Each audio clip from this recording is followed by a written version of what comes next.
to the Oklahoma Skies Paranormal event.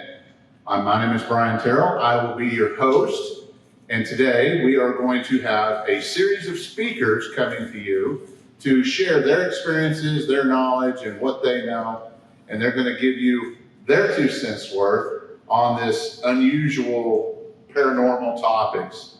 Everything from UFOs, aliens, I guess, and even some Bigfoot thrown in there to mix. So the first guest that we are going to bring up is going to be Jaime Raaj from Missouri. And she's got a very unusual story that she would like to share with you guys. So come on up, Jaime. Thanks for coming. I'll bring the mic down a little bit. Or, you know what? Yeah. Step up on that thing. Oh, Yeah. take a step or kick my foot. Oh, I'll just do this. How about that? Perfect. Pretty sure I'm not, Hi everyone. Oh. Are you live streaming this right now? Oh, perfect. Well, hopefully everybody out there who's listening, they're not having any kind of technical issues like the rest of us have been experiencing in that. So, first of all, my name is Jaime Raaj. I am what I would call I'm an AIM. It's a term that's never been used before. It's an astral intelligence medium. And I'm going to go into one of my experience about being connected to certain things. So anyway, so thank you, Tanya, again, and her amazing crew for allowing me to share a snippet into my human and not so human experience. I know this is a Bigfoot / UFO, but I think everything kind of intermingles together. So I think this will be a great opportunity to express different events. Let's see. And this is my first time publicly speaking on a platform in front of strangers. Normally this is just over shots of tequila with a couple of friends. So.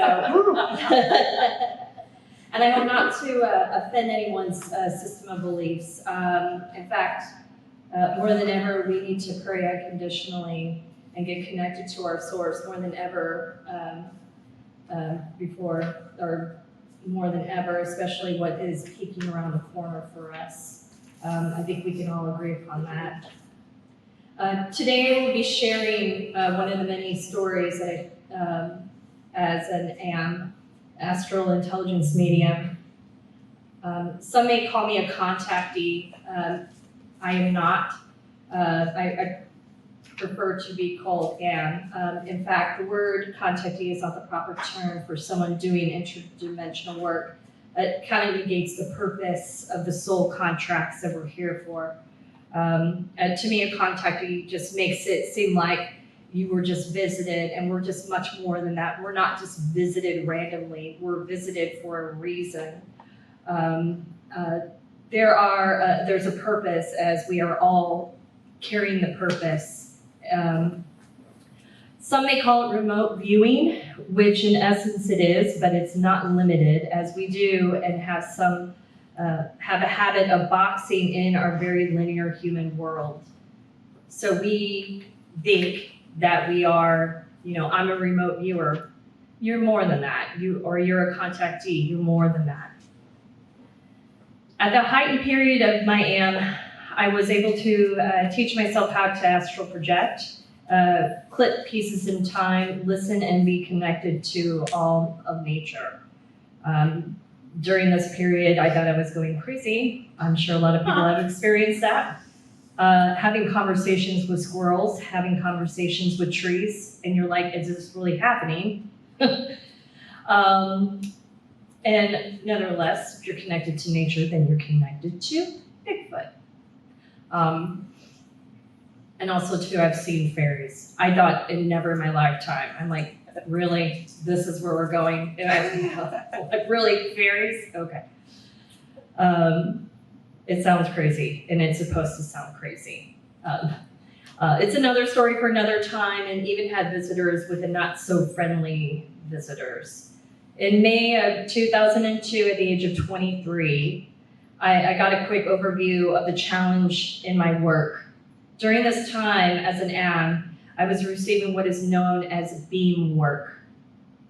Beam work is like a computer downloading software. It literally feels like you have an antenna, aka a beam, from the top of your head to the ethers. How I can describe it, it feels like something is beaming up the top of your head, and you don't know if it's coming in or going out, but it is so vast and you feel like you're gonna run into even the ceiling or the roof. In this work, it's an agreement to download resources and information, etc., and to contain it.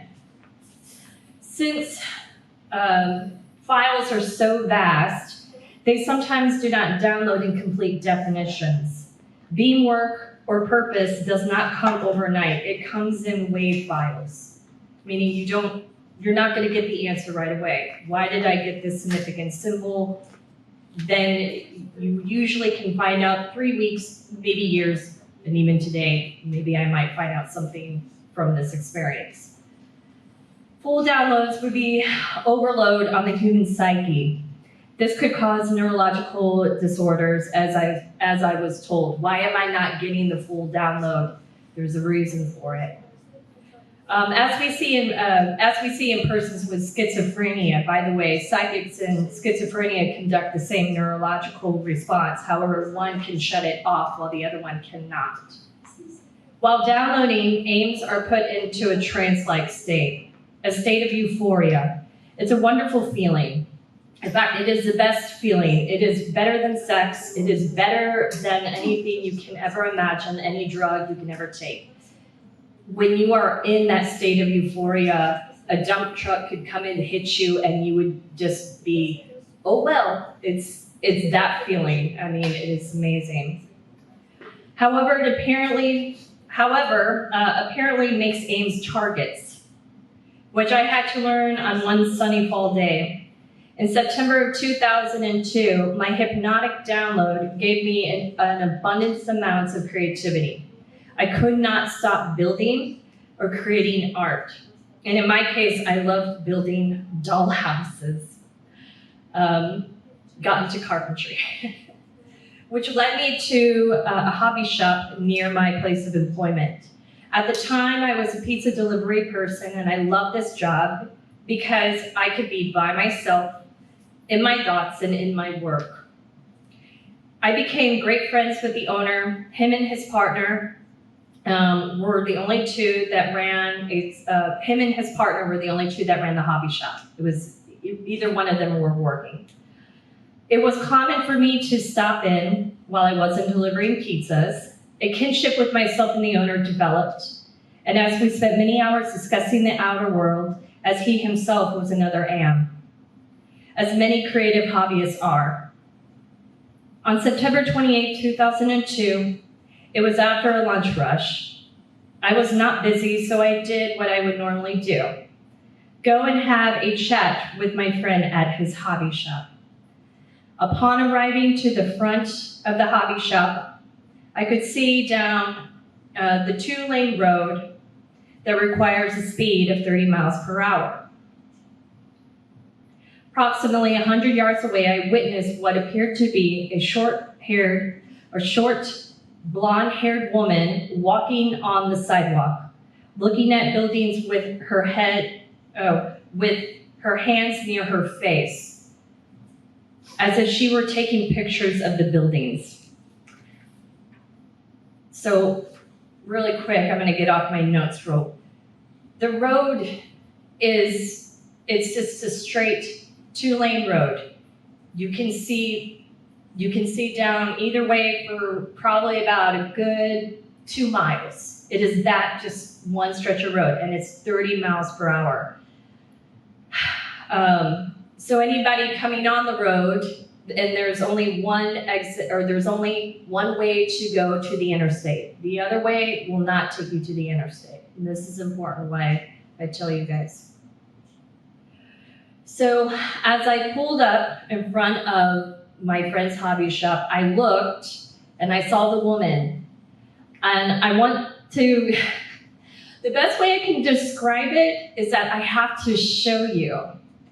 And I think if you are in, you'll know what I'm talking about. Her movements were not normal. They were either of somebody who I thought was drunk or drugged, just somebody who was not in their natural state. And she was like this, and she was walking around, but she had no direction of where she was pointing her camera. And I thought that was really odd. I assume it was because she was holding something in her face. Following her was a new black GMC truck. I found it odd because as I watched her, I noticed the truck was moving slowly in the parking lane next to her, with the passenger door ajar. Concerned about her safety, I got out of the vehicle and stood next to my vehicle and watched. I tried to make sense of the situation, and would this be a matter in which I had to call the police? Was this a couple having a fight? Again, I gathered my concern and assumed the woman just wanted to take quick pictures of the building structure. When I entered into my friend's place, sorry guys, this is difficult for me. I know it's the first time I'm speaking about this on a public forum, and there's a lot of things that is almost kind of like a PSD. I'm reliving something that is very traumatic. And talking to strangers about it is helping, but it's also revisiting.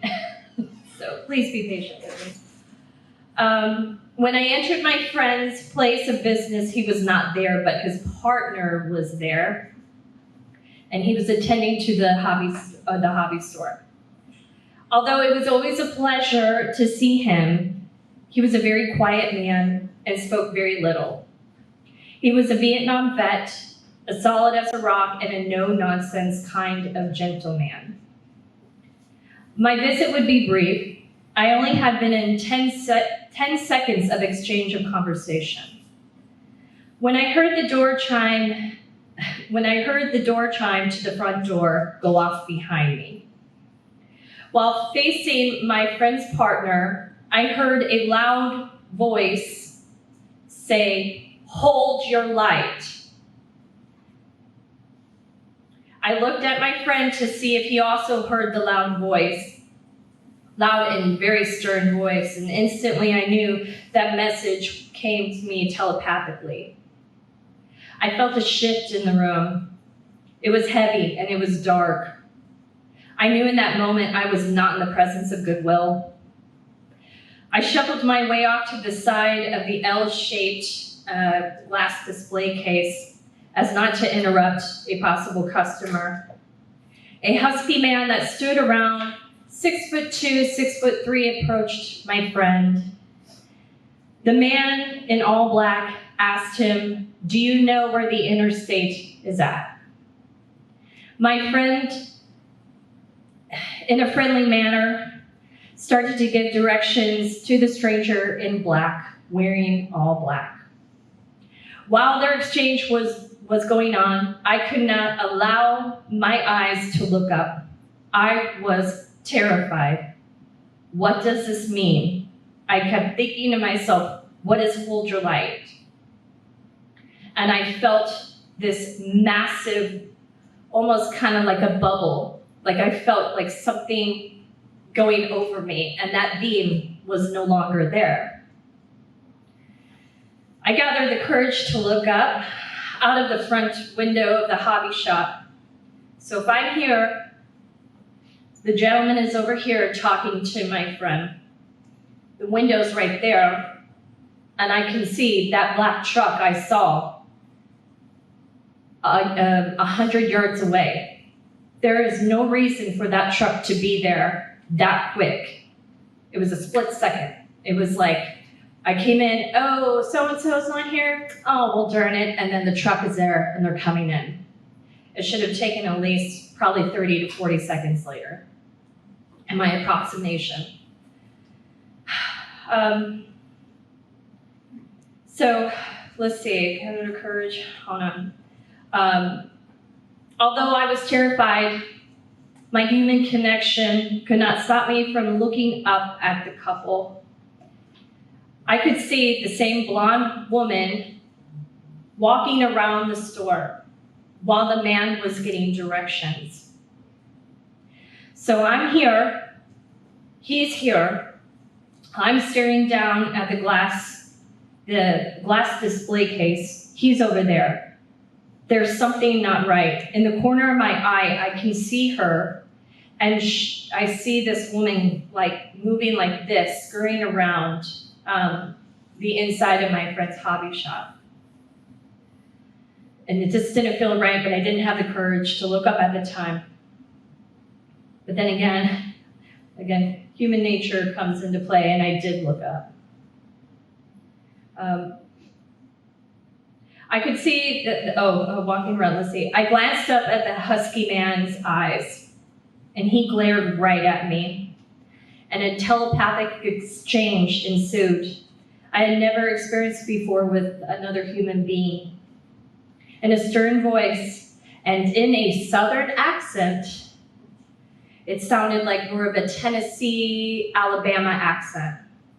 He stated directly to me, standing right there with his arms in front of him, "We know what you're doing, you need to stop." I instantly returned my eyes back, staring down into the glass container, manifesting what did that gentleman just talk to me telepathically? And what is the threat? What am I doing? I did not understand the threat of the message. And as well as the message before where it said, "Hold your light." At the time, I felt the presence.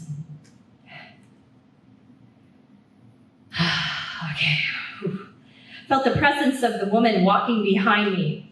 She scurried around him, and after that message that he said to me, I felt her presence behind me.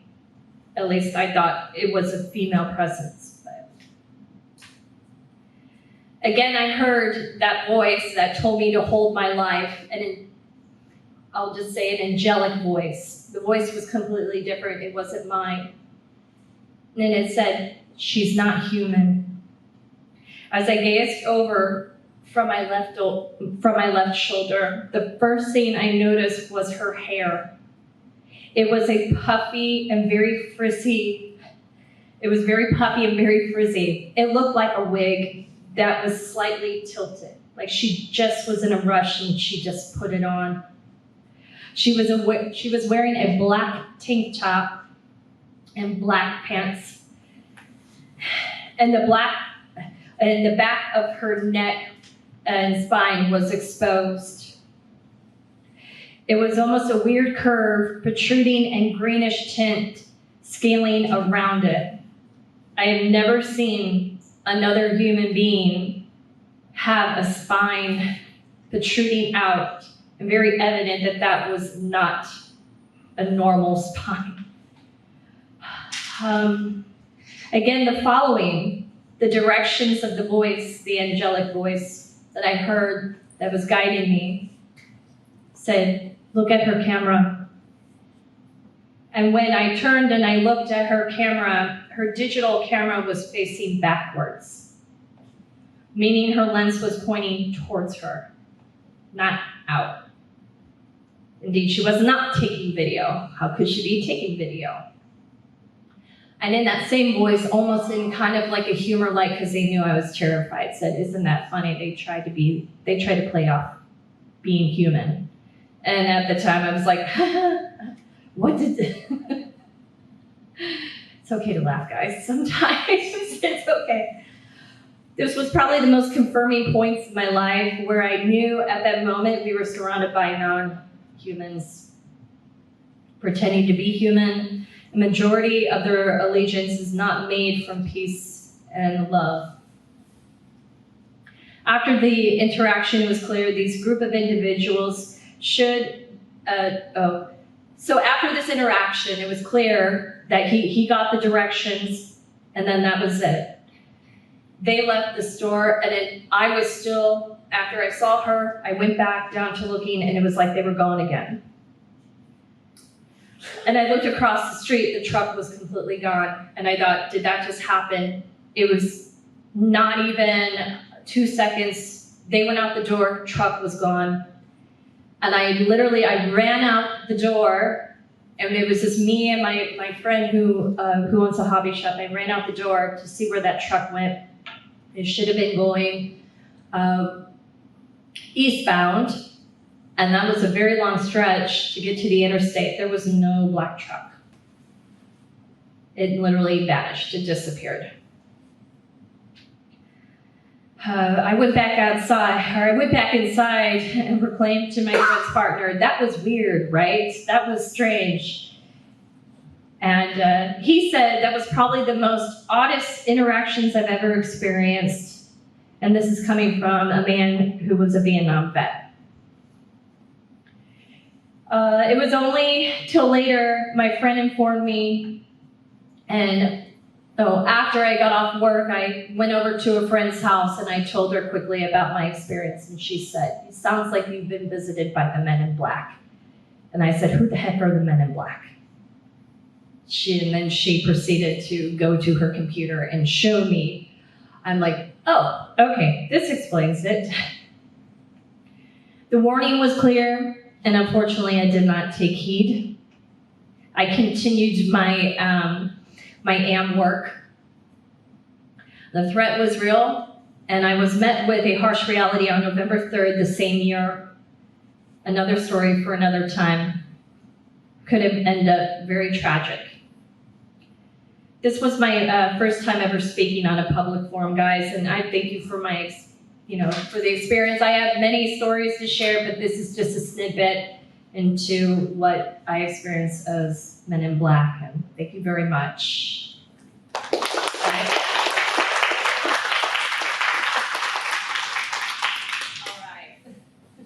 Well done. Thank you. You did good. Thank you. You did. All right, we're gonna take a short recess while we get prepped for our next speaker, okay? All right, everybody, are we good to go? All right. Our next speaker is Mr. Jack Cary. He is currently residing in Tulsa. He is a cryptozoologist and a paranormal investigator, and he covers a broad range of topics, and a lot more than I do. So, welcome, Mr. Jack Cary. Come on up.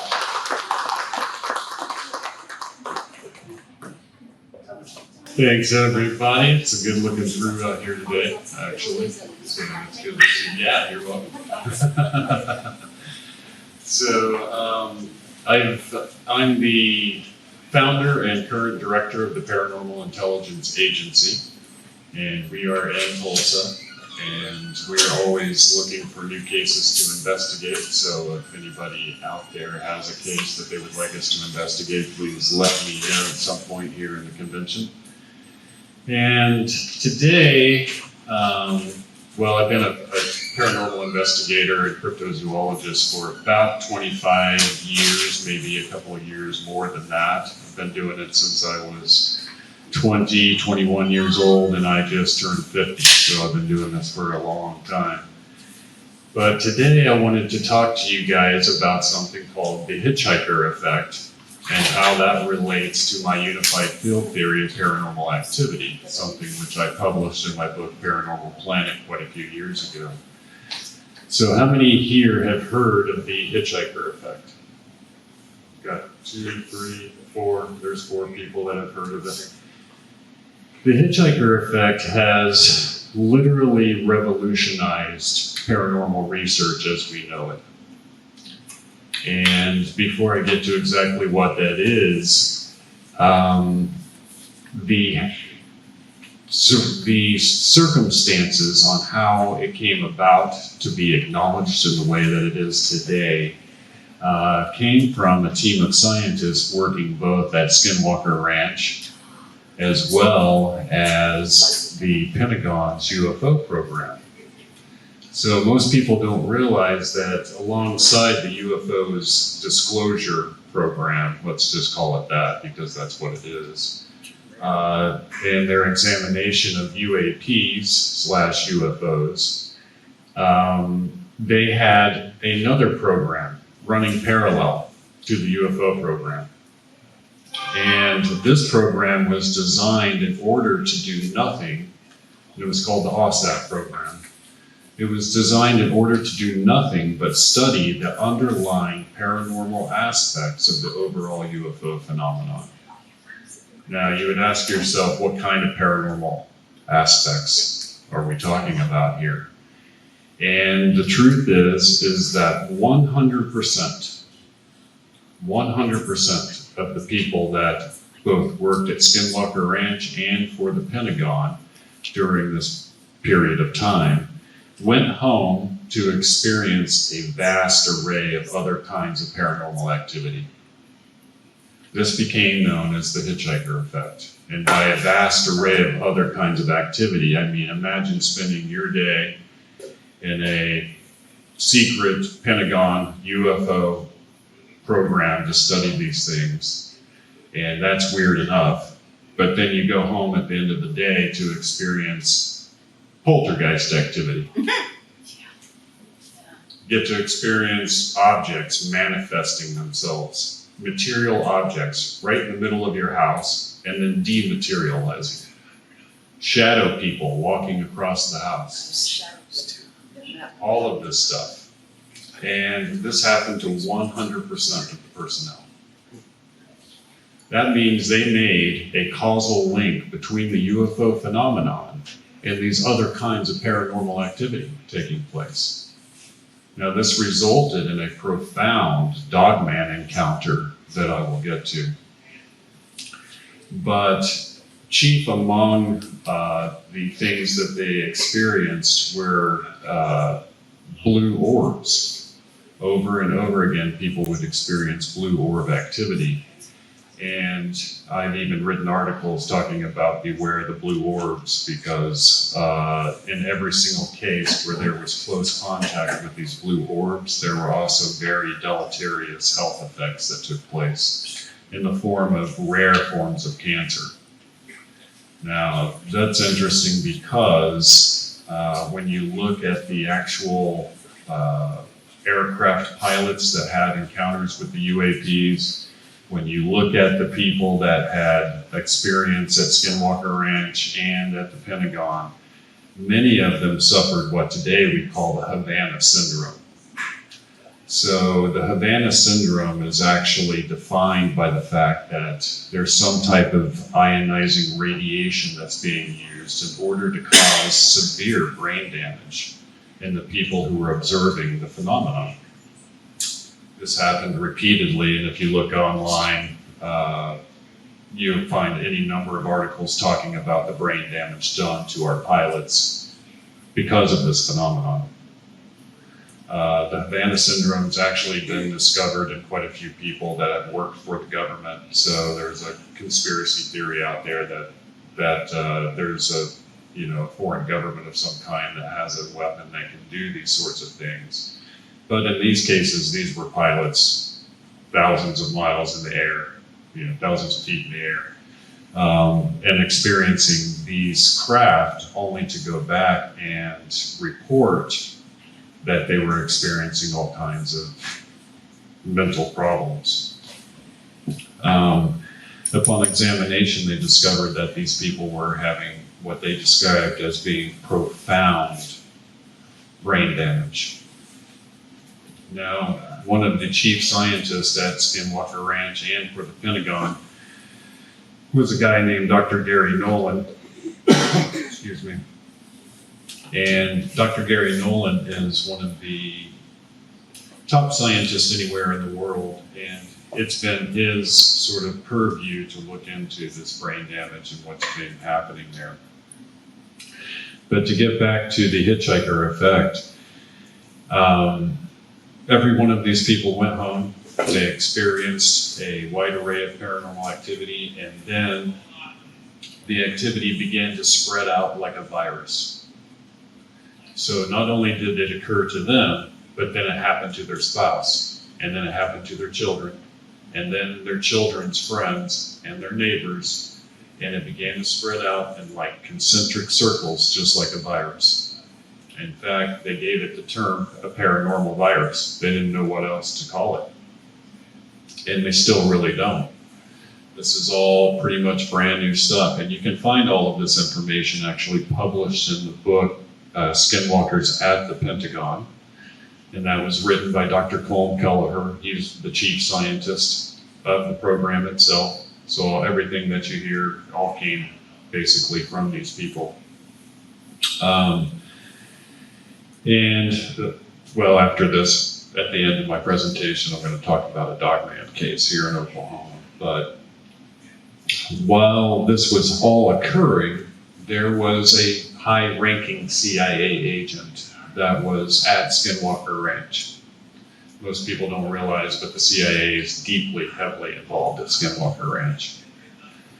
And this high-ranking CIA officer actually only goes by the name Axelrod in the book because of his identity and them needing to keep it a secret. But Mr. Axelrod was on the ranch, and they were experiencing a number of different kinds of paranormal activity. And sure enough, 1,000 miles away at his home in Virginia, his wife one night walks to the kitchen sink to get a glass of water, and she looks out, and across their property, she sees an 8-foot tall, bipedal, canine-headed creature standing next to a tree with glowing eyes and big fangs and the whole thing. And she thinks she's losing her mind. This is a woman that has no interest in the paranormal, could care less. She just thought she was losing her mind, and so she didn't say anything to anyone. And about 3 days later, at 10 a.m. on a Saturday morning, you have to realize that 10 a.m. on a Saturday morning, the two children see movement at the window of their game room, only to look up and see this dog-headed creature staring in at them. Now, they got up in a state of excitement and ran to the window to see if they could get a better look at this thing, and it took off running, and they described it actually kicking up leaves as it went. So this was a physical creature of some kind. And what's interesting about this encounter is that it was included in the Pentagon's report dealing with the hitchhiker effect. So how do we as cryptozoologists wrap our head around that? Because the only difference between the Bigfoot phenomenon and the Dogman phenomenon is the shape of the head. Everything else is identical.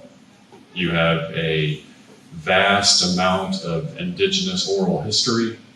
You have eyewitnesses that are highly credible and growing in number by the hundreds. And you have physical evidence being left at the scene. Those are all things that we equate to the Bigfoot phenomenon. So how are we to say that the Dogman encounter was part of the overall hitchhiker effect, and that not somehow also insinuate that other kinds of cryptid activity are also part of this overall hitchhiker effect, which is connected directly to the UFO phenomenon? You see what I'm getting at? That's a major problem. It's a major problem for paranormal investigators, and it's a major problem for cryptozoologists, and I happen to be both. And so for me, that is a major problem. Because we're out in the field all the time, and we come across physical evidence of Sasquatch all the time. We hear the sounds they make, we find the footprints they leave. We have every reason to believe that you would have a viable breeding population of these creatures, which I don't believe are dumb great apes in any way. I think that they are an ancient form of people. living in the wilds of North America, and we have to remember there's 97 million uninhabited acres in North America. 97 million heavily wooded, forested acres where there are no people. And a creature like that, with that kind of land, can and does remain hidden. But my theory, I'm going to get to my unified field theory of paranormal activity because it ties into the hitchhiker effect in a lot of different ways. And I developed this theory after doing years and years of investigation in Colorado in the San Luis Valley, which today is known as the Disneyland of the paranormal. And the San Luis Valley in south central Colorado is the largest alpine valley in the world. It's 70 miles long and 50 miles wide, surrounded by 14,000-foot mountain peaks. So it's a remarkable place. In the middle of the valley, there's 700-foot sand dunes at the base of snow-capped mountains that nobody can even explain how they got there. And this area is such a vast area, and yet it's such a small geographic area when you look at it on a map, that we became really perplexed in that we started receiving wide array of paranormal activity taking place in these very small geographic areas. And by that I mean one day you would get a profound UFO encounter, eyewitness. And the next day you would have somebody report a profound Sasquatch encounter in the mountains in the same area. And the next day you would have somebody call and report, they had ghost activity in their home. And these are all just a few miles apart from one another. And they all seem highly credible. They all had evidence that they could present. And we began to ask ourselves, and this happened repeatedly, again and again and again, how is it that you can have a wide array of paranormal activity all taking place within a very small geographic area and it not be related in some way? What are the odds of that? Because the laws of probability will tell you that there has to be some sort of causal connection between them. And the main overriding paranormal events that take place in the San Luis Valley are all UFO related. Non-stop cattle mutilations, abduction accounts, contactee accounts, outright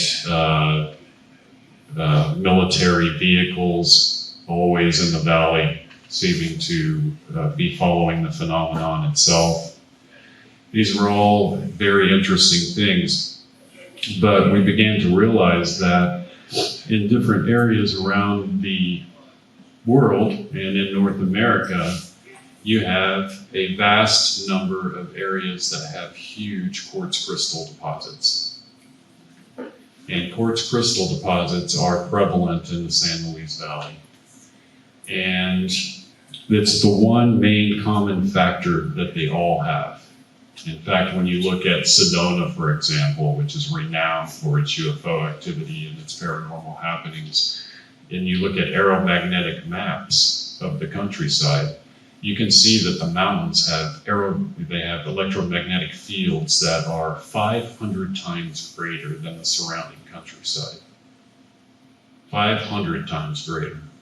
And that same thing is being discovered in different areas around the world where you have a wide array of paranormal activity taking place in small geographic areas.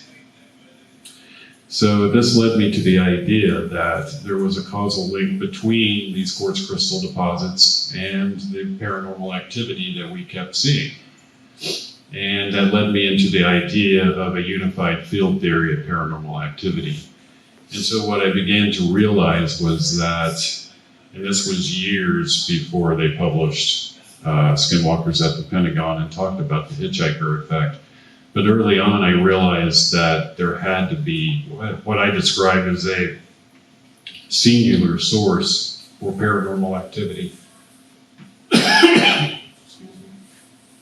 And what I discovered actually was a dual source. So the first source is interdimensional in nature. And this is how the mechanism actually works. I came across a scientist who has built a thing called a Mach effect thruster. And a Mach effect thruster is going to be our next space propulsion. It's the new engine for our new spacecraft.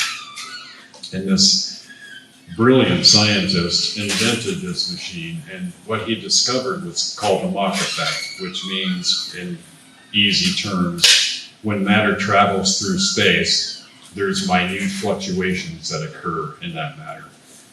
And those tiny fluctuations can be actually harnessed. The energy in those fluctuations can be harnessed and used for further propulsion. So it's a type of almost like 0-point energy. And all of a sudden, I was in the middle of my working this theory, and it occurred to me that that's what we were seeing. We were seeing this effect take place on a global scale. So basically, it works like this. These gigantic quartz crystal deposits in these areas that have nonstop UFO and paranormal activity, as the Earth is traveling through space, got an itch in my throat, sorry guys. As the Earth is traveling through space, there's minute fluctuations, and those fluctuations actually compress the quartz crystal deposits.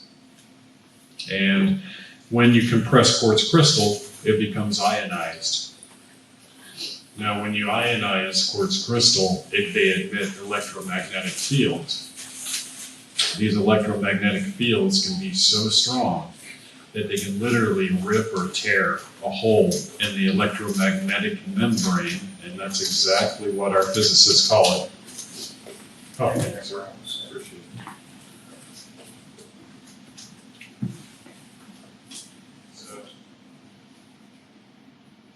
it. In hushed conferences all around the world right now, our physicists are meeting, the greatest physicists on the planet are meeting, and they're talking about the possibility, in fact, the likelihood of other dimensions, and the fact that if they exist, there are probably life forms that exist on those other dimensions.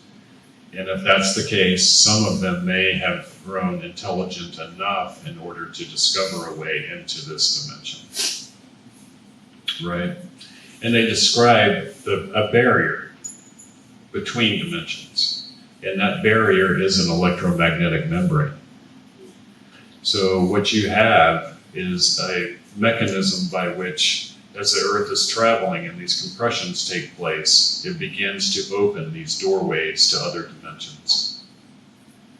Now, this is intermittent contact because the membrane repairs itself relatively quickly.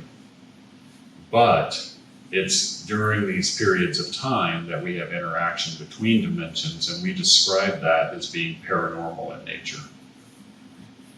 So that's type 1, paranormal activity. Type 2 paranormal activity, and there's only 2 kinds according to my theory, is all ET related. And I describe that as being interaction with a type 3 society. So you may not have heard of what a type 3 society is, but type 3 society on the Cailleach scale is what it's called, was actually, it was put forward by a Russian scientist. His name was Cailleach. And he came up with the idea that you could judge how advanced a civilization was according to how much power it consumes. And he came up with 3 types, a type 1, a type 2, and a type 3 society. A type 3 society is so advanced that it can literally harness the entire energy coming off of its star, its neighboring star. Imagine being able to harness the entire power of the sun and have that at the disposal of your technology, because that's what you're talking about, that kind of advancement. And if you can do it with 1 star, you can do it with a lot of stars. And if you can do that, then you can colonize an entire galaxy. I think that's what we're seeing. I think all of the UAP activity that you're seeing right now on the Earth and that have been happening for the last 80 years is this Type 3 society interacting with the Earth. Now, that would put all UFO activity under the umbrella of the same Type 3 civilization. But I would propose this. Instead of little green men from Mars, I would propose that what we're looking at is a society so old, so ancient, so advanced, that it's been around for billions of years, that could be sending craft here from the very center of the galaxy. We have no idea where it would be located as far as its home planets go. But with the ability to harness your own star, you could literally send all kinds of craft to anywhere you want to all over the galaxy and slowly colonize it. Imagine a society so old and so advanced that it goes out and it seeds entire planetary systems with life, only to come back millions or billions of years later and farm those civilizations into its own. That's what I'm talking about. And I think all of the UFO activity that you see, including cattle mutilations, including alien abductions, the collecting of DNA pretty much from every life form on this planet, has to do with our interaction with what is described as a Type 3 society. Now, there was another scientist, his name was Enrique Fermi, and Enrique Fermi actually came up with a very interesting thing called Fermi's paradox. And for those of you that are astronomy and UFO fans, you'll know who Frank Drake is. Drake came up with the Drake equation, which was the equation used even today to determine the number of intelligent planets within a solar system, galaxy, and the universe itself. It's a very interesting, very simple equation. But according to that equation, at least one civilization should have colonized the entire galaxy by now. That's how long it's been around.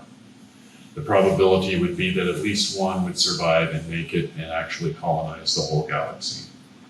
So when you take that into account and the fact that he had Fermi's paradox, which said, he took Drake's equation and basically said, the absence of aliens on our doorstep is in itself significant. But the problem is that Enrique Fermi had written off the UFO phenomenon. He didn't realize they were on our doorstep. And if they were on our doorstep, it means they had colonized the whole galaxy. That's a Type 3 civilization. So that's Type 2 paranormal activity. All paranormal activity, when examined fully and closely, can be subdivided into one of those two categories. And that is the unified field theory of paranormal activity. So I'm a cryptozoologist, so I also follow Bigfoot sightings, of course, and I follow missing 411 cases. The map at the bottom of the screen down here is all missing person cases that are part of missing 411. They all fit a very specific profile. And you can see that they're all located around mountainous areas and wilderness areas. And these are all areas that have high quartz crystal deposits. Not only that, but they're all areas that have huge cave systems.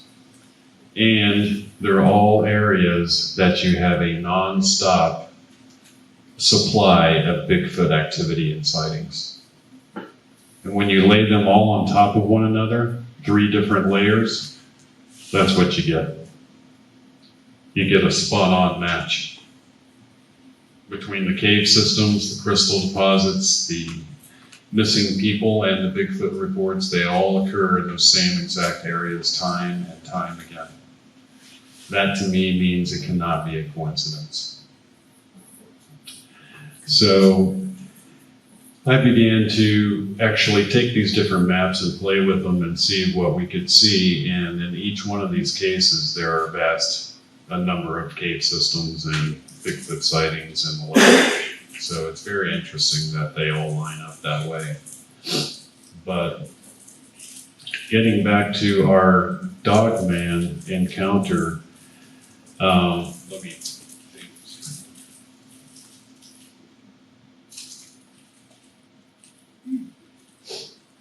I wanted to not just talk about advanced paranormal theory, but also talk about a very interesting Dogman case that I've been working on for a number of years. This is the headstone of Catherine Cross, and although it's a bad photograph, this particular headstone is in Konawa, Oklahoma. It's in south central Oklahoma for people that don't know where Konawa is. And it's a town that today only still has 1,400 people in it. So you can imagine in 1917 how few people were there.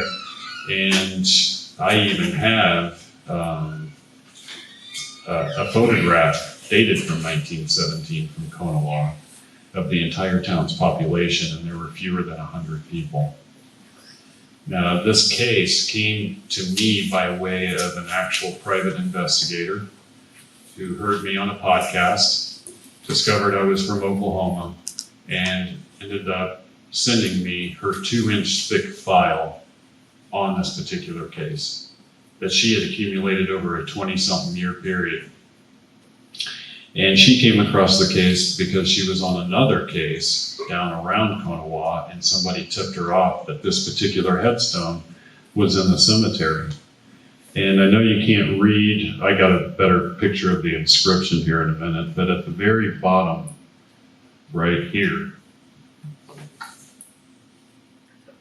it literally reads, "Murdered by human wolves." 1917. What do you think it would take a town in rural Oklahoma in 1917 with fewer than 100 people to carve into the headstone of one of their own beloved, murdered by human wolves? That's pretty enigmatic, isn't it? Now, there's a very interesting backstory to this, and that is that some people online think that they have discovered the truth of this case, which could be anything but the truth, and that they believe Catherine Cross was actually given and what today is called an illegal operation. That's all the court file said. But the doctor in town was actually charged with performing an illegal operation on Catherine Cross and was quickly acquitted. There are scant other details whatsoever. And that would be all well and good and enigmatic in and of itself, except for the fact that Mary Franklin, which was the investigator's name, actually moved to Konawa. She became so obsessed with the case. And she became obsessed with the case because after she started looking into it, she started getting death threats. So she ended up moving there. She had nonstop problems with the police department, who would follow her around and stuff like that. She received nonstop harassment on the phone and death threats on the phone and on her email. And I'll never forget her telling me the story of coming across, getting a phone call, and somebody on the other end of the line saying that they had information for her regarding this case, and that they wanted to meet her at the cemetery in order to give her that information and meet her at the headstone. She agreed reluctantly because, felt sketchy to her. But she ends up going, and she took with her an armed bodyguard so that she was covered in case something bad happened. Well, they go to the cemetery and they put up a camera at the entrance. They hide a camera at the entrance to see if they can record anybody who comes in. And they can see in the footage later on that the people must have noticed the camera because all they can see are the shadows of them walking past the camera on the other side from the sunlight. And this was at dusk, And slowly the sun keeps going down, and she's waiting, and they're getting antsy and thinking, well, maybe this was just a setup of some kind. And all of a sudden, they began to hear the howling of a wolf. And then another one, and another one, and another one.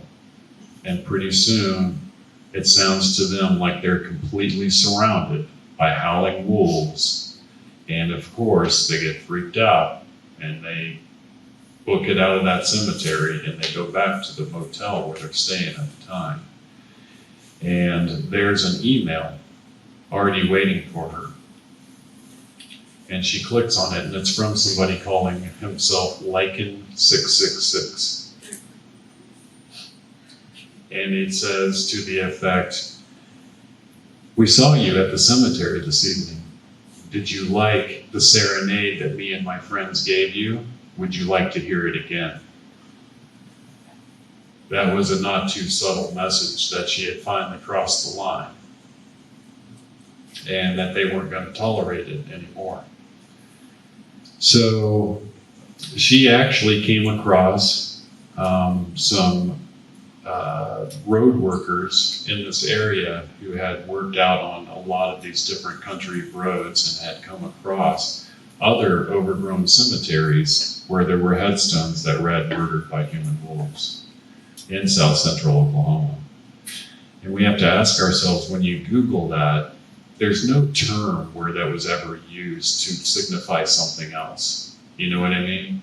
It's not like it was a term ever used for like predatory human behavior of some kind. Murdered by human wolves.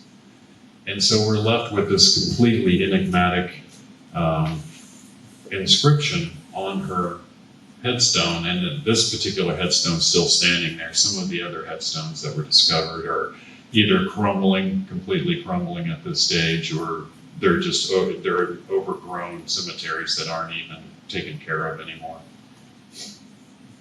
But here's the interesting thing, is that we have eyewitnesses in the Konawa area and the surrounding area of what we can only describe as dogmen or werewolves.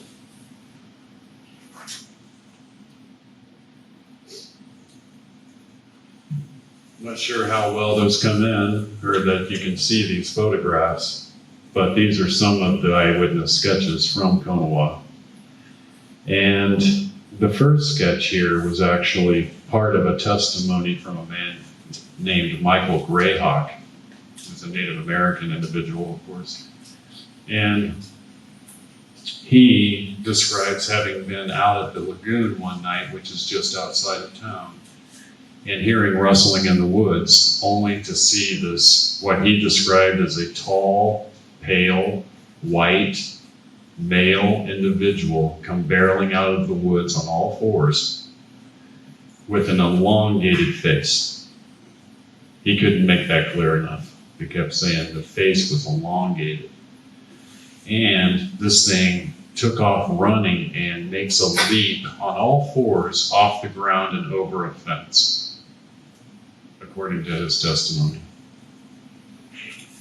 Now, he actually just drew a picture of what the legs looked like, the hands looked like, the face, and the protrusion. The next one is of a newspaper newspaperman, and delivering newspapers one night, one early morning, he saw a woman that transformed right in front of him into what he only could describe as an upright, dog-headed creature. He was really disturbed about it. And then on the far right is yet another photograph, really, that matches Michael Greyhawk's drawing here, and that came from a third eyewitness. So that's interesting enough, but how many here know who Linda Godfrey is?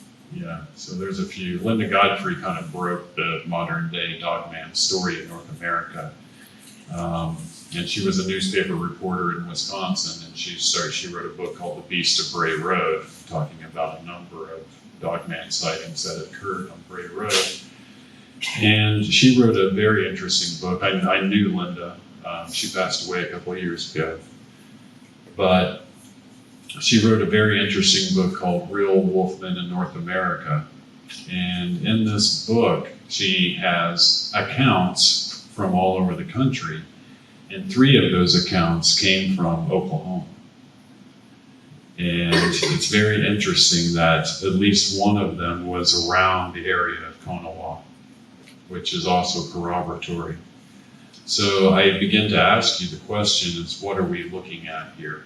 Is this a normal dogman case, or are we looking at a possible cult of shapeshifters? And who knows how long they could have been there? Maybe as far back as 1917? I don't know.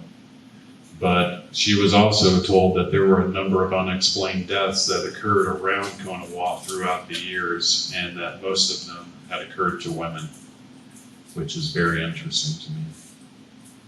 So I just thought I would share that case with you guys. It's one of those things that I continue to work on to this day. And as new reports come in, I'll be publishing those on my website, etc. So, but does anybody have any questions for me? Yeah. You said there were other overgrown graveyards that also had the same inscription or engravement on them. Did you happen to know what the year of death was? Was it also around 1917? That I don't know. I know that they were really old, and that most of them that she told me about were either crumbling or were in really bad shape, where you could make out part of the inscription, but maybe not the whole thing, or they would just be so overgrown with weeds that you would have to kind of pull them back to read the inscription and stuff like that. So, yes. I have, so I've actually, when I lived in the DMV Maryland area, I experienced what is a dogman, but it, they call it dweo. Oh yeah. And what? dweo. Dweo. The whale? Yeah, I actually had to Google it because I was like, after the experience, it's usually, I have the experience and then I have to go look for it. But is there any accounts, because the smell of the urine when before they get attacked, and it growled at me, and it was on the side of my house, which was in a wooded area, and I could see the silhouette, and it was a very omni growl. It sounded like it engulfed you. It wasn't like a dog barking from a distance. It sounded like it was around you, even though you could see it from a distance. Sure. There was a spot, so we lived in an HOA. There was no reason to have this massive spot. Is there any accounts that you know of them urinating? Because it was the most rank smell. It smelled like, it looked like battery acid, and it smelled just, it smelled very rank, like 1,000 times. Is there any accounts of them urinating or spots or? You know, I've not come across any accounts that describe that, but I have had an account before where the guy literally said that this thing started drooling when it could smell them. And that drool was so strong and so, you know, he said this thing was 8 feet tall. He said the drool was just so abundant that it sounded like raindrops hitting the ground. Yeah, isn't that crazy? I do have a picture of it somewhere. I just have to find it. Very cool. So, That's yeah, I'll fantastic. send it. What do you think about the 80s movie, American Werewolf in London? Oh, well, it's a great movie. Yeah.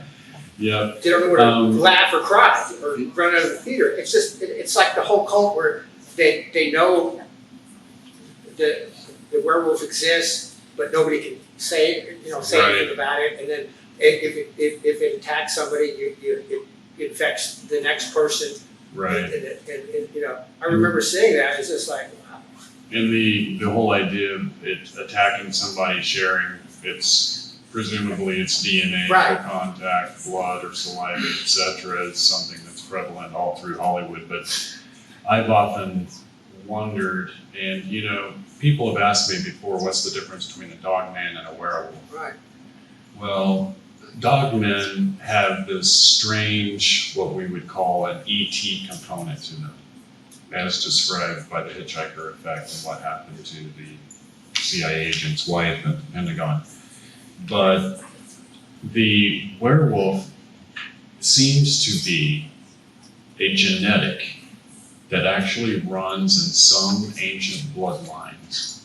And it may actually skip over different generations and end up, you know, affecting someone who's down the line somewhat from an initial infection.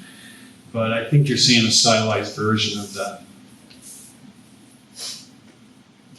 Yeah, I looked it up years ago, it's lycanthropy.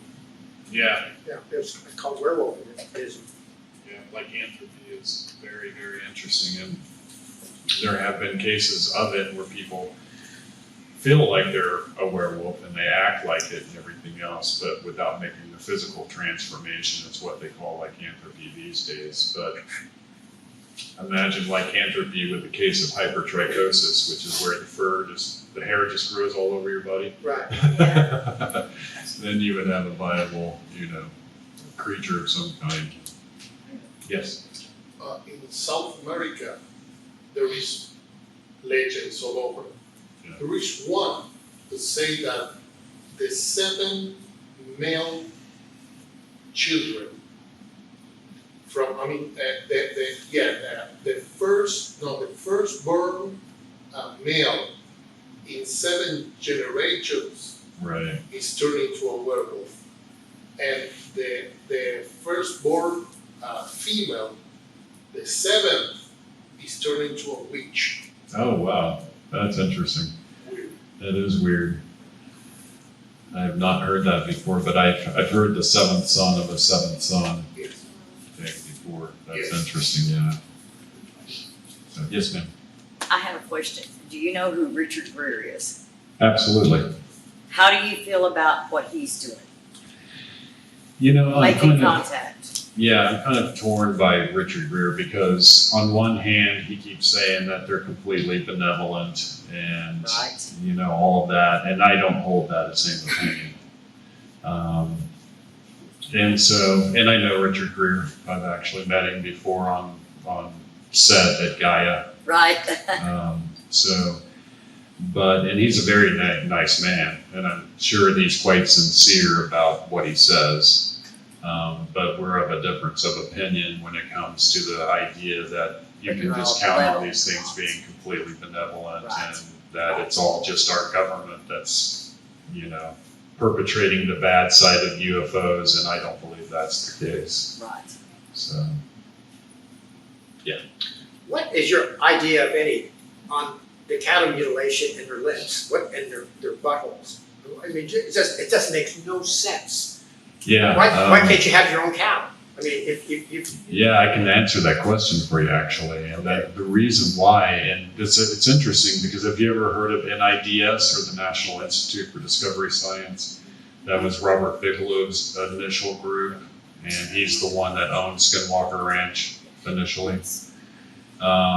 And this was his original team of scientists. Well, they published a report having to do with cattle mutilations. He actually assigned them a task to figure out what was going on. And when you read that report, which by the way I have in my book, Paranormal Planet, I have the whole report in that book. They talk about how what they suspected was happening was a prion protein breakout. Now, prion proteins are something that are really, really scary. Nobody knows where they came from. But in wildlife, it's chronic wasting disease. In cattle, it's mad cow disease, or bovine encephalopathy is what they call it. Spongiform encephalopathy. And in humans, it becomes Alzheimer's disease at a very early age. or who Really? Yeah, so this is Kuru virus. So what they discovered, according to their report, was that way back in the late 1960s in Fort Collins, Colorado, there was a scientist who was a government scientist at a private research facility, government research facility, and they traveled to New Guinea and they took samples of Kuru virus. And they brought them back and they injected that Kuru virus into different specimens of wildlife here in North America to see what the effect would be. And it was just a few months later that one of the deer they infected escaped. And the very next year, you had the very first cases of chronic wasting disease begin to show up in the wildlife population. Now, deer and elk are really interesting animals because they could care less about barbed wire. Just absolutely could care less. And they'll just jump over a barbed wire fence like it's not even there. And what they do then is they begin to feed on the same plants that the cattle are feeding on. Except for deer and elk are different. They nibble from the top down, and a cow will rip up the whole plant and eat the whole plant. But when they're nibbling down from the top, they're leaving saliva deposits. And those saliva deposits are being come across by our cattle, and it's infecting the food supply. And the reason why they don't just buy a cow and take it anywhere they want and do their testing on it is because they need live specimens on the ground actively feeding in those areas in order to be able to determine how bad the infection rate really is. Oh my gosh. Yeah, and at some point, I call it the type 3 civilization, realized, I think, that the food supply had become contaminated. And this is a society that tests everything on this planet down to a molecular level. They are so interested in us that they test everything. And they would have become aware that the food supply had become compromised, and they began testing to see how bad it happened. And that's where the cattle mutilation phenomenon actually originated. But the US government got savvy. After a while, and after the Rommel report, 2 different FBI investigations, and breakouts in the San Luis Valley where I worked, to the tune of tens of hundreds of cattle, tens and hundreds of them mutilated in very short periods of time. Here in Oklahoma? In San Luis Valley in Colorado. But yeah. With Lyme disease and Rocky Mountain spotted fever, would you think that would be the same government hand behind that? It could very well be. We know Lyme disease has definitely got a government stamp on it. So, but that's the reason why they have to have specimens from all over and why they don't care. And it's the reason why you have this cross-contamination that takes place where one cow mutilation case, you'll say, the farmer will say, I saw strange UFO-like lights over my field that night. That's just the way it is. I saw them, and that's the truth, and that's the way it is. And the next case you get, they'll say, oh yeah, I saw black unmarked flying helicopters flying around my property a few days prior to this happening. Well, those are 2 different programs being run. One of them's being run by the ETs, and one of them's being run by our government, who apparently discovered what it was the ETs were looking for. So, yes, sir. Did you ever heard about the fake invasion and the real invasion theory? Yeah, Project Bluebeam. Is that true? Yeah, I don't know if they actually have holographic technology that's so convincing that you could perpetrate a hoax on that scale. You know what I mean? To perpetrate an alien invasion, but it not really be And one. they say that the government has alien ships, real, Right. manufactured by the government. Oh yeah, we do have manufactured craft. So And they say that they're gonna show up, they're gonna create a fake invasion, so the government will Yeah. unite, right. preparing us for the real invasion that is coming. Right, it's possible. I have heard that before, so it's an interesting theory. Yes, sir. Back to the lycanthropes. A couple of years ago, before I was actually doing a good job of documenting things, I heard a podcast where there was a eyewitness that called in who had originally grown up in Mangum, Oklahoma. Oh, well. And there was supposedly he, according to the story, he went on a date with a girl whenever he was in high school, and this girl transformed in front of him. Wow. And then her family got involved after he freaked out and ran away. And the mom came and confronted him, you know. And I have no idea what podcast that was on or where that was. I'd like to find that eyewitness, if you know what I mean. Find out. Yes. Have you heard of that one? I have not heard of that account before. Yes, if the guy was very convincing. And of course, a lot of people are, and it's hard to tell fact from fiction nowadays. Right. But I was totally mind blown by that at the time. That was probably the first time I'd ever really heard of, you know, something that was considered to be a real lycanthrope that wasn't a Hollywood story. And then it was later on that I found the Catherine Cross deal, and I was like putting these two together. And since then, I've even heard that there may be a family of lycanthropes that live up by Hitchcock, Oklahoma. Really? That's interesting. Out in the country. Yeah. That's really interesting. So I'm just like, I don't even know what kind of a box to put that in. But I was hoping that maybe somebody knows where that podcast was, and so that I could go and look it up again. If you get a chance, look into the case of George the werewolf in New London, Ohio. That's a fascinating case. Now, here's a case where the family that was involved was totally unimpeachable. These are people that were just solid gold witnesses, and the wife of the mother of the family would have to stay in the farmhouse by herself for long periods of time because the husband worked out of town, etc. And she began to experience things at the window. She'd look over and see a face and then just dart away so fast that she couldn't really make it out. Things like that. And she began to tell her husband about it, and he was kind of writing it off. You know, he didn't want to have to deal with that. And one night, after it snows, one early morning, I should say, he goes out to his truck to start the truck. And he gets in and he cranks the engine up and the lights come on, and he looks up, and on their roof line were a set of massive footprints. On the roof. On the roof. And he gets out of the truck and he's thinking, well, this thing had to jump down, you know, I'm going to find the spot where it jumped down at. And it was 20 feet from the roof line. This thing made a leap that was 20 feet long and left huge footprints. Well, he calls his brother-in-law up, and they decide that they're going to go and track this thing down through the woods because they got fresh footprints. So, and they track for a long way through the woods because they lived in a very rural area. And when they come out the other side of the forest, there's a little clearing, and there's a little cabin in this clearing.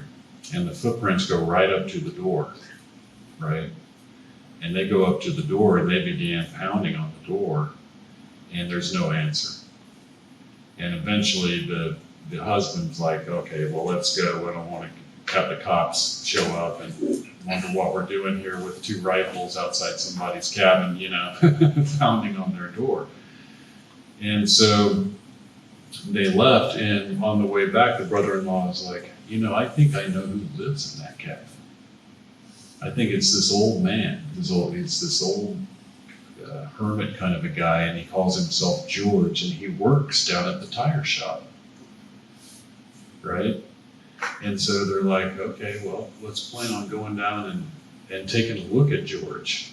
And they go down to the tire shop one day, and they're talking to the owner, and they're talking about getting a tire repaired, and all of a sudden they just see a tire come wheeling out of this back room to the front, and George was in that back room and he wouldn't come out. And they said they looked at him and he had yellowish eyes. It really freaked them out, right? And that they felt very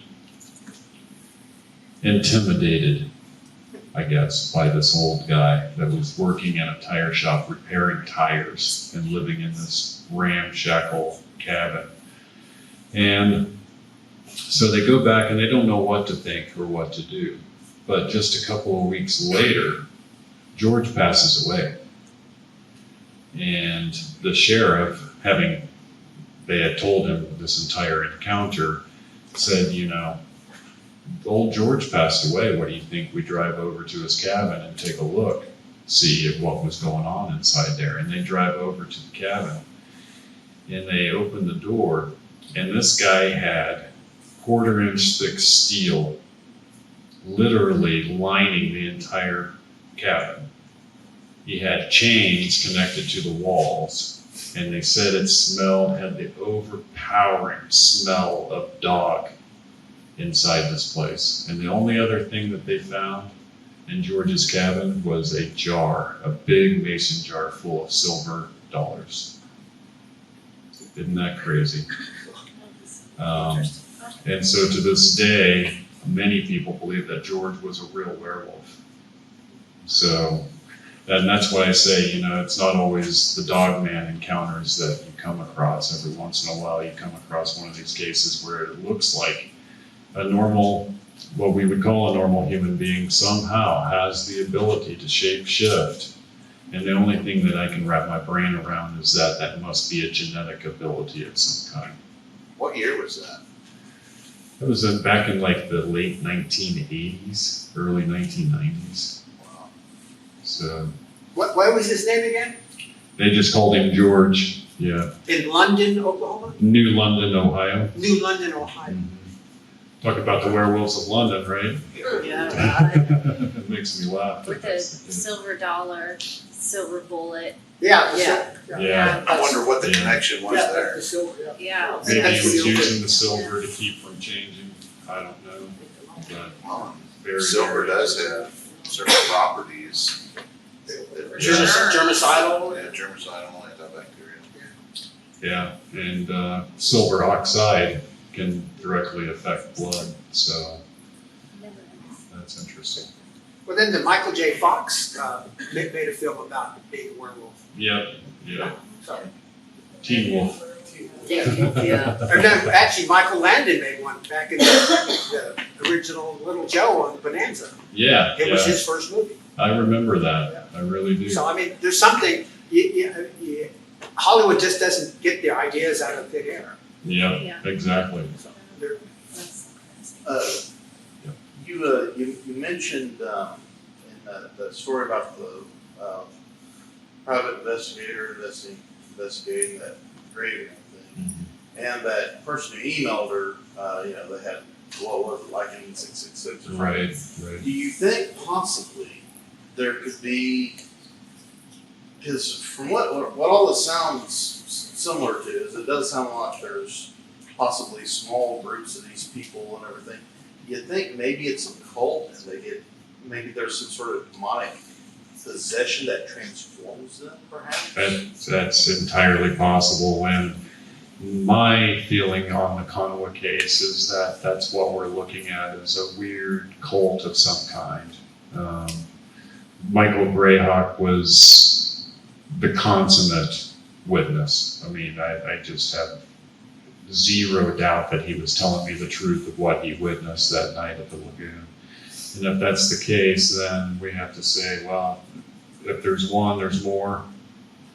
And if there's more, does that constitute, and these are human, very human-like in their appearance, does that insinuate a cult of some kind? Yeah. Or even worse, a breeding population. Right, yeah, or a breeding population. So, all right. Anything else, guys? Well, I appreciate the time, and thanks for sitting here and listening to me this whole time.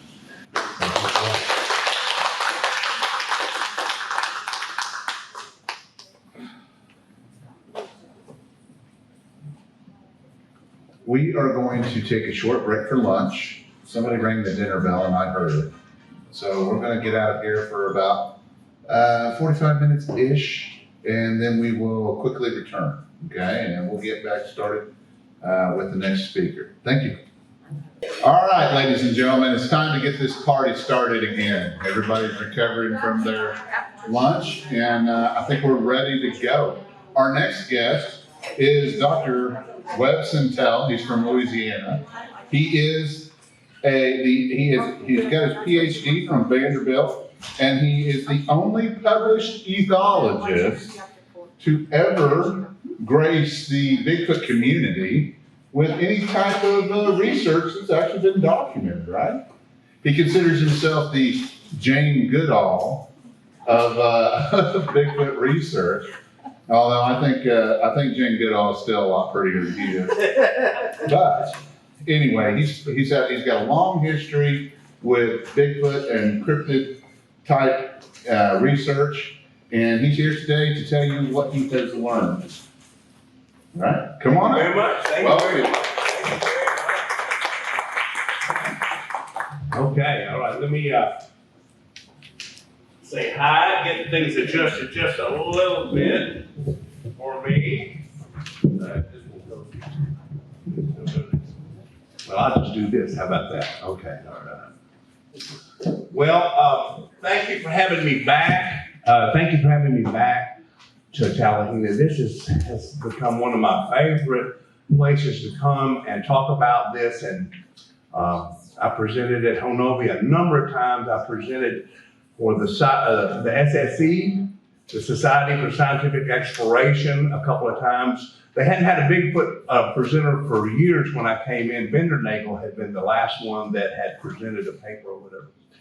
Anyway, let me dive into this. So today, I'm going to do something really different. Well, I decided I need to bring some new things up here since we were waxing paranormal as was inevitable, I think.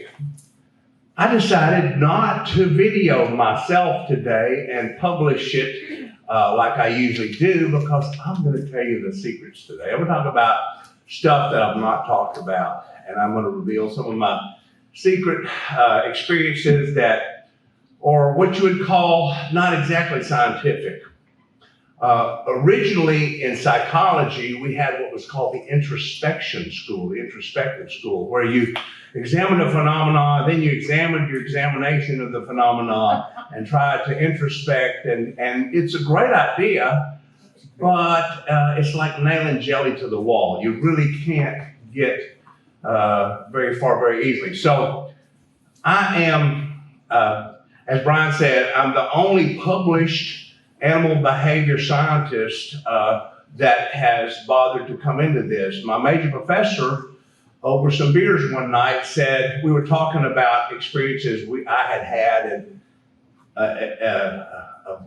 Bigfoot experiences, and he said, you know, a trained scientist, an animal behaviorist needs to go do that. You ought to go do that. And so I found myself down the road a piece professionally, and not having any gorillas in the midst to go sit with to get away from the human clinical population. I realized that Dr. Richard Porter had given me the formula, which was go in the woods and figure out what's going on with Bigfoot. And guess what? Now, I was investigating Bigfoot as a kid. We went to Falk, we lived nearby. I'll skip over all that stuff and tell you that as a PhD scientist with publications in animal behavior, I've been in this officially probably about a decade. And I know less now than when I started. So I don't know how many of you have had that experience. So my spirit animal is not really a sloth, but when you see what I have done with my presentation, it's kind of crooked. And I was hurrying to try to get something new and everything. And so this is what you all have. So it's not that I'm truly slothful. I just went with what I had pretty quickly, and I'm going to tell you some of the stories.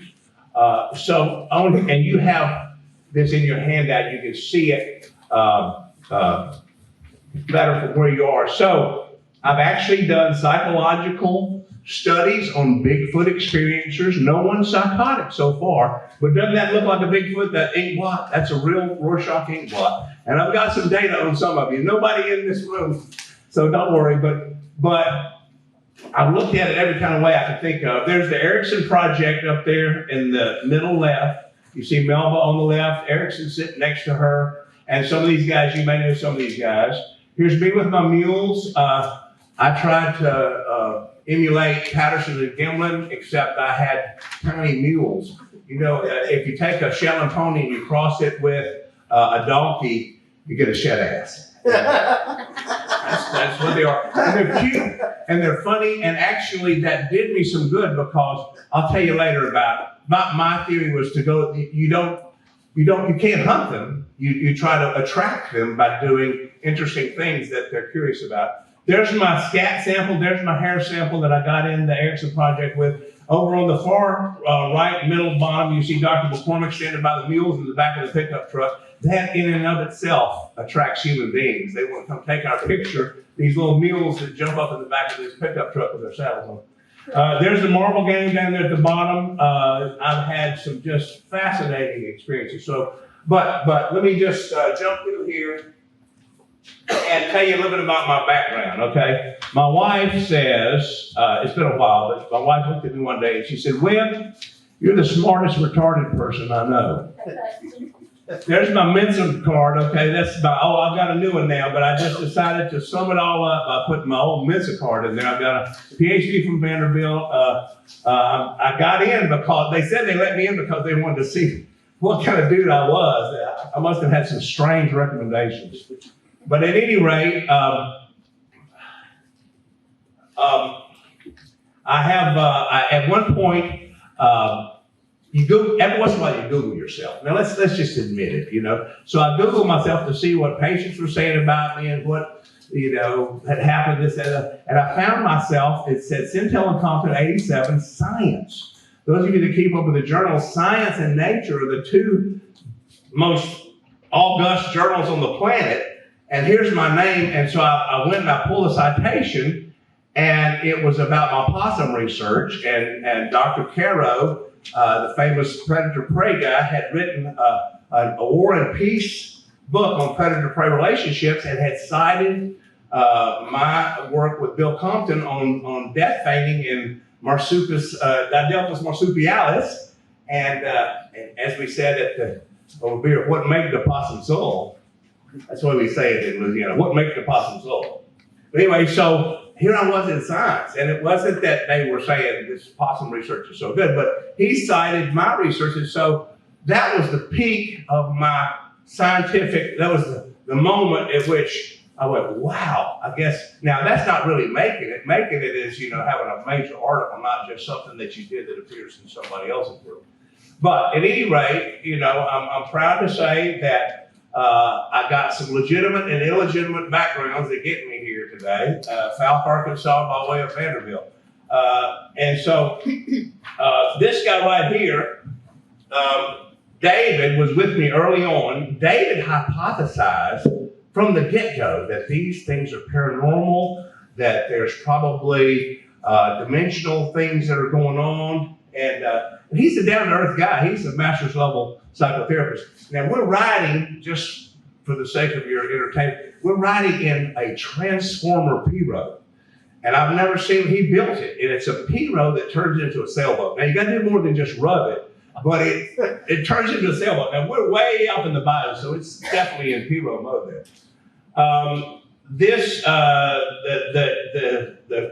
Whoever I was interacting with had a thing for eyes and eyeballs. How many of you have seen some of the videos from Paris, Texas, where whatever it is pulls the eye out of the bunny rabbit, and there's a camera down in the eye? Have y'all seen that? They have a thing with eyes apparently. But anyway, here's my dentist, my forensic dentist, who helped me determine that the teeth marks on things were more human-like than hog-like or whatever else. Anyway, so this is kind of a collage of what's on my Facebook page. And if you want to see what I've done, in the old days, ethologists took a notebook out to the woods and scribbled, and then when we got cameras, we took pictures and things like that. But what I have done is I said, again, the sloth, actually, a black dog is my spirit animal, but wanting to save time, what I did is I used Facebook to catalog all of my experiences. So all the pictures that I took that I thought were relevant, they'll be under research of some type on my Facebook, Samuel Webb Sentell, which you all have the base page to. And there's a whole bunch of videos. How many of you have heard my presentation before? Anybody heard my presentation before? Okay, so a few. So I don't want to bore too many of you. Have you seen the YouTube video called Nest Complex? Webb Sentell Nest Complex. If you go there, that is that's the centerpiece of what you can see out there on the net that reveals what some of the main things that have happened.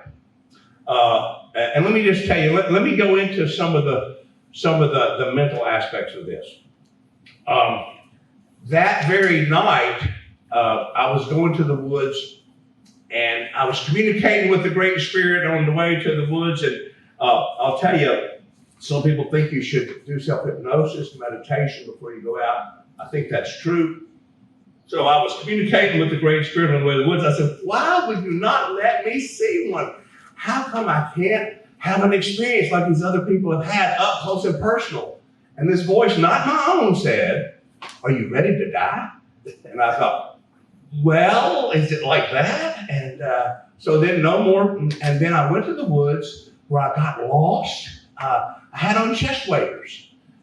You guys know Louisiana? If you got chest waders, you got a lot of good and a lot of bad possibilities, because I got myself back there so far in the swamp that I was exhausted. And a couple of times when I've been lost in the woods, it's when I've had some of my best encounters. So being helpless in the woods may be an affect that can be picked up on.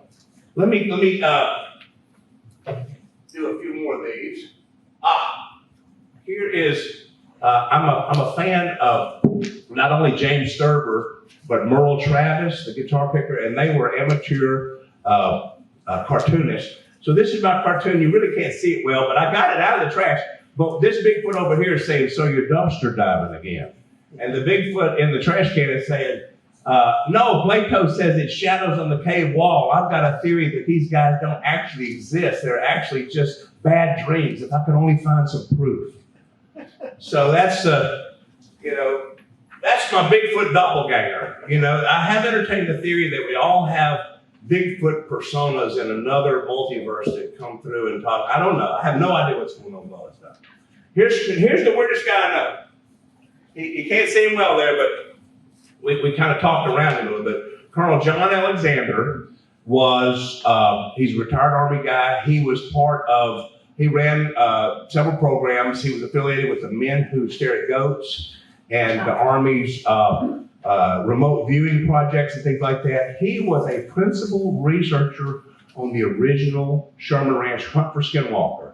And when I finally met him, I had no idea. This dude introduced me at the SSE, and at the end he said, I was one of the original principal researchers on Skinwalker, which had gotten me started. That's what reignited the whole thing. And then I quickly went from all the Skinwalker paranormal stuff to let's be Jane Goodall, because this is going to be a species. I really thought it was going to be a regular species.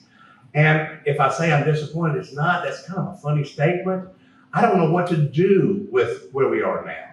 And that's why folks like all this stuff, and Jack Cary and all this, is going to help me find a way to transition from sitting in the woods alone by myself at night trying to have an encounter to trying to figure out what to do next. I will tell you that we'll get to Robert Morgan's thing in a minute, but they bored me out of the woods. What happened is that it happened exactly like Robert W. Morgan said it would happen in my own way. And I laughed. I said, you guys have done it. You bored me to the point where I'm going to, switch gears. My most interesting night is when I got screamed at. I'll play the scream for you. Now, Tanya, would you help me keep up with the time? Because, I got a lot of stuff that I've experienced and want to talk about. And so if I get close to running where you need me to wind it up, I'll change gears. Dave Canterbury. So I went to survival school. I've been to survival school many different times in my life, but I went and did Dave Canterbury's thing for two different reasons. And the night that I did get the accidental blob squatch that I didn't see till later on camera, I had to boil water in my hard hat that night, which did come in handy. So survival school helped me learn to think like a Sasquatch and learn to be lost in the woods and not be quite so freaked out and panicked and everything. This thing, the stick next to Dave is a mobile that apparently, my theory is that it's a young Sasquatch had built this to impress chicks. And you can see it for yourself. But I want to talk about the numinous stuff. Okay, so I told you about the voice that said to me, "Are you ready to die?" And I don't know exactly what to make of that, but I did have an encounter that night. We'll hear the knocking and all that sort of stuff, but not up close. All right, now let me tell you another thing. So I thought I was going to be the only one to show a map, but Jack's got maps. So this is from what used to be the Texas. They changed to Wood Ape. And psychologically, we know why they changed the name to wood ape. I don't mean to criticize them, but so you can shoot one. If they're wood apes, you can shoot one. If they're wood humans, you can't shoot one. So that was really a not so well hidden psychological move, so that we can drag in a specimen. So you can see that we're in a really great hot spot here. There's a little bald spot in between, here and sort of Arkansas, about halfway down to me. Big thicket goes down there. So a lot going on there. And I told my daughter a long time ago, I was just joking around, and she had this little puppy that was a half pit bull, half bird dog named Freckles. And she had Freckles in her purse, and she was a young adult. And I was doing I have area A, B, and C. Area A is between Chip Haven and Monster Central, those of you that have kept up with any of the Gulf Coast people. Yes. And numerous weird things started happening there. And then I was going to about 12 different places. If you called me and said something's happening, I'm gonna come out and investigate it. Some places were a little more aggressive encounters, and some were a little less, and so I got to thinking, I'm too spread out, I gotta truncate this down. So something said, find somebody that can do map dowsing. Because, what do you got to lose? So I learned that Kawani Lapsaritis can do map dowsing. And I got in touch with Kawani, and he did this for me. And I sent him some maps, and he sent back, they were all marked up with red, go here, don't go here, they're aggressive here, they'll accept you here.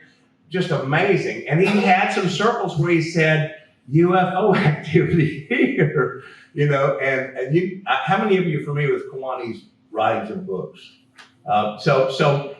He's got that connection with extraterrestrial intelligence too. But it turns out that this encounter that's on YouTube is like maybe 100 yards away from where he said, this is the spot.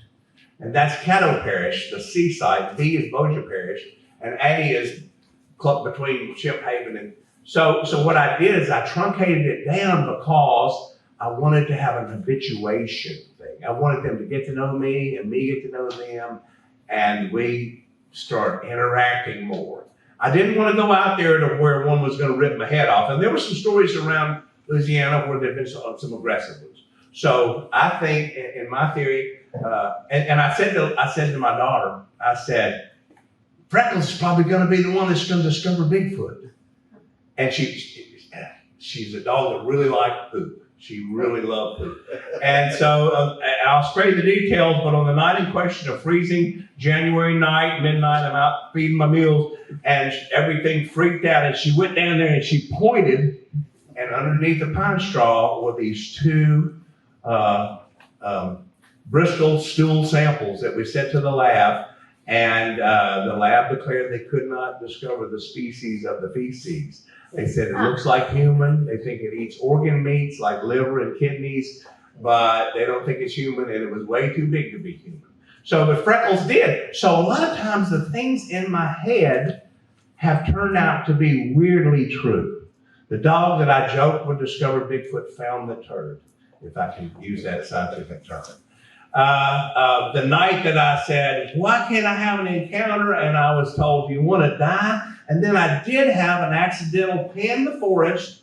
And then later on, somebody said, look, what is that? And you can see, he's called Thunder by the person that lives there. He's relatively aggressive, but we feel like we've gotten to know him enough that we understand what his game is. It's to, scare you, intimidate you. But let's see, other mind speak things. And I don't talk about the mind speak in my conference to people that I'm publicizing. This is a receptive audience.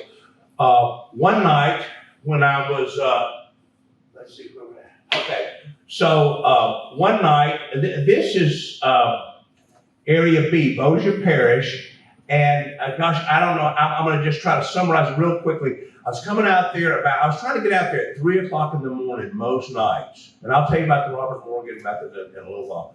And so it was past midnight, about 2:45, getting close to 3. And I'm walking down to the food plot. It's about 4/10 of a mile from where you go into the wilderness area and where you park your vehicles. And it's the bayou is right there. And so as I walk up to this, I hear rustling movement. Something's eating half the apple. I mean, something's in the process of consuming the item at the food plot right now. And I hear something large sort of backing off towards the bayou, and I start talking to it.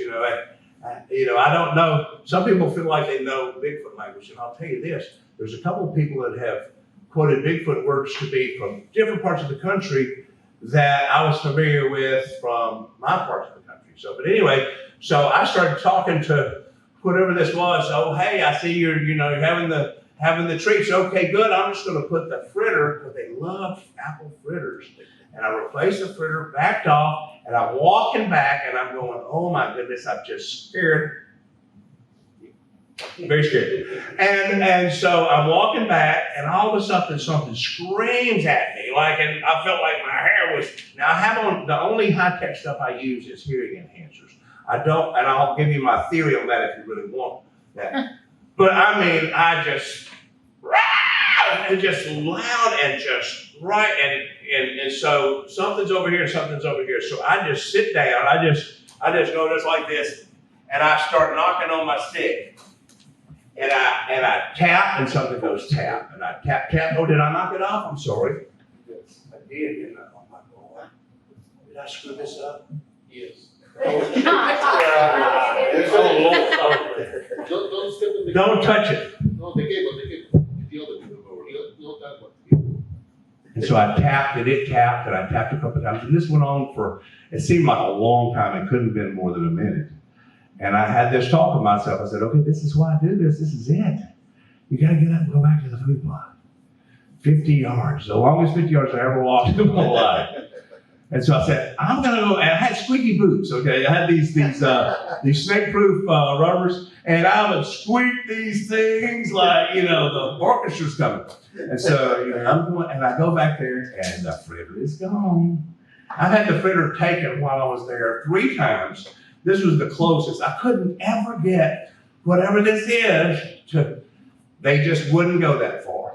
And you guys know, like I know, whatever these, entities are, they have a very strange sense of humor. They're very clever. They are ahead of you. Colonel Alexander, he says, it knows what you're going to do. It knows what it's going to do. It's very clever. And so at any rate, this was, and after that, for a little while, it was on. And one night, I started carrying extra fritters. And one night in the moonlight, and I could hear big walkings, like a bipedal step, And here's the sliver of moonlight coming through, and I start talking to her. I said, "Oh, hey, it's me. Is that you?" And I hear it stops, and I reach in I've got my possible sack. I get the fritter, and I'm holding it up in the moonlight. I get it just where the moonlight's hitting the fritter, and not really much of me.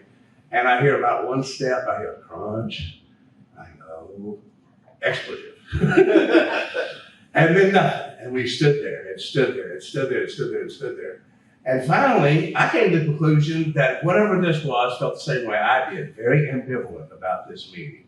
And so I said, okay, well, look, I'll bring the fritter back. And I squeaked in my boots as loud as I could all the way to the truck. So these are some of the major things that happened. So after this, I'm walking around out there, and it's past midnight. I usually go by myself. Every once in a while, I take somebody, and women seem to be better than men for me. That seems to, we've had stuff thrown at us, pelted a little bit. So I'm out there, a couple of days later, and I'm walking down to try to interact with whatever. Let's see if I can show you a picture. There it is, okay. And here's what probably, can you see it? I don't know if you can see it well there, but there seems to be a dark shape pretty much in the middle, and if you look close, you see a similar shape right in here. And somebody speculated to me that this was a mother and the young, which would fit exactly what I felt like was going on with the food plot that night. But anyway, the voice says to me in my head, and it's a female voice. It's not my voice. It's a female voice, and I'm coming down there, and I go with my light off because I've walked this trail so many times. I can tell you 6 more feet, and it's going to be the berm, and we're going to take a left to go to the tree. I mean, if people freak out because I just have done it so many times. I don't need a light. And so the voice says, please stay on the trail. Why? I wasn't thinking of getting off the trail at all.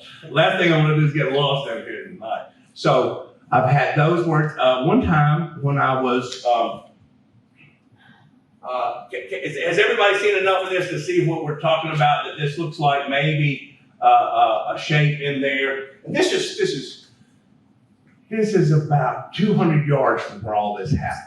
Further down, where I very rarely go, there's hogs down in there. So I'm always trying to rule out other animals. Have any of you read this book or seen this book? This is Colonel Alexander's latest book, The Stuff That Happened at Area C, which is Thunder. This is Thunder's area. He came there and we had something happen. I became obtunded. I was stung by a horsefly and my face swelled up, and I took about 200 milligrams of Benadryl, fell asleep on the tarp in the middle of camp, and it just like some sort of creature, and they were laughing at me. And then in the middle of the night, about 3 or 4 o'clock something, charged the tent from the lakeside, from the swamp. Didn't hear any splashing, there were no tracks, nothing. And I woke up the next morning, I said, Colonel, I'm sorry y'all came all the way down here and you didn't get anything exciting. He said, oh, Doc, you missed it. You slept through it. And they told me the whole thing. But it's on page 51 of that book. And that would be, if we go with the flow, that's going to be Thunder and Thunder Jr. There was a little small one sighted by a deer hunter going after some peanut butter. But this would be where all the tent would have been right over in here, and I would have been sleeping right about where those chairs are, and whatever it was came up through here and just kind of jostled the tent, made a lot of, intimidating noise. This is the food plot across the way. I got super stitched there one night, and you always want to say, is this a hog? Is this a huge hog? We never found hog tracks, ever around in here. And whatever it was would take the food from the top of this tree regularly. Now, I found that whatever these things are, they don't, if the apples have tags on them, they won't take them. If it's a lot of artificial ingredients, they won't fool with it. They like homemade stuff. And I didn't tell you about the Veda Beak. Okay, I'm trying to get to that slide in a second. So when I first started camping out there, it's very hard to get camping out in the swamp or Sasquatch are by yourself. It took me a long time to taught myself. I had a lot of dishes I had to do, a lot of papers I had to write, a lot of stuff that the house needed doing. So I'm finally out there, and And I started noticing some of these stick glyphs, these glyphs with the sticks. And I'm sitting there and I'm trying to become part of this forest. I'm saying, how long do I have to wait? And this voice in my head, again, a female voice, says, you wait a week. Now, how does this voice know about the Maximiliani accent in my head? There's no way. So it's like these entities hijack your nervous system and talk in your language. They get in there and they use your words and your verbiages and things. And I laughed. I said, "You made a beat, okay?" And I'll spare you the Maximiliani history, but I thought, how do you know that? And it's probably about right, though. In other words, the meaning was, you're not going to stay out here long enough for us to consider you one of us. Give it up, brother. You know, and so I wasn't going to wait a week. I didn't have a week to give them. So I don't talk about these things. When something's afoot, let's see my notes here. Okay, so strawberry fields. Okay, whenever activity seems to be up and happening, and I meditate a lot. I go to sleep in the woods. I started doing that as a coon hunter as a kid. Just it takes how many of you go to the woods at night? Woods at night, yay. That's yeah. By yourself. Go to the woods at night by yourself. That's what most people don't do. And you get comfortable. And and you find some nice moss you can really, and that's why I want to go where I think whatever these are know me. And I sing the Johnny Appleseed song every time I go in the woods. That's how you know it's me. And so this is Colonel Seymour, James Cailleach. Anybody know Cailleach? They're paddling around the bayou, the swamp, and this is where, this is Thunder's turf here. And this is between the edge of Cross Lake and Cattle Lake, very swampy.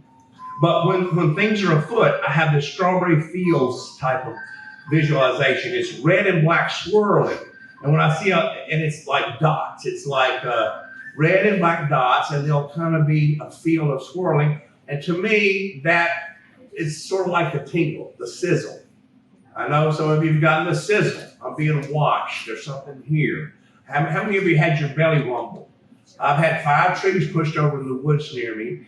And on the second occasion, whatever it was, my viscera was just shaking like jello. And I said, you're frightening me. Please don't scare me. And it stopped, just like that. It stopped. When I thought something was pranking my mules would be really acting weird, and I'd go out there to work with them. And when you're training to jump fences and stuff, it's interesting. And if you're a woods dweller, you can either go over to the prison and watch people dunk basketballs, or you can go over and watch this guy make mules jump fences. You've got a lot of things you can do, and I thought Area A was a little Sasquatch school for young Sasquatch to learn about human beings. The prison is over here, Chip Haven is right here, and I'm here with the mules, and then Monster Central, don't go down there because they shoot at you down there where Jim Lansdale people are. Oh yeah. So that's where we are. And so, and I'm seeing woods glyphs, and I'm having these sort of flashes of, feeling like telepathic stuff. And I said, no, go away, telepathic stuff. And it's convincing when it's not your voice, and it's somebody else's voice hijacking your vocabulary and stuff like that. Oh, wait a minute. Okay. Everybody want to know about this? We'll get to this in a second. So David thought it was really right. We have to rule out crows and raccoons, right? Now this is a mushroom in the shape of a brain. I'm a neuropsychologist, and and I study brains and things like that. So how many of you have gotten what you consider to be gifts in the woods? Gifted. So, and I'm going to go through some of the gifts here, but this is one of the coolest, okay? I've had several brains. Did any of you see my brain rock last time? I couldn't find my brain rock this time. It's on here. You'll see the brain rock. But it's got the sulcus, the temporal lobe, it's got the cerebellum, it's got everything. And so walking in and out of the woods, sometimes in the middle of the trail, I find weird stuff. People find feathers, people find shotgun shells. But this is you can see that the temporal lobe is here, the frontal lobe is here. Now look, if you turn it over, This has a button right here. Now, if this were a cancer, you know what it would cause human beings to not be able to do? To speak regular language. So if this is how we are, we're like you guys, except that we have something in our brain that prevents us from talking as you talk. This is Broca's area right here. So, I mean, does it mean anything? I don't know. It sure is weird for a neuropsychologist researching Bigfoot to find brains on more than one occasion in a short span of time walking on a trail coming out of the woods. I'll leave this with you guys to pass around. It's almost 10 years old, and it hasn't degraded a lot. But again, you'll see the rock too. So these things, how can these things happen? How can these coincidences? Jungian synchronicity, maybe. So I'm an ethologist, but I'm also a Jungian psychologist. I'm a board certified hypnoanalyst. So the thing is, we know we can hypnotize people that are susceptible and have them see people that are not there or not see people that are there. So we have to consider hypnagogic phenomenon. In science, they've now explored, they know that the temporal lobe has a lot to do with what's called the third man phenomenon. Anybody familiar with the third man phenomenon? Sometimes when you're out in the woods, you're lost or you're in a survival situation, and you get back, you go, who was that guy that drove the boat while we were all sick or whatever? And there's this third man phenomenon that gets you down from Everest, that gets you out of the forest, out of the swamp, and then you get back home and you don't know who that third man was, but it was a palpable, real human being. And so they've traced that down to some circuitry in the temporal lobe that makes that a real experience for people. So we're getting to the point where we're now, what are the scientists saying to us? That at its very fundamental, most fundamental level, the stuff that we think is hard knock reality is made up of stuff that is not real at all. Are y'all down with that? I mean, the quantum world, okay? It's squishy. So we have this hard knock world up here. But when you take it down to what it's made of, you get down to a level where it's not real stuff anymore. And the quantum people have been telling us this for years. Now, here's what I want to tell you. The one thing, if you can, where I'm at a different place now than I was the last time you heard from me, is the CIA and the Gateway Project. So, for good or for ill, the military-industrial complex does a lot of research and stuff, and some of it is for basic understanding, and some of it so they can take over stuff and do things. But Chomsky even said that. He said, we really, as much as we want to criticize them for doing evil things, they have put a lot of money into our projects. So the point being that, how do we use this research? The CIA has discovered that probably what E.T. told Elliot is way more true than we would realize. He said, I'll be right there, Elliot. And so the Gateway process is where, and I just asked Colonel Alexander about this. He says, yeah, I mean, he's apparently done it, and some of the remote viewers have done this, but it's hemisync, and you use these frequencies to project out of your body. Now, here's one of the secrets that I haven't told you before, that astral projection and stuff was something that I was sort of tangentially involved with in college. I had a fraternity that I belonged to that discovered psilocybin mushrooms, and they discovered eckankar and a few other things. And we had a whole bunch in our fraternity. We had the prayer meeting bunch, and we had the bunch that was smoking weed on top of the high school across the street, and we had the spiritual group that was trying to get enlightened through mushrooms.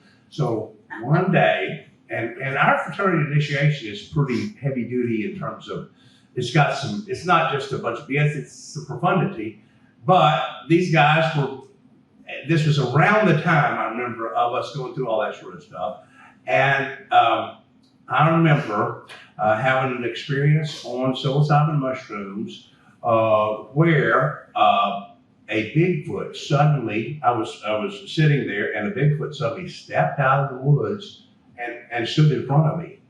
And it was huge and very ugly, and I was just extremely, I can't tell you how, you can understand how frightened he was. And I was frozen sitting there, and it began speaking to me. But I noticed that the mouth was not moving. And it said, you perceive me as scary, and you're very frightened of me because you perceive me as ugly and big and large and hairy and not lovely at all. But I'm here to tell you that fear is driven out by love, and love is the whole thing. It's all about love, and that if you want to drive this kind of fear out, you have to engage love. And then he walks back in the bushes, boom. And that was not what I expected from a Bigfoot. I'm a college guy, I've been to Falk, I've been scared out of the woods in Falk. And here's this creature saying, philosophically stuff that's way, love is the answer to all of it. And so I never forgot that. And I've told very few people about those kinds of things. But I've always kept that in the back of my mind. And when I hear things like Bigfoot appearances increase when we need to make some changes for the better, take better care of the planet, whatever. And it goes back to that. But that has really stayed with me, the notion that love is the whole enchilada here, and that fear is driven out by love. And we need to get busy doing that. So that's helped me a whole lot in many ways besides the Bigfoot thing. But again, it's the spiritual aspect, the numinous aspect of this thing. And I told you about talking to the woods. When I went to the woods and I said, hey, please stop vexing my mules, it seemed to stop. So I got really teased hard online when in the midst of all that crazy TV show I got caught up in, they said, if you don't want to shoot Bigfoot for stealing your chickens, what should you do? And I said, go stand at the edge of the woods and say, please stop stealing my chickens, will you? And and I didn't know if it would work or not, but they laughed at me. But I didn't tell them these kind of things have worked for me. And whatever it was playing tricks on me, moving the buckets. A mule will not take a bucket and move it to the other side of the pasture where the mountain lion lives. Okay, but and the mountain lion's not doing it. Have y'all seen the pictures of the mountain lion and the blood in the pond and all that? So that's all in those. I got scads of stuff, but basically, just a trickster, and a lot of tricks, and a lot of subtle humor and weird things. What have I not? So when I was at LSU, we were really into Carlos Castaneda. Y'all read The Journey to Ixtlan? And so Carlos Castaneda was an anthropologist who went to Mexico to live with the Indians and a brujo. You know what a brujo is? An Indian medicine man, sorcerer, whatever. And so he lived with Don Juan Matus for a long time, and Don Juan taught him a bunch of stuff, and he wrote about 8 books. Big controversy over whether he made it up or it's true anthropology or whatever. But he talked about the tonal and the novel. You guys know about the tonal and the novel? The novel and the tonal is the difference between, it's kind of what we're dealing with here. The split between hard knock reality and what we might call the astral world. Maybe so the Twilight Zone, that's a good example of what we kind of think of. Are there levels, are there dimensional realms of experience? I don't know. I'm telling you, I know less now. I'm learning less and less until finally I know nothing at all. So the novel and the tonal are talked about in Carlos Castaneda's work, and it's a Native American way of looking at the intersection of the normal hard knock world and the spirit world, and that shape shifting and things like that would be the tonal of the novel. So I encourage you to check out Carlos Castaneda if you want to see another way to put your toe in the water of this weird woo stuff.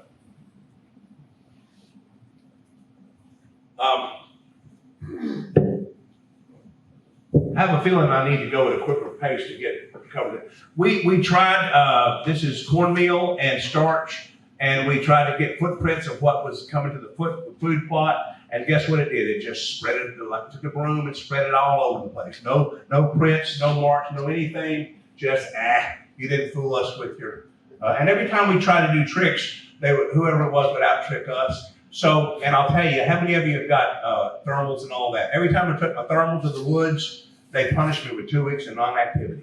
Oh, yeah. Leave your thermal at the house. You make friends with, look, if I put a game cam in your kitchen and you don't like me, no. Don't let that guy come over anymore. You put a game cam in your kitchen. How about guns?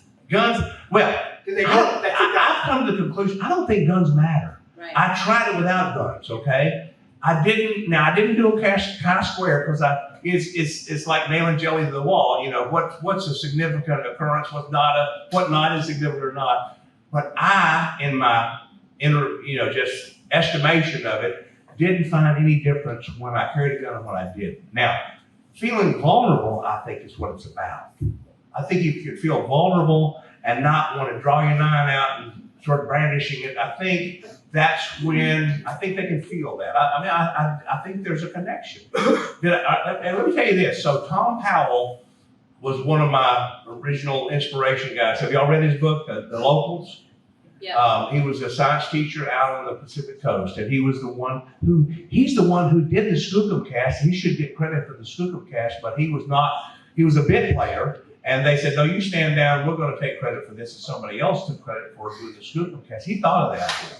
Tom Powell, I said, Tom, why are you not, I sent him an email. Why are you not out there every night? You're so close. And he said, Sam, he didn't know my gift name I go by. He said, Sam, let me send you something. Sent me an email. And it was a guy that sounded like a Ross Perot kind of a guy or an Erickson kind of guy that had put $300,000 to $500,000 into research in Sasquatch. And the email said, after 4 years and this amount of investment, we came to the theory that these things were affiliated with some extraterrestrial intelligence.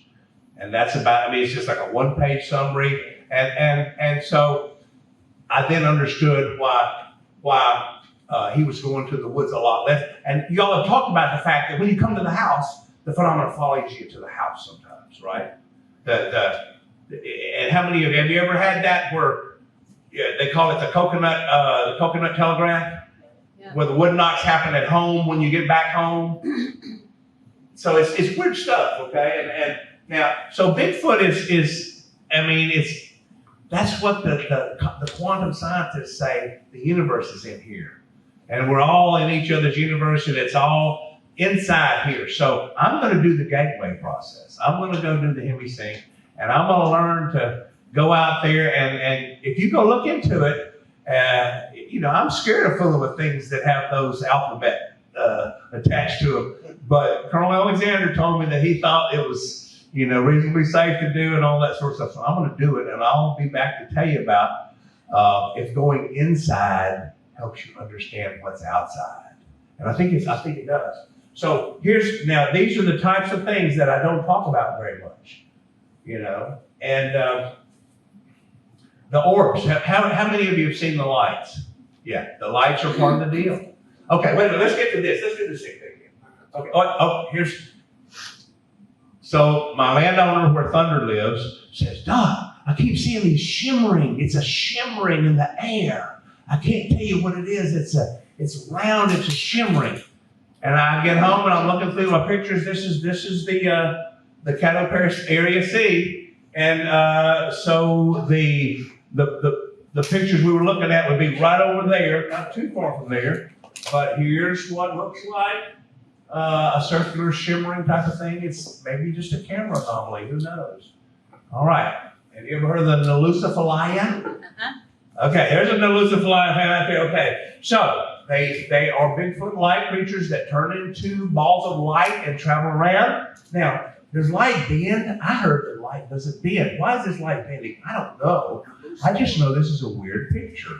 So there's a game cam about 50 yards over beyond us there, and this is area A. But anyway, I found this little sort of a bivouacy cave, and I came around to take a picture of it. And just as I jumped down the ditch to do it, I took this picture. I didn't see the light do that, but I've kept it ever since because of the legend of the Bigfoot creatures that turn into balls of light and move around. Here's the brain.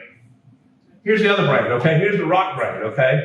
And you see, here's the temporal lobe, sulcus right here. Here's the frontal lobe. You can see the cerebellum down under there. And this is all within a short span of time that these brains happen. How do they know this? All right, so this is, Ronnie found these on the island where the thunder experience happened. This is a rock that looks very much like a finger. It's not a finger, but it looks very much like a finger. And a sort of petrified sort of nut of some sort. It's seems like it's preserved in some kind of way. And then a hand axe. And this hand axe, when I went to the SSE, I tried to be very Jane Goodall-like and no woo, okay? I just tried to eliminate all the woo, okay? And so when I got to stuff that was woo, they all sat up and really paid attention, and I thought, oh, I've got it backwards. I handed this hand axe to somebody that was a sensitive at the SSE, and she just like she grabbed an electric wire or something. She said, ooh, this thing has got a lot of energy in it. So apparently it's a kill stone. And we found it, there were about 8 turtle shells that had been broken into, apparently with this little hand axe there. I took my son's 2 dogs with me to area B. This is where right over here is where the fritter tree would be. And right in this exact spot, the next time I came out, were these 2 black shotgun shells. I had 2 black dogs, came back the next day, in this place where you go off the trail to the food plot, 2 shotgun shells right in the middle of the trail. They're old, they're rusty, empty shotgun shells. It's not hunting season. I've been gifted, this is at the head of the trail. It's a walking stick with a nice little handle. This is the second walking stick that's been made available to me. Is that parsimonious? Given to me? Do I know it was available to me strangely, and it wasn't available the time before I was there. All right, let's talk about the sticks. I've never shown anybody the sticks, and here's why. When I was at Vanderbilt, I was the Igor of the rat lab, and we did a lot of, stuff down in the basement to small rodents and things. And Mike Miernicke, who was the Vanderbilt side, I was the Peabody side, he's now a vice president at a drug company up in Pennsylvania, probably making lots of money. And he's just a super great scientist. And he knows them. So he hits me up on Facebook. He goes, Webb, he said, we can now land vehicles on the moons of several planets. Don't you think it's time to come up out of the twigs and sticks? And he embarrassed me. And I stopped. I put those in a different folder. But take a look at these. All right, this is the same place. Now this is the fritter tree. Okay, if I'm standing at the fritter tree, these sticks are just inside that closet. They're about 8 yards back this way. And it's a part of the little trail that goes down to the bottom. Right? And this is so when I'm focusing on, I'm trying to focus on the center of the donut every time in this stuff. Yeah, before I get to that, I got to tell you, I got interested in sticks. You ready to wrap it up? This is the sign that says you wait a week. This is somebody. It looked like somebody was saying he's camping out right over there. Don't go there. All right, real quickly, you can see the sticks on my thing, and what it relates to, I think, is crop circles. I think now that sticks are going to be like crop circles. It's just crop circles are so big and so well done that it's obviously something. I think sticks are harder to figure out. So, questions? What is Arecibo sign? All right, so Arecibo was a project we did a long time ago where we sent into space a space probe, and we put on there the left-hand side. And this is where carbon-based life, and we do math this way, and we have DNA that way, and so. And this one over here says we are a silicon-based life form. And this appeared in England about a good while after the Arecibo thing launched into space. And then this thing appears, near Glastonbury. And so it's where a lot of those crop circles are manifesting. You can look it up and just look up the Arecibo answer. And it's pretty doggone interesting because it says if you follow this the way we did this and sent it out, it says that they're silicon based and yet they probably are hanging around trying to be involved a little bit in what's going on here. I'll leave you with that. How's that? Thank you for having me, guys. We'll do it again.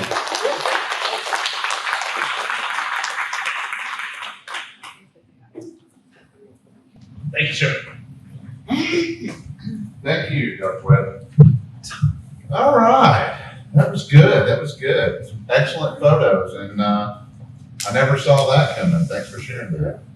Our next speaker is Arla Collett Williams, and she has been involved with Bigfoot and other type cryptids and other things paranormal for a very long time.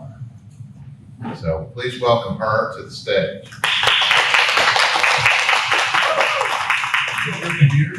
The paranormal. For me, paranormal never existed because my life has been outside what most people consider normal. Paranormal, events or phenomena that are beyond the scope of normal scientific understanding.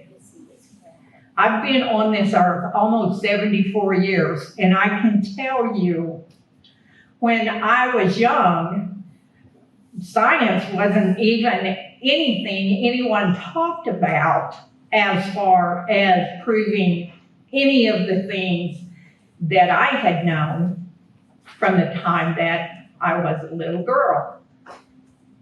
So for me, the word paranormal was kind of something that I didn't understand, because the majority of the things that I've interacted with and been a part of are part of what they say paranormal is. It's my normal. And so paranormal is kind of, it's one of those words that, to me, doesn't really have a whole lot of meaning. Now, I do have 2 books out. My Life with the Hairy People, which chronicles part of my life with them. I also have a children's book out, Respect in the Water. It's very important to me that we respect this place we live on. It's very important to the Bigfoot people as well. Now, I'm not going to ask you to believe anything I say today. But what I will ask of you is don't throw it out. If it's something that you just can't grasp, don't just dismiss it. File it away somewhere. And maybe one of these days you will have something happen, or somebody you know and trust will have something happen. And you then can go, wait a minute, I heard something like that. And so you have a reference point. I'm not here to prove to you anything. I'm not about proving anything. And that's been one of the big deals when I came into this and started speaking publicly about my experiences, that I got a lot of flack for. Well, you can't say that if you can't prove it. Well, yes, you can. I'm not asking you to believe what I'm saying. All I'm doing is sharing my experiences. From day one, when I came into the Bigfoot world of research, I said that. I'm not here to prove anything to you. I'm here to share my experiences. You can take from it what you want, or you don't have to take anything from it. I'm just going to share what it is that, I've experienced through my life. Like I said, I've had interaction with many beings that people call cryptids. To me, they were just what lived in the woods. And so they weren't something that somebody was trying to prove. This is my grandmother. We think it's early 1950s, could be 49. She couldn't remember, but we were just looking at the old pickup in the back trying to remember when this would be done. She was demonstrating how the Bigfoot walked. And she had the most joyous look on her face when she was doing this. And so she was my teacher. When I was 6, I was at her house. I was sitting on the ground outside and had a bunch of sticks, and I was playing with the sticks. I made houses, I made structures, I made all kinds of things with sticks when I was little. And I heard somebody walk up. I thought it was my grandmother. When I looked up, what I saw was a young male, juvenile Bigfoot. We stared at each other for a little while, and then he turned around and walked off. Well, at that point, I jumped up and ran in and told my granny what I'd seen. And I asked her, I said, "What was that, Granny?" And she said, "What do you think it was?" And so she let me think about what I had seen. Now, I knew it was a boy. There was no doubt in my mind that it was a boy. It was some kind of kid, but it had an awful lot of hair on it. So after a little while, she started teaching me about him. Now, she grew up in the Boston Mountains in Arkansas. Now, I don't know how many of you are familiar with the Boston Mountains, and she was in the woods all the time. So she had her own experiences in her life with them as well. She never talked much about that. It was all about what was going on with me. She never ever taught me to fear anything. Fear stops you from understanding. Once you're into fear, whatever was about to happen, it's done. You're not going to have that encounter that you wanted to have so much if you're already in fear. And so she taught me, though, when you go to the woods, you be respectful. They're our neighbor, and so sometimes you talk to your neighbors, and sometimes you don't talk to your neighbors. And she was that simple in her teaching. But that's pretty profound teaching, is to teach respect. She'd tell us kids, if we were doing things we shouldn't do, you kids don't act ugly. And that meant don't be ugly in how you act and treat other people, other beings, the earth, the water, everything. Because all of it's connected. None of that is separate. We are all a part of it, as they're a part of it. You know, I have been lucky to,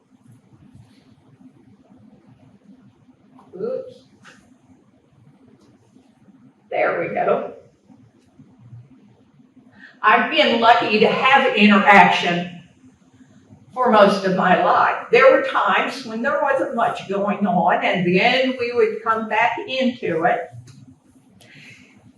And in 1988, I moved to where I live now, and things started happening. And Mr. Indigo came along. Indigo's what I call him. I call him that because when I would see him, there was always indigo bunting, that little blue bird would be around. And so one day I just said, I'm gonna call you Indigo. He was very small at the time. Now he's about 20. And this is an AI image that was done. And this is pretty much what he looks like right now. The other one in there is his dad, Al Collett. When you see the movie after the presentation, Flash of Beauty, Paranormal Bigfoot, you're going to see a man, Richard Taylor, who got to view this family and interact with Al Collett. the AI is a good thing and AI can not be a good thing, but that's the way most things are. And so for this to be able to see what they look like, to be able to share that, this is what they look like. I'm not the only one that's ever seen them. Rick Taylor saw the whole family. I've had many friends who have seen them. So I'm not the only one who has seen them. Now, there are things that go on around them that is pretty much what people call paranormal. They're there, they're not there. How did that get there? That wasn't there 5 minutes ago. I just turned around to do something. I turn around, it's gone. I'm like, what happened? I look, and then it's right back there. How does that happen? Well, it does, and it does a lot for a lot of people now. You know, there are hundreds and hundreds of people, and maybe more than that are talking about this. When I came into this in 2009 and found out there was a Bigfoot research world out there, I thought somebody was teasing me. I thought, no, why would somebody be wanting to prove that they exist? I've known it all my life. Native people, indigenous people around the earth have talked about them. They're in their stories. Why are you trying to prove it? No. Well, I found out real quick that there actually was. I am not a researcher. I am not a habituator. I'm a woman who has great respect for them, and I get to interact with them. And I believe it's all out of respect, my respect for them, what my grandmother taught me, that they honor what I do and I honor what they do. Now, they're stinkers, for sure. The hairy kids are. Their latest thing with us at the house is, I have a bull mastiff, Amy Faye. She weighs 120 pounds. And when she goes outside and wants to come back in, she has a particular scratch she does on the front door. And I know immediately, well, there's Amy Faye. And so one of us will get up and go to let her in.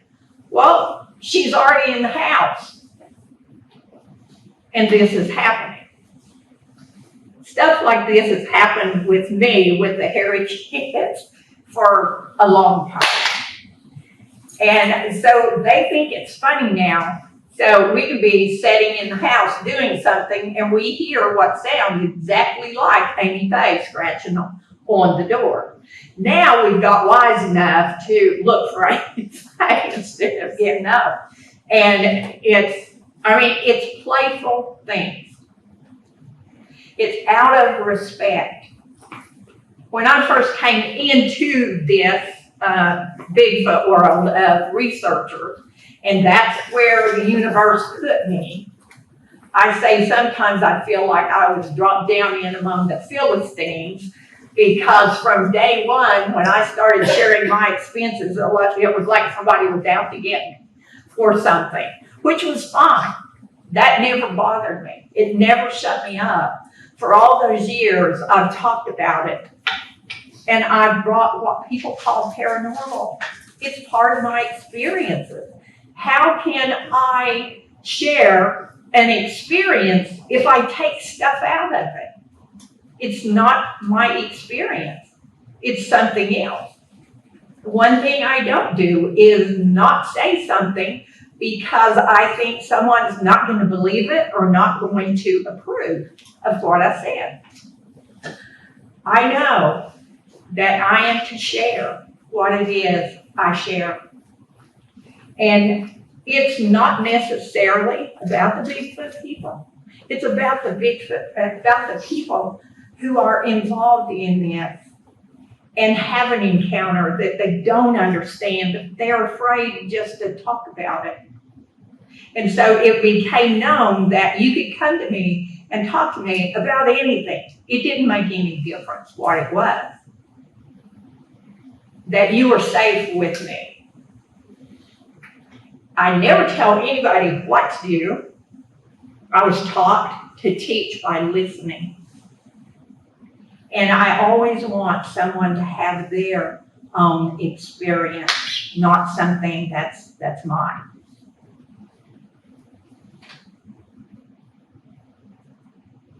Now, I don't know how well this is gonna translate on this. Eye shine, is that really possible? Well, we've kind of already talked about eye shine. Some people call it eye glow. This is going down the road. He is actually right here. Right there. Can you see the two dots, two light dots? I said, he's standing in there. I just saw him as I was walking down the road. He came across the road, went in there. Now the sun at this particular time of day is behind all of this. It's not from this side, so you would think, well, maybe the sun or something.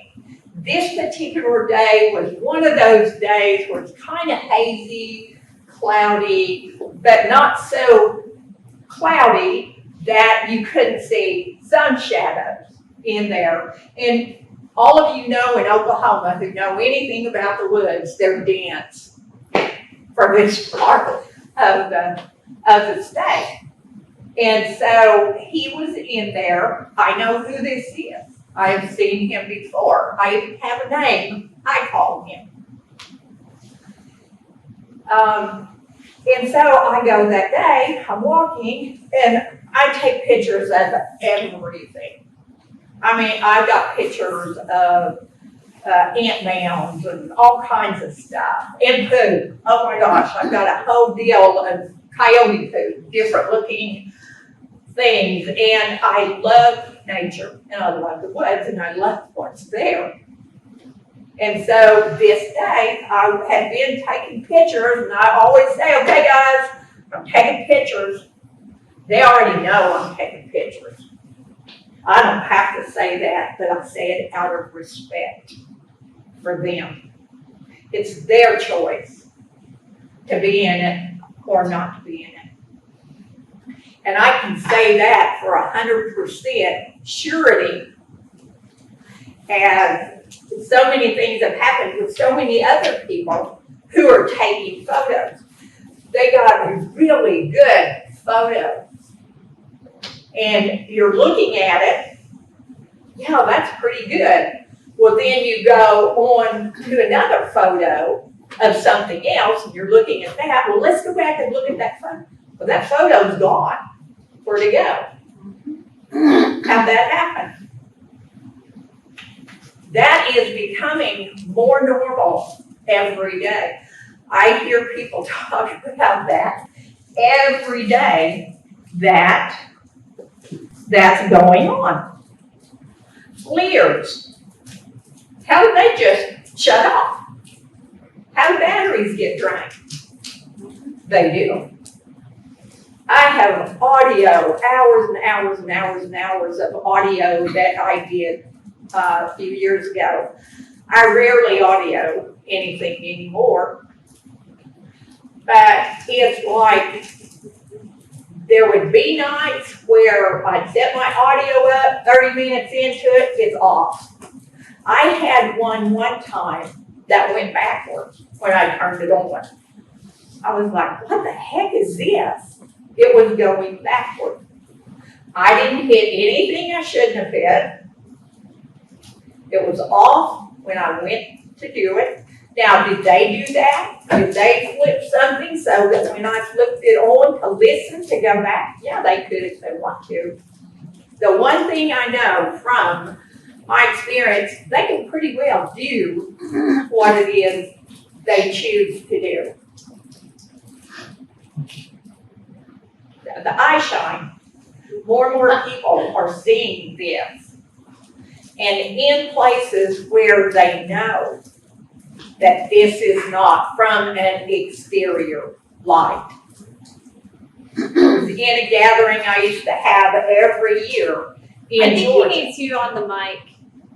The mic, Oh, I gotta yeah, get back. yeah, it's a live stream, right? He keeps signaling to you. Oh, Yeah. just say hey.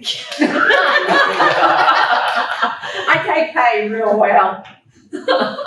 And thank you. But, you know, it's that existence of what they do that people classify as paranormal. I'm going to tell you this real quick story that happened when I was a young teenager. And it's people would classify it as paranormal, but it wasn't for many of the people I grew up with. There was no man who was a Creek Indian in the town that I grew up in. And he never had a car.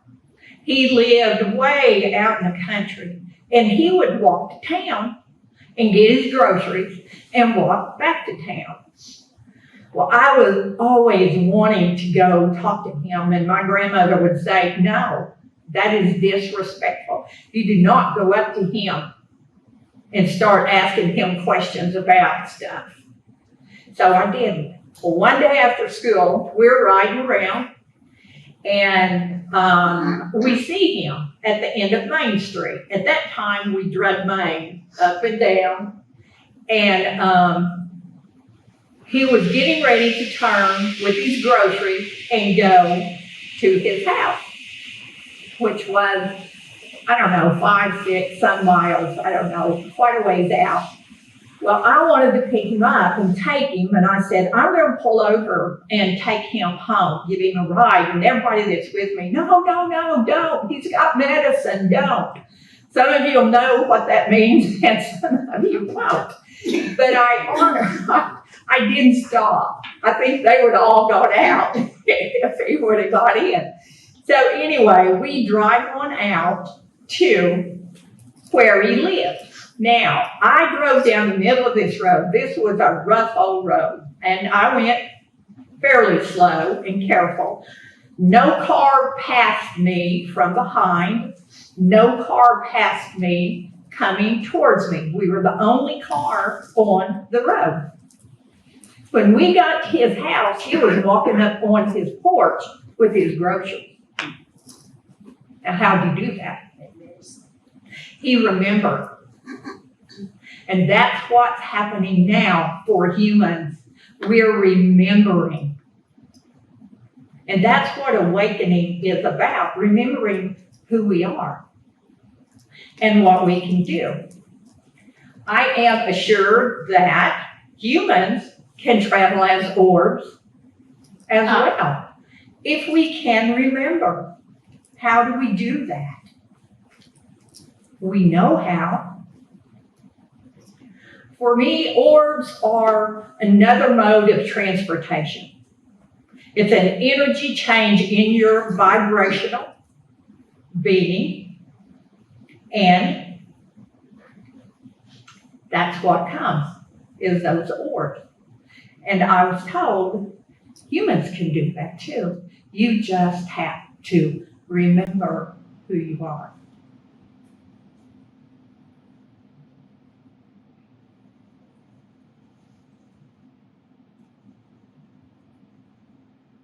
Okay. I don't know if you're going to be able to see him in this. I had another picture that's a little better than this, but I couldn't find it. I'll point it out to you. He is right here. Yes, these are, and his legs kind of come down. I don't see him off at all, but I know where he was. I was down in the woods and was taking pictures of everything. And I called him the old white one. Now, not because he appears white, thank you, in this when he is what people call cloaking, but because he was actually white. He was very old. He was an elder.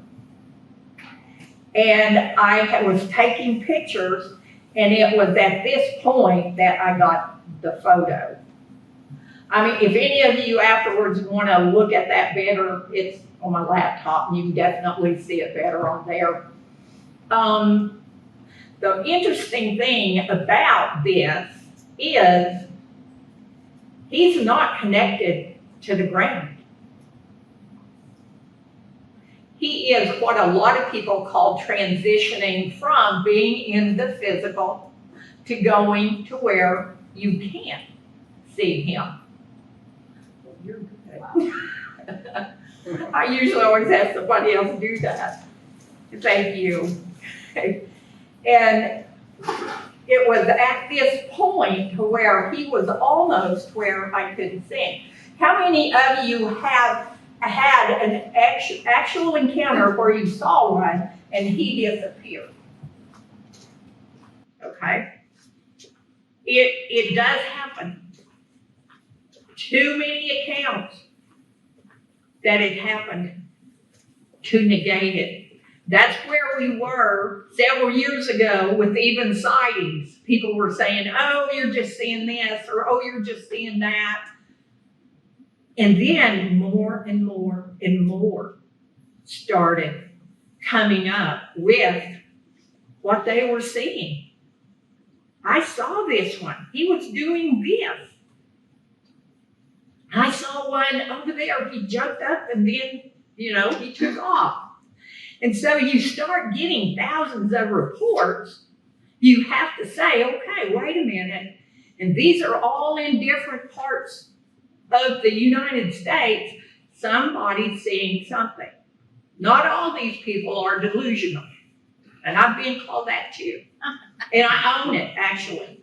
I'm pretty happy in my delusion. I can tell you that. So yes, this does happen. I'll go a little further. I've been in this state myself. I have an ancient that I called Kashima. That was his name he gave me. He is what I call a teacher. My grandmother told me about the teachers when I was young. I never thought one would come to me. I didn't ever think I would be doing what I'm doing, but I am. And so, what he has done is talk with me. He has very much what I call a grandfather energy. And his teachings have helped me so much in who I am as a person. I was never a bad person, but he has taught me how important it is to open your heart. Not just your mind, but open your heart. Shift your paradigm, and things could happen for you. I'm not going to tell you they will happen. I'm not in charge. I don't make their choices for them. They do. When Rick Taylor came and saw the family, I did not ask them to do that. They did it because they chose to do it. So one day, Kashima and I were walking, and there were times where he was in physical form walking with me. And we would talk. And I was asking him some questions about this cloaking. He calls it the place where they go. But I was asking him that. Well, as we were walking, there was this flock of wild turkeys that was getting ready to cross the road down in front of us. Now, anyone knows anything about wild turkeys, if they even sense that you're there, they're gone. Yeah. Well, when we got by them, they took off. We went on down, turned around, and when we were coming back up, the turkeys had kind of filtered back in. One was like from here to that first row. Before we get all the way up there, we're talking about this place where they go. And like a little girl, I said, hide me. Can you hide me? that quick, I couldn't be seen. Now, how do I know I couldn't be seen? Those turkeys couldn't see me. There was a turkey right there. I was so excited. I was like, oh my gosh, there's a turkey right there. I can almost spit on him. He's that close to me. None of them saw us. At that point, I began to feel my body. Wait a minute. My body felt exactly like it feels. The only thing different was my feet weren't touching the ground. In this picture right here, his feet are not touching the ground. I can see him. And so the connection there is a change in vibrational energy. And when that happens, this can happen. Well, we continued on past the turkeys. And, I'm looking at Kashima. He looks exactly the same. I'm still continually feeling my body because I know they can't see me. But we continue our walk on down and go down one way. And as we're coming back, he begins to, what I call, bring me back. And that was done in increments. And the reason I know it was done in increments, not only from how it felt, but the fact of watching the turkeys. It was like he took me to this point. And then when he began to take me to another point, the turkeys started getting nervous, like something was going on. And then when he brought me again, the turkeys' heads went up and boom, they were gone. Now, the only effects of that was I felt really mellow, very calm, very peaceful. And we walked back on up. He left. I went into the house and laid down for a little while. How does that happen? It happens. And whether you believe me or not, I'm okay with that. I know that's a stretch. The first time I ever told that story was on a podcast several years ago. And oh my goodness, the chat was very, very busy with throwing some names around, which was okay. I'm fine with that. I'm not going to be disrespectful to you. I don't care what you say to me. It's just not going to happen. And the people who know me will tell you that. It's not in me to do that. So yes, this is happening. What about quantum physics? Entanglement. All of these things that science has said, whoa, wait a minute. We got to look at this now.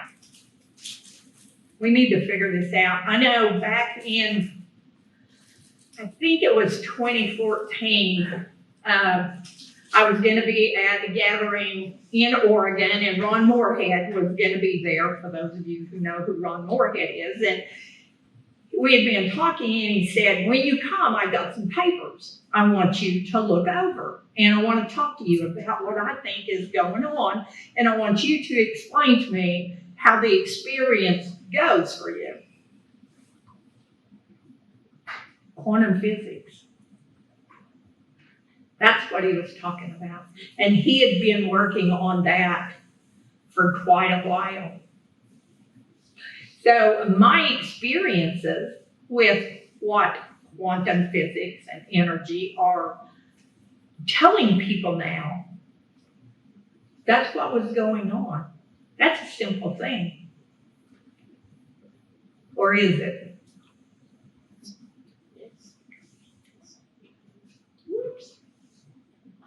Okay, now we're going to talk about something that's really hard for people.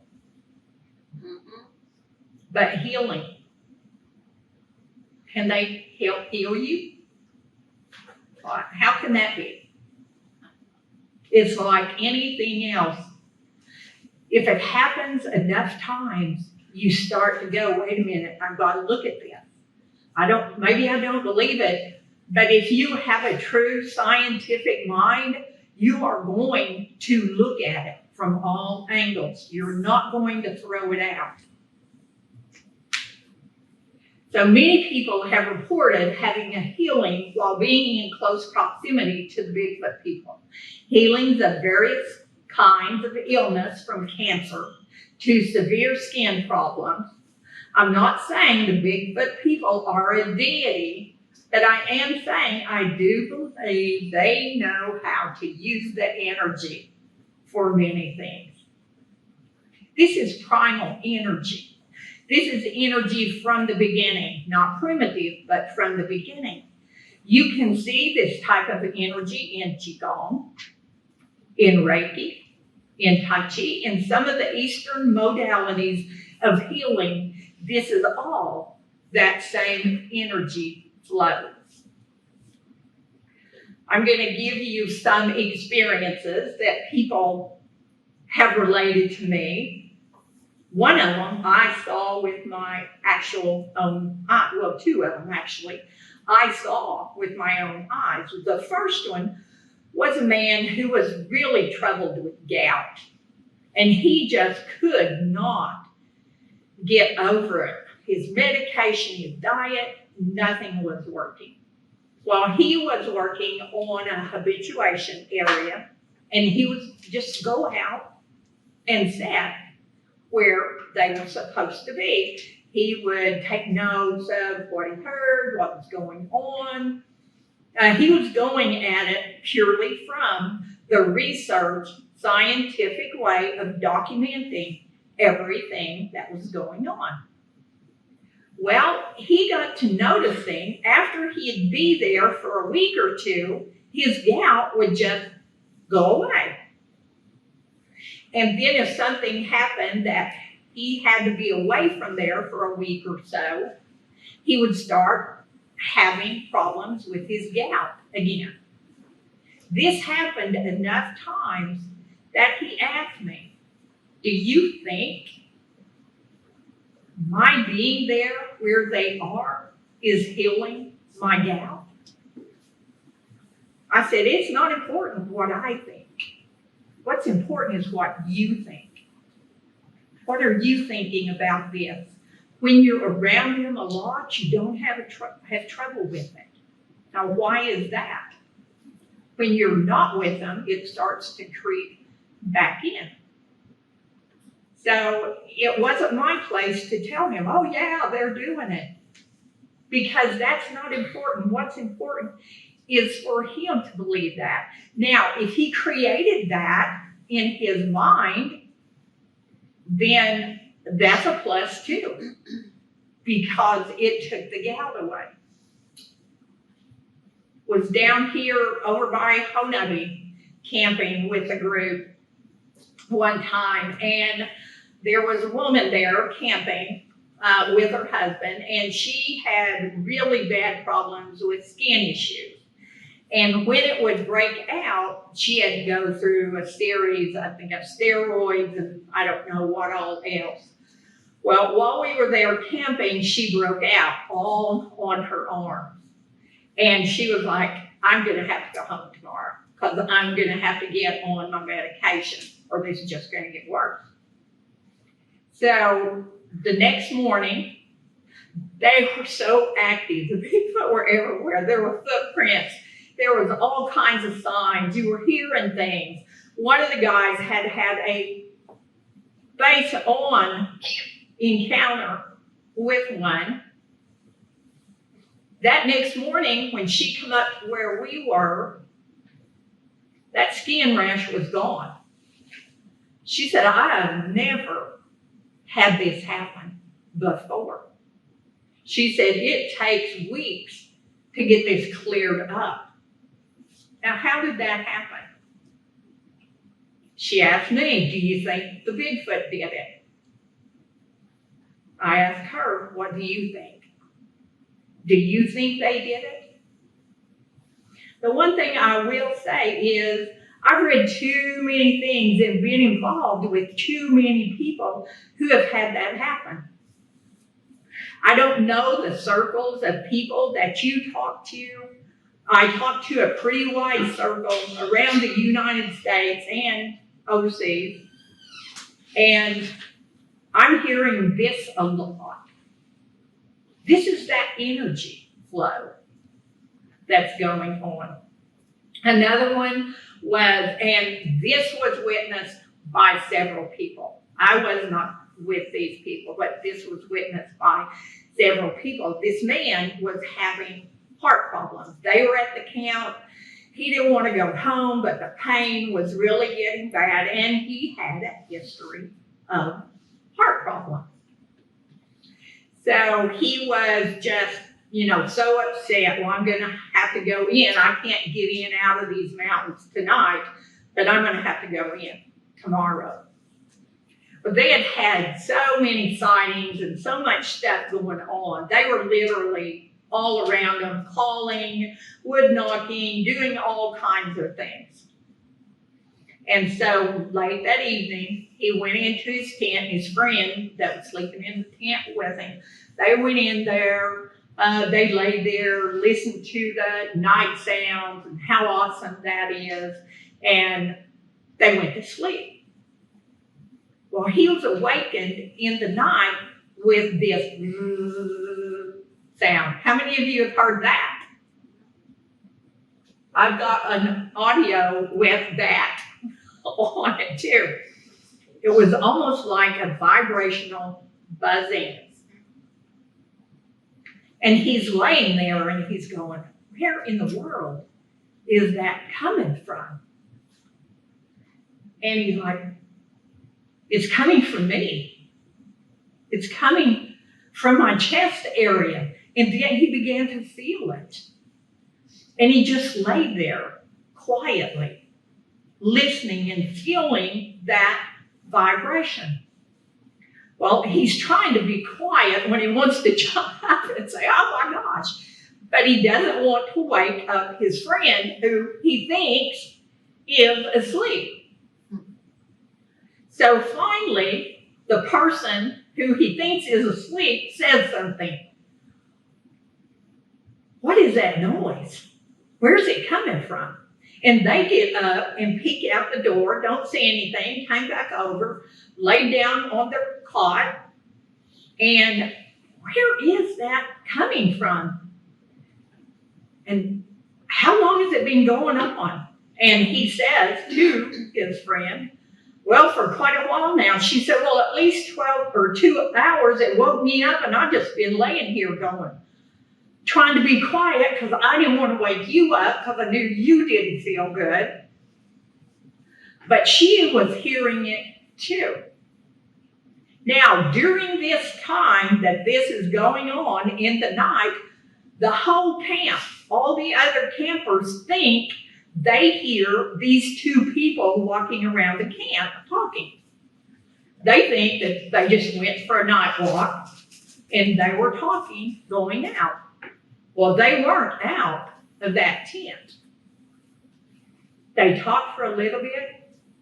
They both go back to sleep. He gets up in the morning. There is no pain, no weakness, none of that. How does that happen? It happens. Now, I'm going to tell you another story. There we go. Okay, you heard me talk about indigo a while ago. See indigo's name up there? In 2019, Matthew and I were in a semi-wreck. It was bad. The cab was ripped off, turned around. When the rescuers got there, or the highway patrol, they thought, there's no way anybody can live through that. But we did, and with purpose.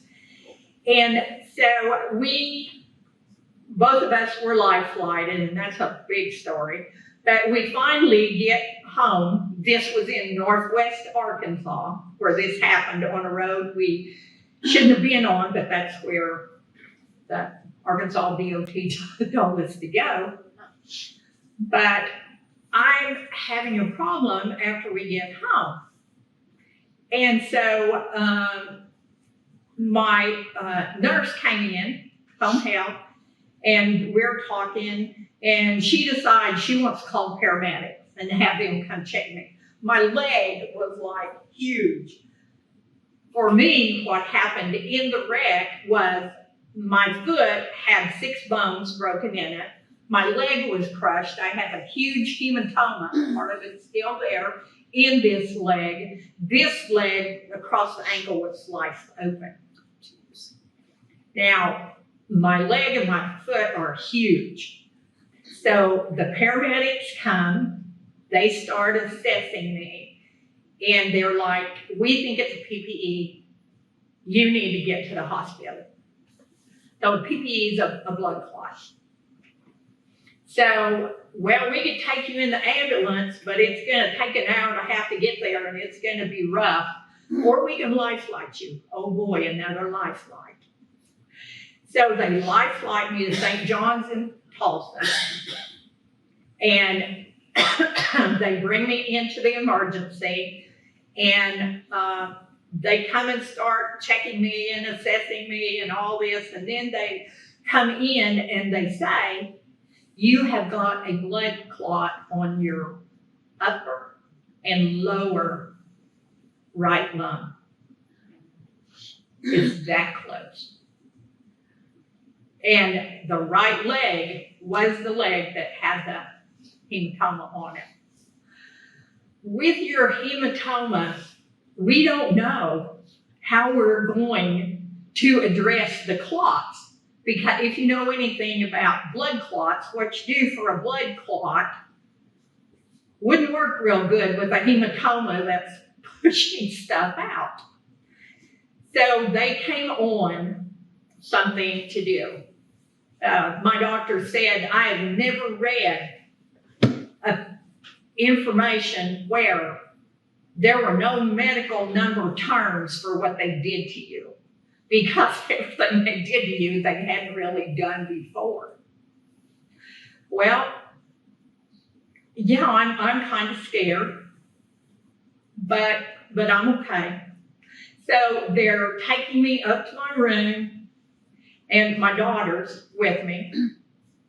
We come into the room, and you know, when hospital rooms, they'll have a board up there, and it will tell you, okay, this is the doctor, these are the nurses, these are the aides, and have everybody's name on there.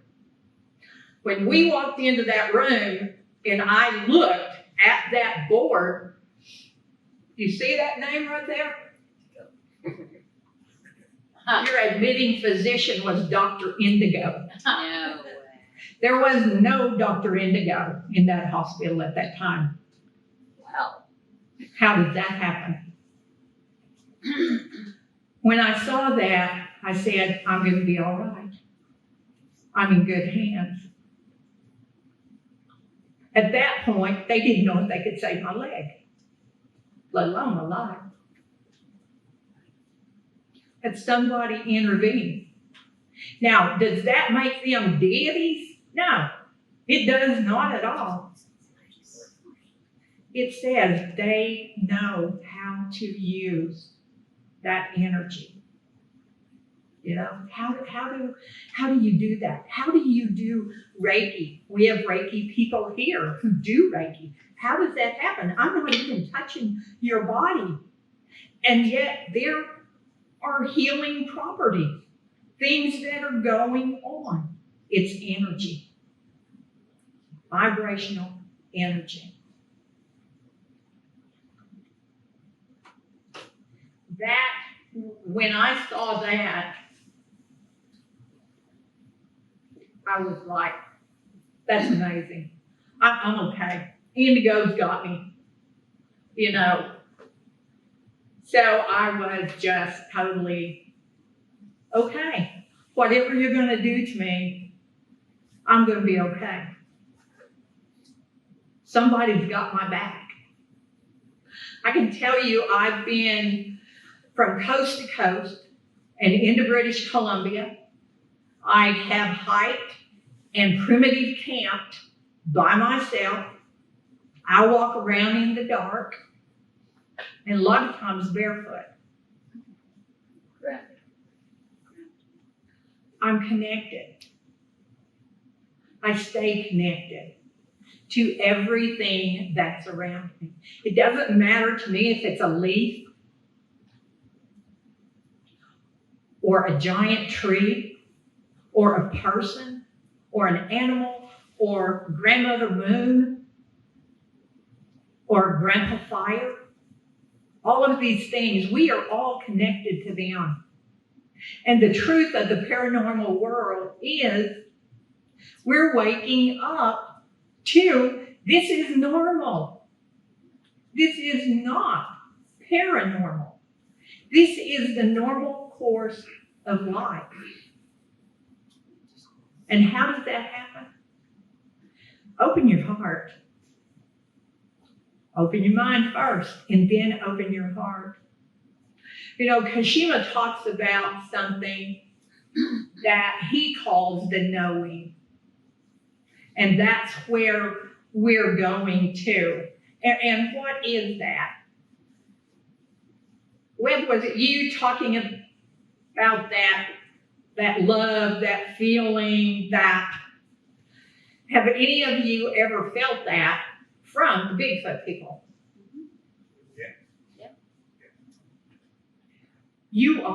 Fear does not exist in that. There's not a thing in the world, and it's just like that. You could be hit by whatever, and you know that everything's okay. Never have I been bothered by hogs, and there are hogs all around me. Yeah. And that's what Rick Taylor said after being able to see the family was, my whole life's changed. I'm not afraid of anything. And it's not like, oh boy, I'm Superman. It's, oh my gosh, I feel that love. I feel that love. And that's where we're going. And I see it more and more every day. People say, oh my gosh, all this stuff is happening. Yes, it's happening. But love's happening too. And I don't take this love lightly as some flirtatious whatever thing. It is a deep, complete, consuming love. When Rip Taylor we walked back up to the fire that night, one of the women was sitting at the fire and said, oh my gosh, you look like Moses. He was just glowing. He was feeling that it's a complete acceptance of who we are, the divine beings that we are. These are my books, My Life with the Hairy People. And actually that says with the hairy people, and Respecting the Water. As I said, respecting the water is important to me. And the artwork in that book is really cool. So the paranormal is becoming the new normal. I hear that said all the time. Paranormal, as we get into quantum energetics, learning about quantum entanglement and all of those things, the normal is the paranormal. Thank you.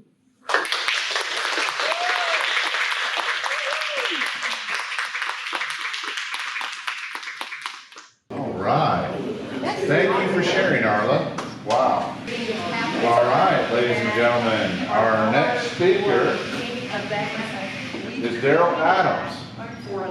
Darrell Adams has been in several different documentaries. He was in the original Flash of Beauty, and he's also been involved in the Bigfoot Alien Connection documentary, and his vocalizations that he's got up in, I believe, Oregon, has been used on Expedition Bigfoot. So please help me welcome Darrell. Come on up, Darrell. You have a computer or anything? Hey, yo. Hello.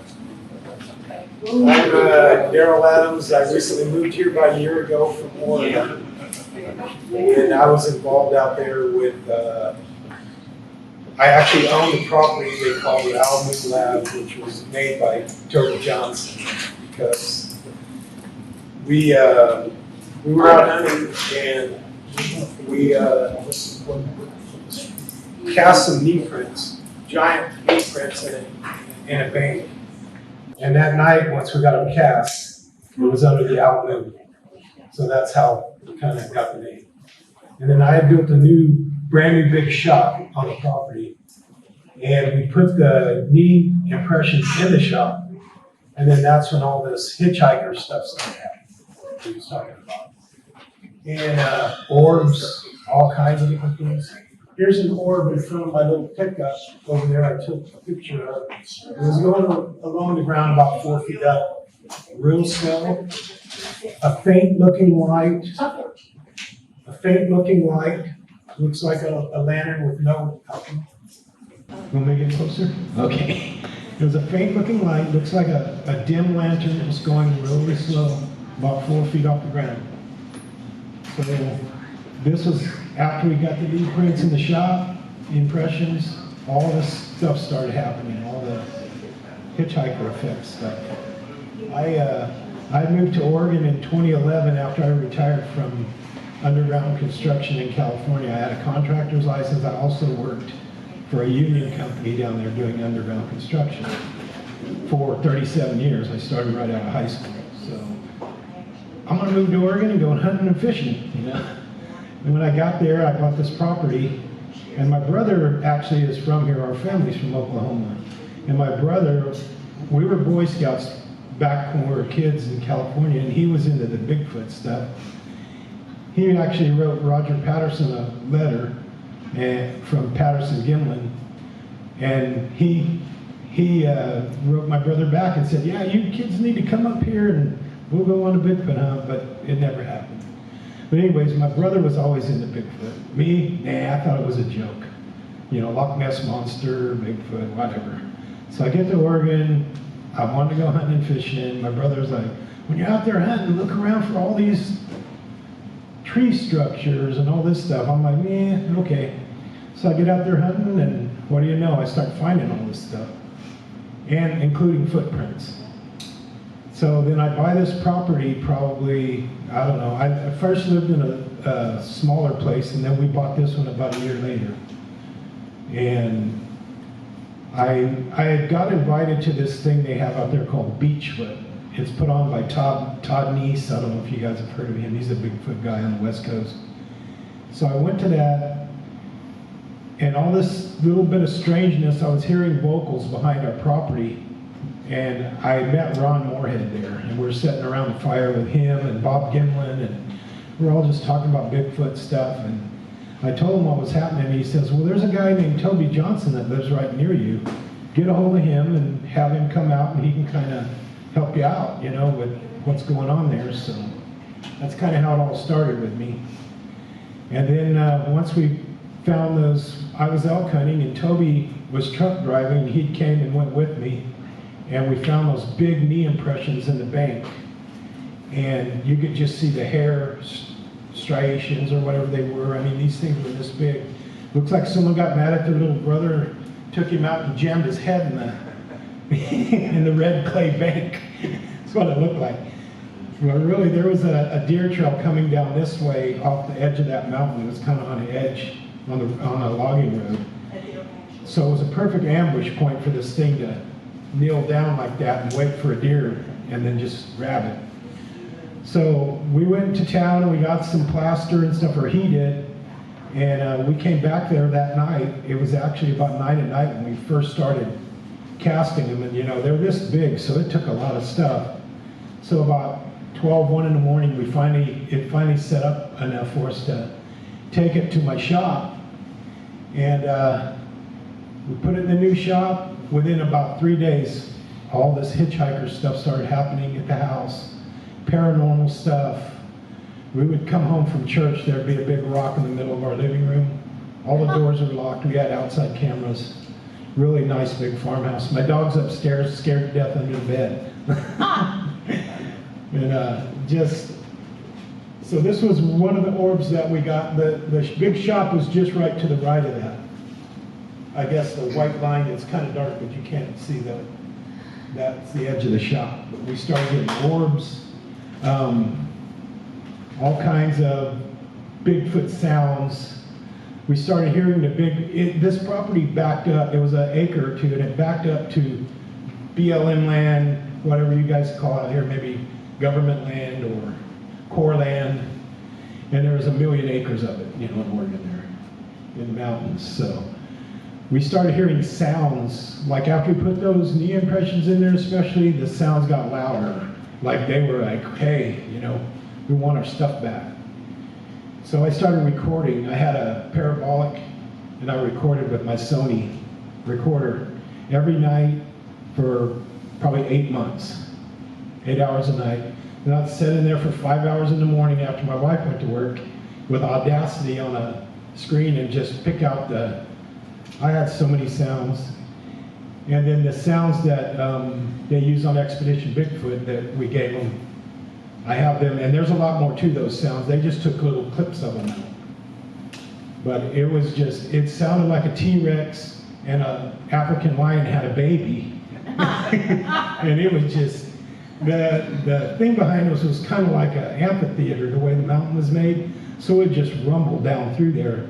And you could just almost feel it in your body. It's hard to explain it. But, so that was happening. Yep. So, can you go back? Is there another one before? The other one of the Bigfoot walking away? Yeah. Okay, this is an area down to the left. That's kind of like a little ravine there. And this was the area that was above the property. I had sold the property after we lived there 2 years because my wife's a mental health therapist, drug, alcohol counselor. And during COVID, we had no internet out there. So we had to actually get a place in town. But I still habituated the area above that property where all this stuff was going on. And so right here, we had a guy with a instrument for measuring like distance for the road department or whatever.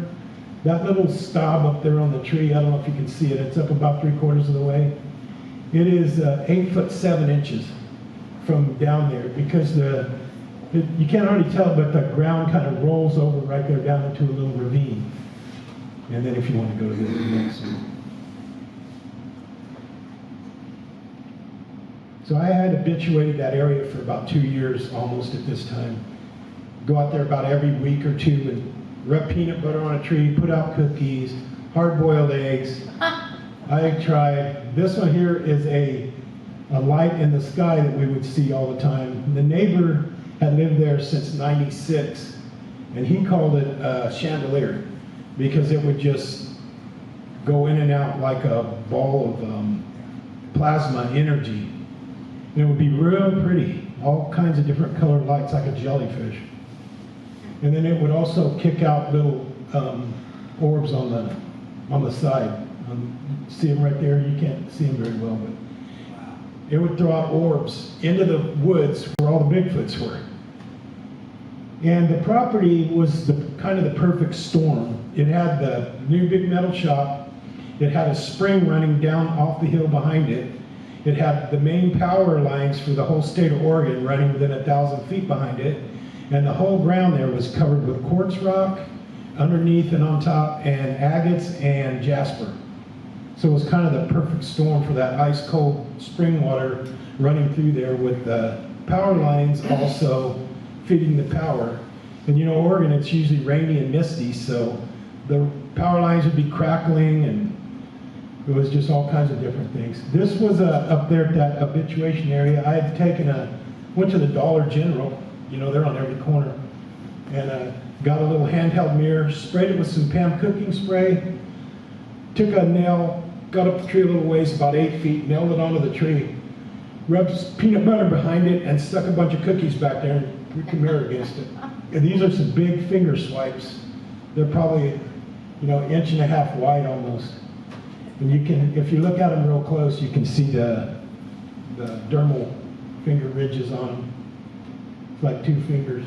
Is that hair on the left side up at the top?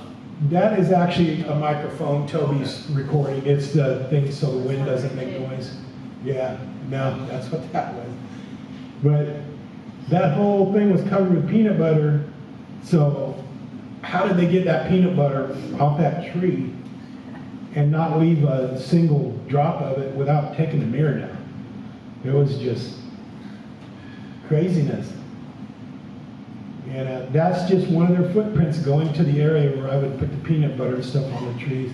Actually, we cast probably 15 or 20 of them, like a trackway going up to that.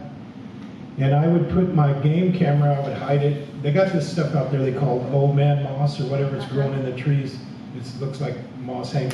So I would hide I wasn't really hiding it from them. It was just for people not to take it.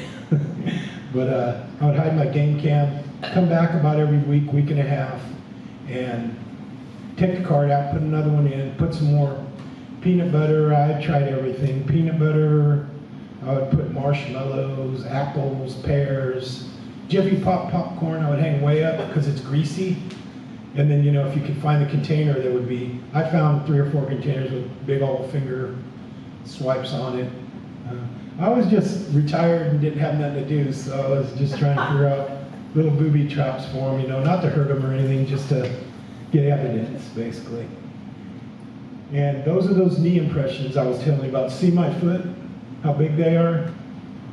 I had actually had a hip surgery, and I had another picture of that without my foot there, and I took it to my orthopedic surgeon, and I go, what are these? And he goes, well, it's just, I could see the patella or whatever. That's just some big heavy guy stuck his foot in the mud. And then I showed him the one with my foot, and then he realized the size of those.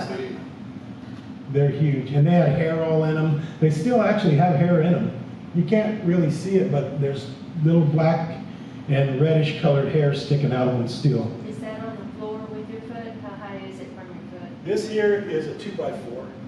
We Okay, made so this it's on the little floor thing though? and put stuff in it, yeah. And there's actually still hair sticking out of it.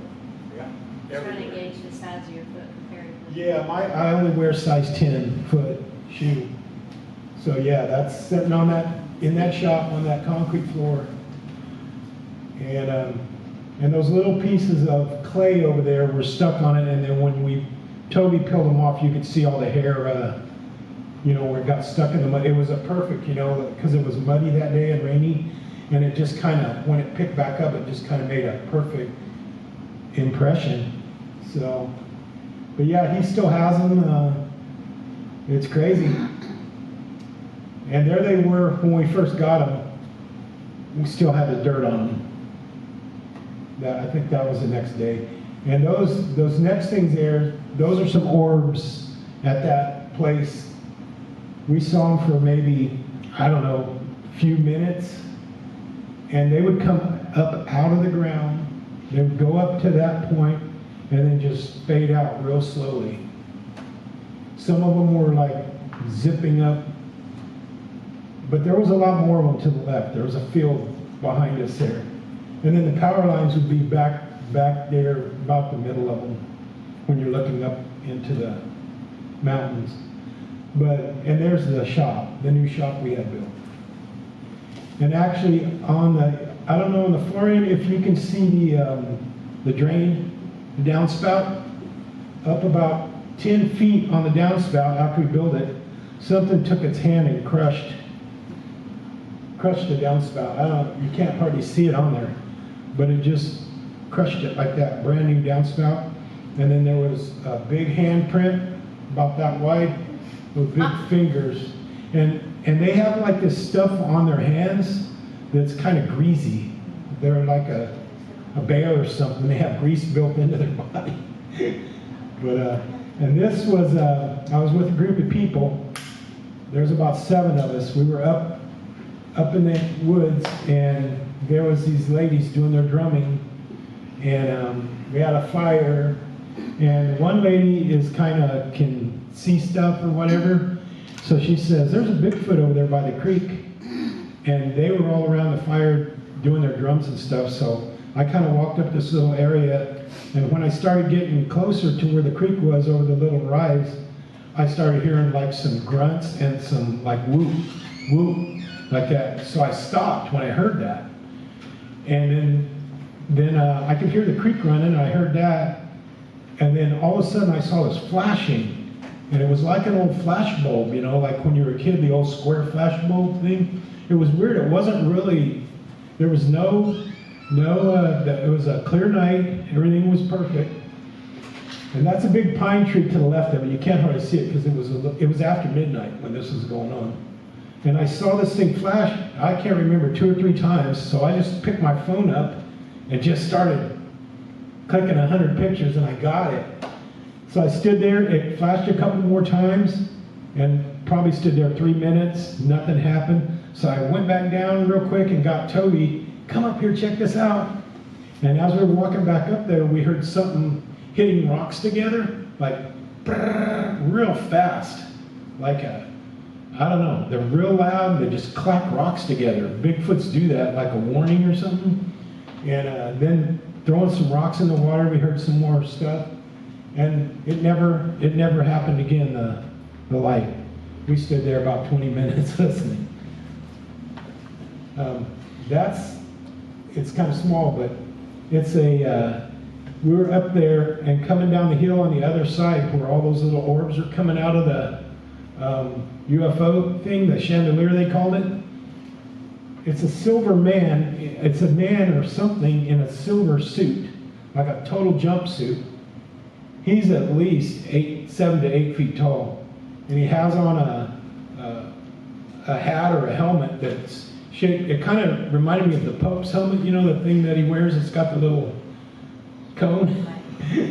We saw that, and it started walking kind of a little bit towards where our truck was parked, so we got up the hill and got out of there. That thing was scary. And they put these out on trails where they don't want you to go on that trail. They'll take a pine tree and they'll just twist it like that, just completely twist it off. So, and that's vine maple. They weave these that kind of look like a dream catcher, I guess. And Toby knows a guy in Washington State, I don't know his name, but he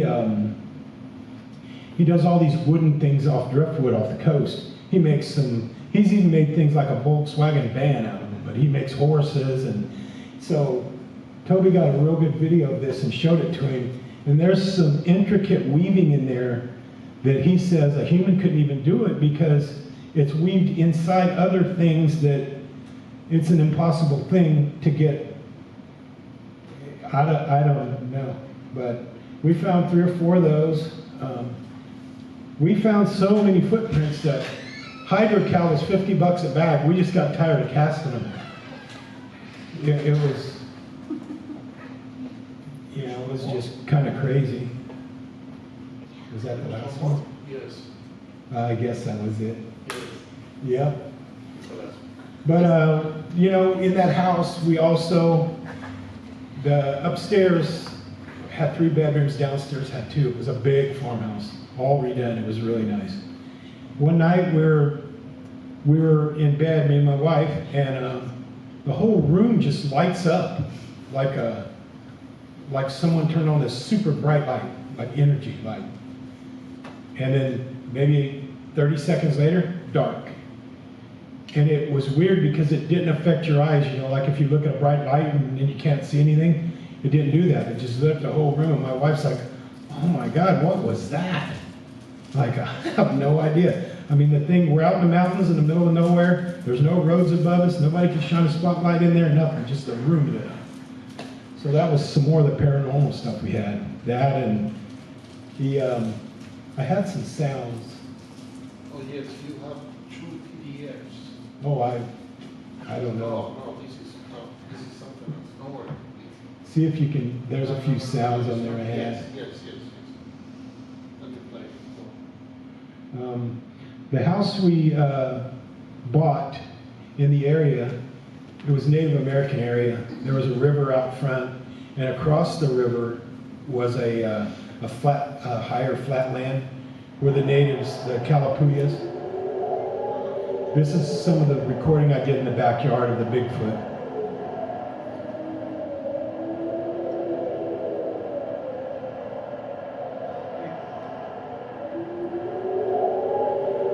And if you were out there, it would like rumble your body.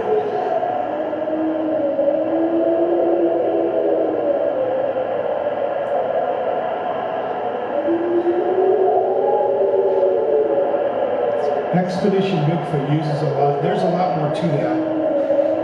This is just a loop port of it, but they use a lot of times, like when the gal's holding up the thing, blasting, the girl on there, she's blasting the sound, and then the sound she says she hears, it's actually another sound I recorded. So they do some editing on that show.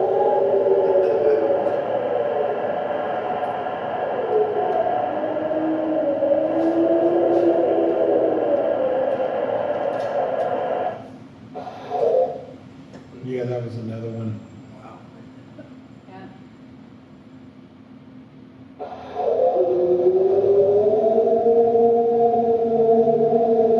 That was the other one on Expedition Bigfoot that she played it out, and then they played the other one back, like she actually heard a response. That's beautiful.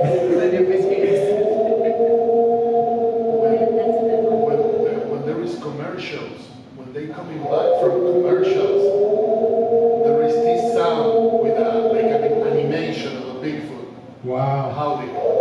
Yeah. Since it's been out it's been a couple years, it's been out on, the interweb, so some people have grabbed it and stolen it and put it around. And this is a big siren we would hear at night. Sometimes this high-pitched siren would go on for 3 to 5 minutes. And we would think, what on earth has a lung capacity of that? It was just...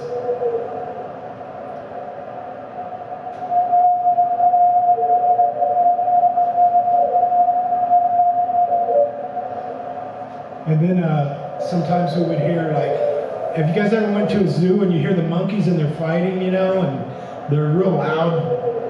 Then they throw a pile of poop at you, but... But anyways, we would hear stuff like that in the woods, like things cracking, busting, tree knocks. I would call it monkey fights, I recorded some of it, I have it too. And this here, that house we bought, 6 months after we bought it, the kid, the paranormal part of this, his bedroom was downstairs, and 6 months after the people we bought the place from moved out to their new house, their son committed suicide. It was sad. And about 2 weeks after that, we started upstairs, we started hearing noises downstairs in his bedroom that he was raised in from birth. So we would hear boom and banging. And so I was like, I'm just going to put the recorder in there one night. And I got this EVP. It sounds like it says, I'm dead. Like a distressed person saying, I'm dead.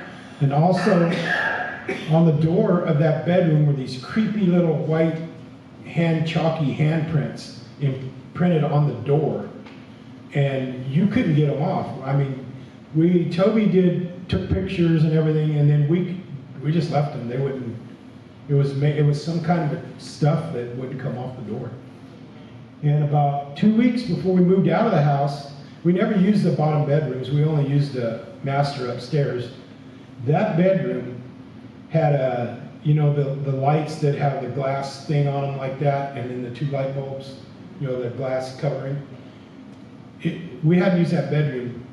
Some people visiting had used it 6 months before that, but at night we hear a big boom. We're in there watching TV, and we're like, what the heck was that? So I walk into that bedroom, and one of the light bulbs, the lights weren't on in there, that we never used the room. One of the light bulbs had blown up, and the glass was underneath on the floor, like in almost a perfect pile. None of it was even in that. Yeah, it didn't scatter. None of it was even in that cover over it in that room. So that was some more of the paranormal stuff we had. But I wasn't a Bigfoot person at all. I just kind of got jumped into it, Toby says. But we had so much stuff happen. I got so many pictures, so many recordings. It would take me months. And but some of it's also on that show, the Paranormal Flash of Beauty. And at the what was the other one? The Bigfoot Alien Connection Revealed that we did. It shows my shop, and inside that shop we had all kinds of paranormal stuff. I had a lot of EVPs. I was playing one earlier. I call it the Midnight Preacher. It sounds like some guy in some foreign language. I don't know if it's native, but he's just preaching and screaming, and we would record that kind of stuff inside that shop. After we got those stupid knee things in there, just everything went wild. My dog wouldn't go stay in there. If I ever got her to go in there, she'd run straight to the door, one out. And we had that electrical sizzle sound. You know, Toby's like, that sounds like those little magnets, you know, like sizzle when you touch them. And we had that sizzle sound a lot. We had a psychic guy, Meacham, I think is his name. He's from Oregon. He came out, and we were all sitting at a table talking, and me and him and Toby had his back to it, and me and the guy, we saw this black shadow walk right behind Toby, right? I mean, perfectly, like a black shadow. And it's an enclosed shop. There's no way to get any, light in there to make a shadow. And there was popping.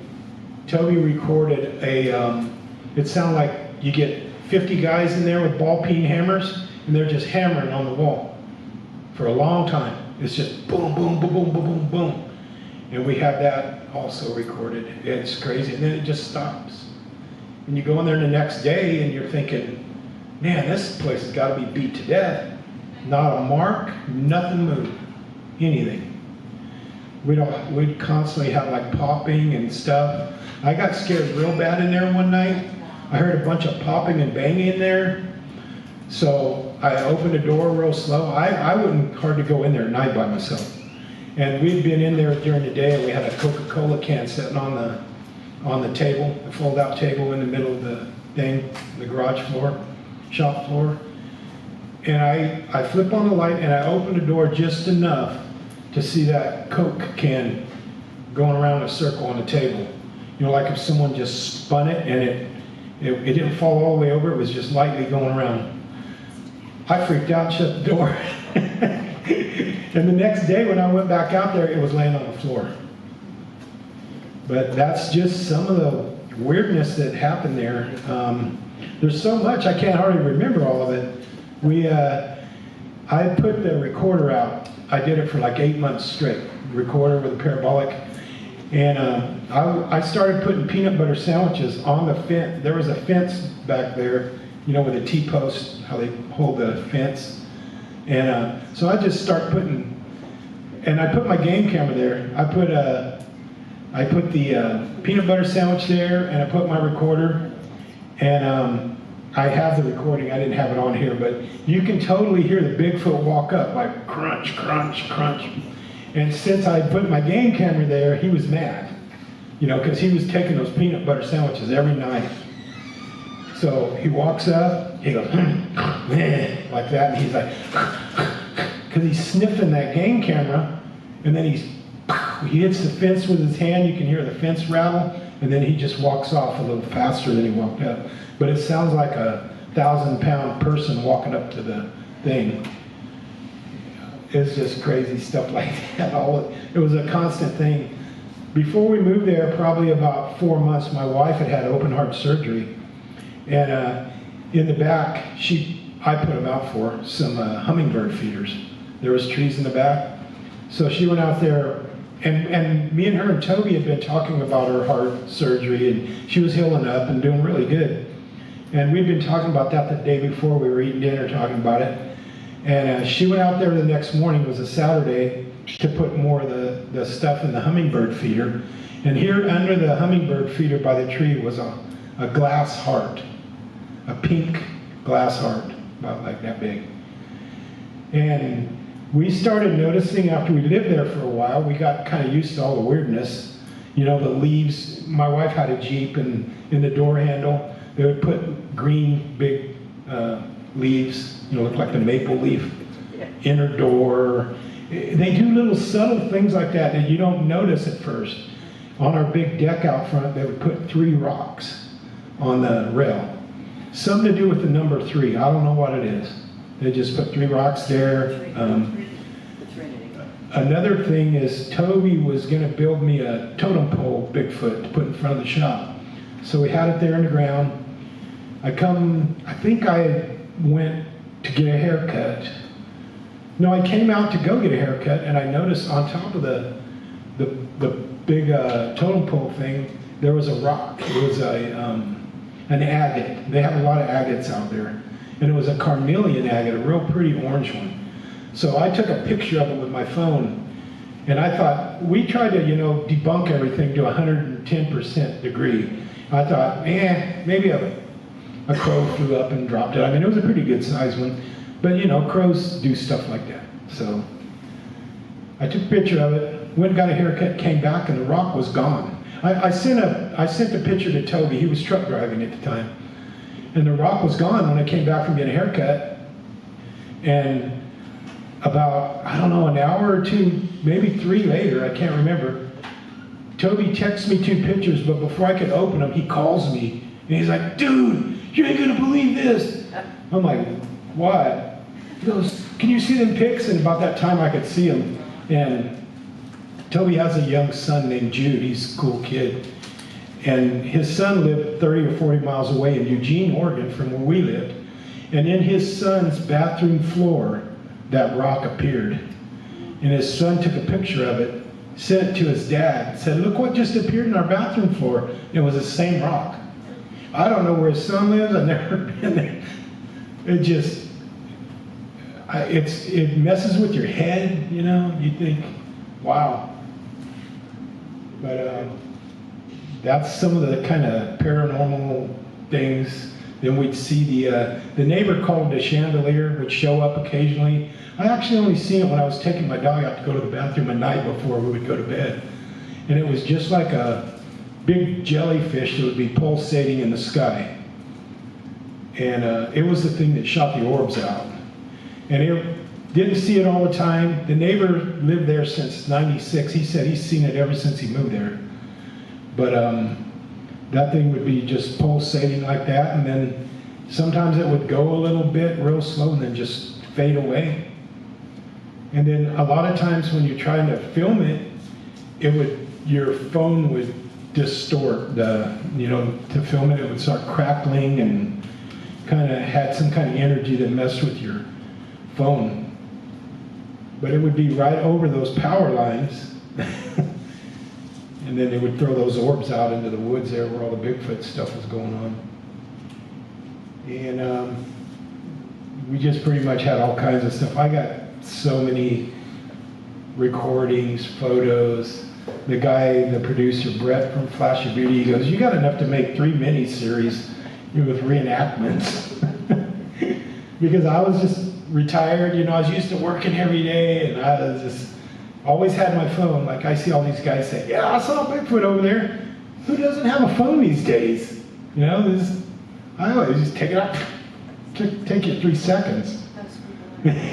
He doesn't. What's the best way to access all of your stuff that you got? Toby actually has a thing online. He has a book called the Al Moon Lab that tells us stuff about our property, and it has barcodes in there where you can click on, and it'll show sounds. It'll show all this stuff. It's a cool thing that Doug Cailleach from Animal Planet, Hangar One or whatever publishing, he did the book for Toby. So I think that was like almost one of the first ones that they used the barcode system in there use your phone to see the photos that line up with what he's talking about in the things that we saw. So also in that shop, Toby started building a Bigfoot, big statue of Bigfoot, 8 foot or more, for Ron Moorhead, because we did a reenactment up in the Cascade Mountains of Ron's California thing. I don't know, it was the thing they were doing at the time. And Ron Moorhead and a bunch of people came to our property and stayed for a few days while we were doing that. But anyway, Toby was building this Bigfoot while all this was going on. And I built a platform for it to set on with the metal pipes. And he called it Biggie. But anyway, and he tried to get on the bottom of it, you know, he put some grass and moss and stuff, try to make it look like the Bigfoot's actually in the woods.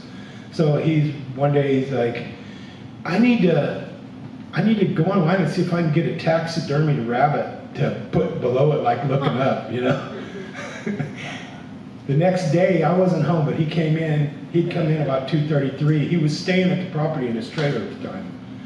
And because all this stuff was going on, he was freaking out, you know.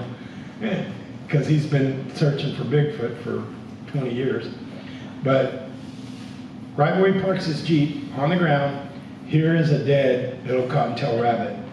And it was in the summertime, and in Oregon there's these little, they call them meat bees. They look like a small yellow jacket. But they will strip a carcass in hours. There wasn't a bee, there wasn't nothing on there but a little rock stuck in this rabbit's head. And so that freaked Toby out. He's like, oh my God. He's like, oh man, I better quit talking about this stuff. And then we had a 2x4 with all the gifts that they'd given us of stuff we were talking about. And it got so freaky that I think Toby wrote something down on a piece of paper, and we would just look at it. He said, don't say it or anything. And then here's this little toy car out in the driveway the next day, what he wrote on the thing, or a couple days later. It's like they can read your thoughts. It was scary, but after a few years you get used to it. But and then I didn't know anything about the things called glyphs. They're like a little stick, and they would make they look like a pie symbol, a lot of them, you know, the pie. And this gal from out there named Susan Funkhauser, she's a friend of Arla's. She said, oh, Arla's the glyph lady. And so I'm like, I thought they were just sticks, you know. And then once you're there for a while, you start noticing these little, small, subtle things like that, you know. I get in my truck, I lock my truck every night, I get in the truck the next day, here's a feather laying on the center console of my pickup. Just things like that. Yeah? Sorry, I don't mean to interrupt, but That's on all right. the thought of the glyphs, if anybody will come afterwards, I got a friend named Luke Gross, if any of y'all know him. And okay, so I started out with Luke a long time ago, but I have 5 or 6 videos that teaches about the glyphs, so I can forward it to anybody. Sorry, that's all I wanted to say. Oh wow, yeah, see, I didn't know anything about And it's on spot, and I can send it to everyone. Yeah, I was just a total greenhorn on all this Bigfoot stuff and all that. But Toby, he'd been around, you know, for 10, 15 years in the thing. So he knew a lot about it. And then the people that he knew, like Susan, that knows Arla as their friends, and they know about all those glyphs. And we would see them all the time. But before, we just thought, that's just a stick, you know. Then you start thinking they can't make it, you know, they can't fall that way. Yeah. The thing with the glyph that I found out through the years, and the first glyph I found that I thought was something was in 1999. The thing that I found about them is there are universal symbols. It is a form of writing. There are universal symbols, but they're like our language. The context of the glyph, what's going on, the context can take the universal symbols and use them in a different meaning than the base glyph. For instance, you get the asterisk. Well, the asterisk, did y'all know what an asterisk is? It's like a and there's different ones. You will have a 5 point and more. And one of the things with those is it's a universal connection, basically. But then due to the context of what's going on in your particular area, that meaning can be added to or taken from or whatever, So they're, like I said, they're universal things, but like our language, we would take the same word, and depending on the context, that word would have a different meaning than what it might have for something else. They look kind of like hieroglyphics to me. Yes, some are Sanskrit looking. You see the pi symbol quite a bit. You get the asterisk. You get the X. Yeah, we would see a lot of X's. We had a bunch of pictures of them. For what I've understood about them is there are multiple meanings for that. One has them using it with me, have been friend, family, connection, and also thank you. Wow. So it depends on the context of how that's being used. Like what's going on. Like for Brian Bland, which is Susan Funkhauser's husband. Oh yeah. They use the Y stick with him in a totally different way than that use it with me. Yeah.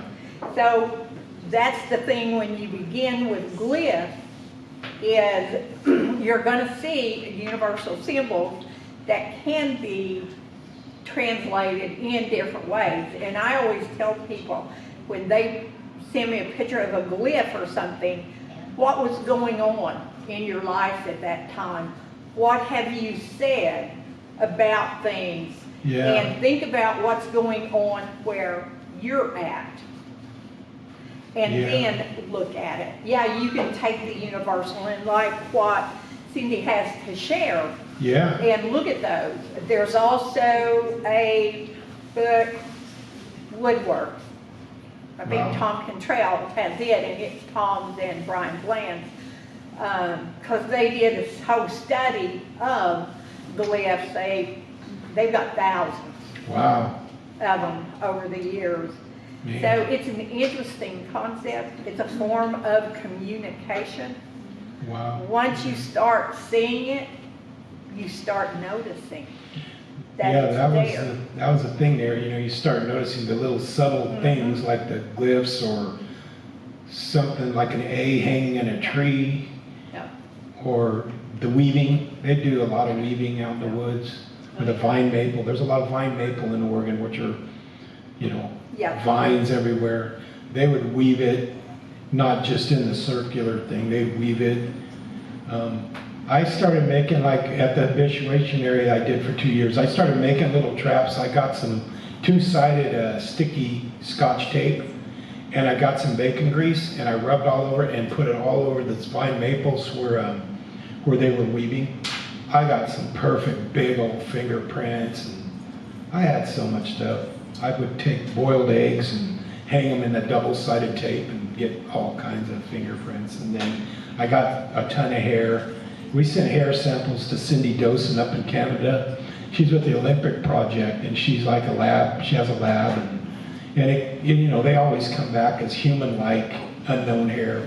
I think the mom is human and the dad's unknown or something on them. Yeah, the mitochondrial comes up as human. Yeah. So that would be on the female side, I believe. Is that right? Well, Webb could probably. That's correct. Yeah. And so on the dad's side, that's what they're not sure. And what they've got kind of blows your mind if you're a scientist and you're doing the DNA and stuff, because you're like, wait a minute. It's not in the DNA bank. I haven't seen this anywhere. Yeah, and actually, when we got those knee impressions, there was a bunch of hair with that. And we did, the alcohol, the tweezers, the envelope, so it doesn't get contaminated. And we sent it to her, and Toby was doing a talk up on stage like this with a bunch of people. He never told her nothing. And he just said, can you tell me, what kind of hair this is? That's as vague as he stayed with her. So he had her on Zoom at that meeting when she was going to tell us. Ron Moorhead was there. There was a bunch of people there. And she goes, this is unknown hair, human-like, from a lower extremity of some unknown creature. It was the same as some Ocean Shores, Washington hair that she'd gotten. It was in the same strain with no medulla inside it. And Toby's like freaked out. How did she know that's from it was like total hush-hush. She didn't know anything. But she knew by the size of it and the turns of it that it came off a lower extremity of a human-like creature. Yeah, well, it stands to reason for me in thinking about, well, we've got this DNA and it's coming up human. If there was the interbreeding through the years, it's going to show, that's what's going to show. And I think even before the DNA project, there were labs and things that had been sent here. No, they kicked it back. No, it's got a human aspect to it, so it must be contaminated. Yeah. So if something has a genetic tracer, it's going to show up, whether While we're at a thing like this, let me just quickly say that that's happened so much, contaminated with human. It would be very easy for us to communicate amongst ourselves and say, send those stories, I'll do it if y'all want me to do it, and we can look at, we think this is Bigfoot versus we think this is a fox or bear. Brian and I were talking about this earlier. We can do a quick chi-square and we'll have some amazing statistical data that will, in other words, if they're saying contaminated by human all the time, then we're going to have two distributions of Bigfoot hair that is declared contaminated by human, and all this other bear, fox, coon stuff is not. And the frequency that's going to be the call by the lab is going to be statistically different in these two populations. All we got to do is communicate and get that database together, and anybody can run the statistics. Yeah. Was Melville Ketchum doing that, and then they kind of made fun of her? No, I suggested it to her, and they said, good idea, nobody ever did it. Oh, wow. That is a good idea. Not a question as much as a suggestion. About the pine bough that got twisted. Yeah. Just ravaged with twisting. Is that on your property? That was up above the property. After I sold it, I started habituating right above it into the BLM land, where I was hearing all the Bigfoot sounds and everything. The reason I was thinking of it, speaking of DNA, you get in hair, and people get this and that, and it's usually hair or something, but you can probably get skin cells off of that. Because pine bark is very, very rough. It's got a lot of sharp edges on it. And when you're doing this, you're going to lose skin cells. And it's probably all over that bough. Yeah, we weren't that techno. Rubber gloves and package it correctly. Yeah. There's little, contamination, or you don't want any contamination at all. Don't touch it yourself, and send it somewhere to be analyzed. And add to that DNA catalog, if you will. That would have been a good idea. I also took some heavy duty tin foil. You get in a roll, Reynolds. I wrapped it around one of the pine trees really good, covered it in peanut butter. I had so many big finger and it's so crazy. You can rub peanut butter all over one of them pine trees, and I don't know how they do it. It's almost like they suck the peanut butter out of the bark. You can't even tell there was peanut butter on it. You probably get saliva there. Yeah, could have got that there. I took, around here, you know what they are, those big sticky traps they use to catch rats on the ground or whatever. Companies do them. So I got a couple big ones, and I nailed them 8 foot up on a tree, and I put peanut butter and cookies behind them, and I got one of them that's got some red and black hair. That's what I was trying to do, is get some hair, you know, to get some hair, and I got one with some hair on it. It had the follicles though. Yeah, oh yeah. Follicles. We probably still got about 25 hairs You from those didn't, you seasons. didn't submit anything to the project, the Erickson project? No, Well, when they did the big thing in Dallas, the press conference and all that, I tried to convince them that we were pretending like we weren't on third base, we were almost to first base, that we had proved that we could assemble a data set.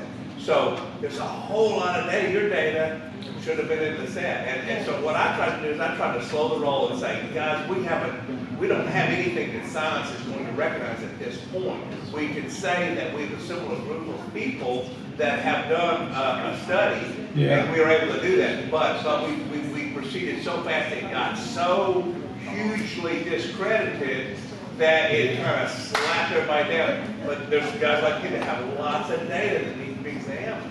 yeah, So we really have only just started in proving the science. yeah, and the stuff we had going on was kind of all intertwined at the same time. Yeah. Bigfoots, UFOs back there. And scientists hate that. They can't, they don't like all that. No. You know, don't talk about it, you know, it's like, Yeah, they won't listen long enough to hear you. yeah, and then you know you got they call them the apers out west. The aper camp, which they're just, it's just a big monkey out in the woods. They're kind of angry at people if you say anything different. And then you got kind of the open-minded people like us, and then you got some people that are just Well, yeah, all the way out there in left field that are just gone, I say. but we need to do more, we need to not quit doing studies just because we got laughed at. Yeah, I don't care about laughed at. I mean. They don't come to my house and make my biscuits. Mel was not prepared, she wasn't prepared No. to defend herself at that level. Yeah, and then when Ron was at our property, and there was a bunch of people there, and they all got some little gifts. The Bigfoot would bring a little, I mean, we're in the middle of nowhere. Where's this stuff coming from? He brought this one girl a little plastic flower and put on the hood of her truck. Just random stuff, and it all had like a patina on it, if you know what that is. It's like, Oregon, it rains a lot, so there's this green patina on stuff from the rain. And me and Ron Moorhead were talking, and he was doing his quantum physics book and quantum physics, and we were talking about the fourth dimension too. He talks about dimensionality or whatever. You know, you got the three dimensions, like, I don't know what they are, water, power, whatever, yeah. But sometimes there's a fourth one that can get out. It's dimensionality or something he said. I don't know, it's over my head. Are you close to the Mount Shasta thing? You're up in that area, right? Well, it was in Oregon, up in Oregon is what it was. Do you subscribe to the theory that something significant happened in Mount Shasta and they all kind of hang around there now? I don't know, I wasn't really down that far. You know, like they got the people, the white aliens or whatever around Mount Shasta. I had heard that, about that stuff.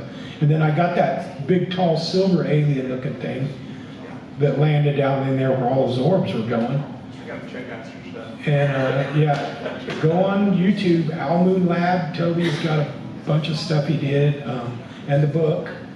It's also on YouTube. And we did, you know, experiments. I did where I'd rub the peanut butter on the tree forever and all that. I have my game camera there hidden. So one time you can see, and I would take latex gloves and, you know, get the big jar of peanut butter from Walmart and get the cheap cookies and marshmallows and just everything weird. They don't like bananas. I tried everything. I think it's indigenous. I think citrus, mine wouldn't eat citrus, it would eat bananas. If they weren't familiar with it, they wouldn't fool with it. Yeah. They'll eat apples, pears. But peanut butter is what got the little hairy little guy.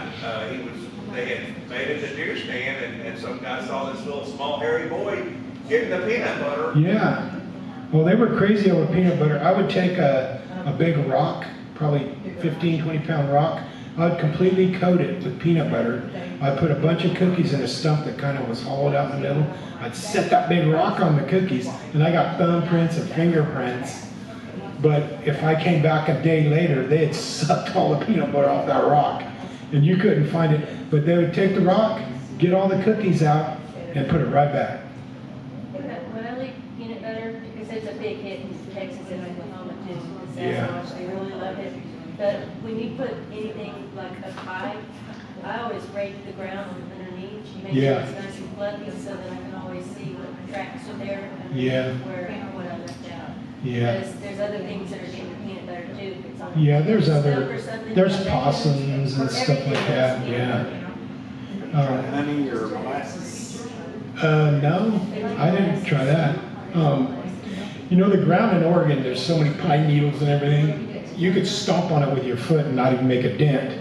But these Bigfoots walk up there and they leave 2-inch impression in the ground, 17.5-inch thing. So how much do these things weigh? I don't know. It's outrageous. Too much peanut butter. Yeah. Too many. Like Elvis. But and then me and another guy, we were up there one night, and because it had been having a lot of action down there, and we were sitting up on the ridge, and he had a really nice Leopold night vision monoc thing, and I had my FLIR, but I didn't have it with us that time. He had a real nice one, and he was looking down in there, and he had a .44 Magnum pistol on his lap, and he's about 6'8". He's this big old guy named Mark Parker, big old bow hunter. He's looking down there at the trail, and then the peanut butter tree's down here, and he goes, "Hey, did you see that?" We were just looking without the monocular thing, and I go, "No," and he goes, "I just saw a red light going real slow through the trees." And I'm like, "What the heck?" I go, and I was messing with him because he was scared, I go, "Yeah, man, when they see those red orbs, that's when the Bigfoot show up." Probably 2 minutes later, after I said that, we heard a big old crack down here to the right. And then he goes, "Look." And I looked, and here's this red orb going by, like slow. And they're weird. They're almost like a tail light of a car 80 foot up in a pine tree. Just going real slow, and then they'll just go over here and fade out. But anyways, he's in the Flash of Beauty, the first one, I think. He's looking in the monocular where we heard that crash down there in the trees. We heard another one. He jumps up, knocks back his lawn chair, runs up the hill, grabs his gun, runs up the hill, jumps in my little truck. I'm like, what the heck just happened? I'm still sitting there. It's pitch dark. So I fold up my nice chair and just walk up to the truck, and he's like, go, get out of here, go. So I go around the hill and get up to the top of the logging road away from that area. He goes, "I saw one. Man, I saw one. Oh God, it was right there." So he had saw one coming up that road and scared the heck out of him. And the next day I went back and got his chair. It was kind of scary, but went back and got his lawn chair thing. And then we all went back there another time, and we measured where he said he saw its head on the tree, and it was like way up there. It was 9 feet or something. But yeah, he got scared on that one. I couldn't see anything. It was pitch dark. I didn't see it. But I've experienced the red light. Yeah. We saw the red orbs up in the trees. We saw the white orbs on the ground. And then we'd see yellow orbs. Like sometimes they would make like a backwards L up in the sky. Yellow orbs. And they would just kind of pulsate a little bit and then just go out. Yeah, I saw the yellow, but I never saw a blue one or any other color. Just the red in the trees and the white. Really? Cool. Yeah.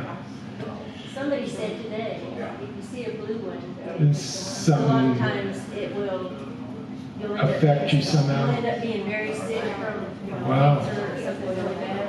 Yeah. But that was just some of the stuff I got. I lived there for 2 years before we moved, and then I habituated the area above it for the next 2 years before I moved out here. So I was 4 years into, I was like the snack wagon coming up. I'd honk my little horn on my little truck. They'd be like, "Hey, peanut butter cookies time." But, and then I think they kind of got used to me because I got that one walking up the hill. That one I got the picture of walking up the hill.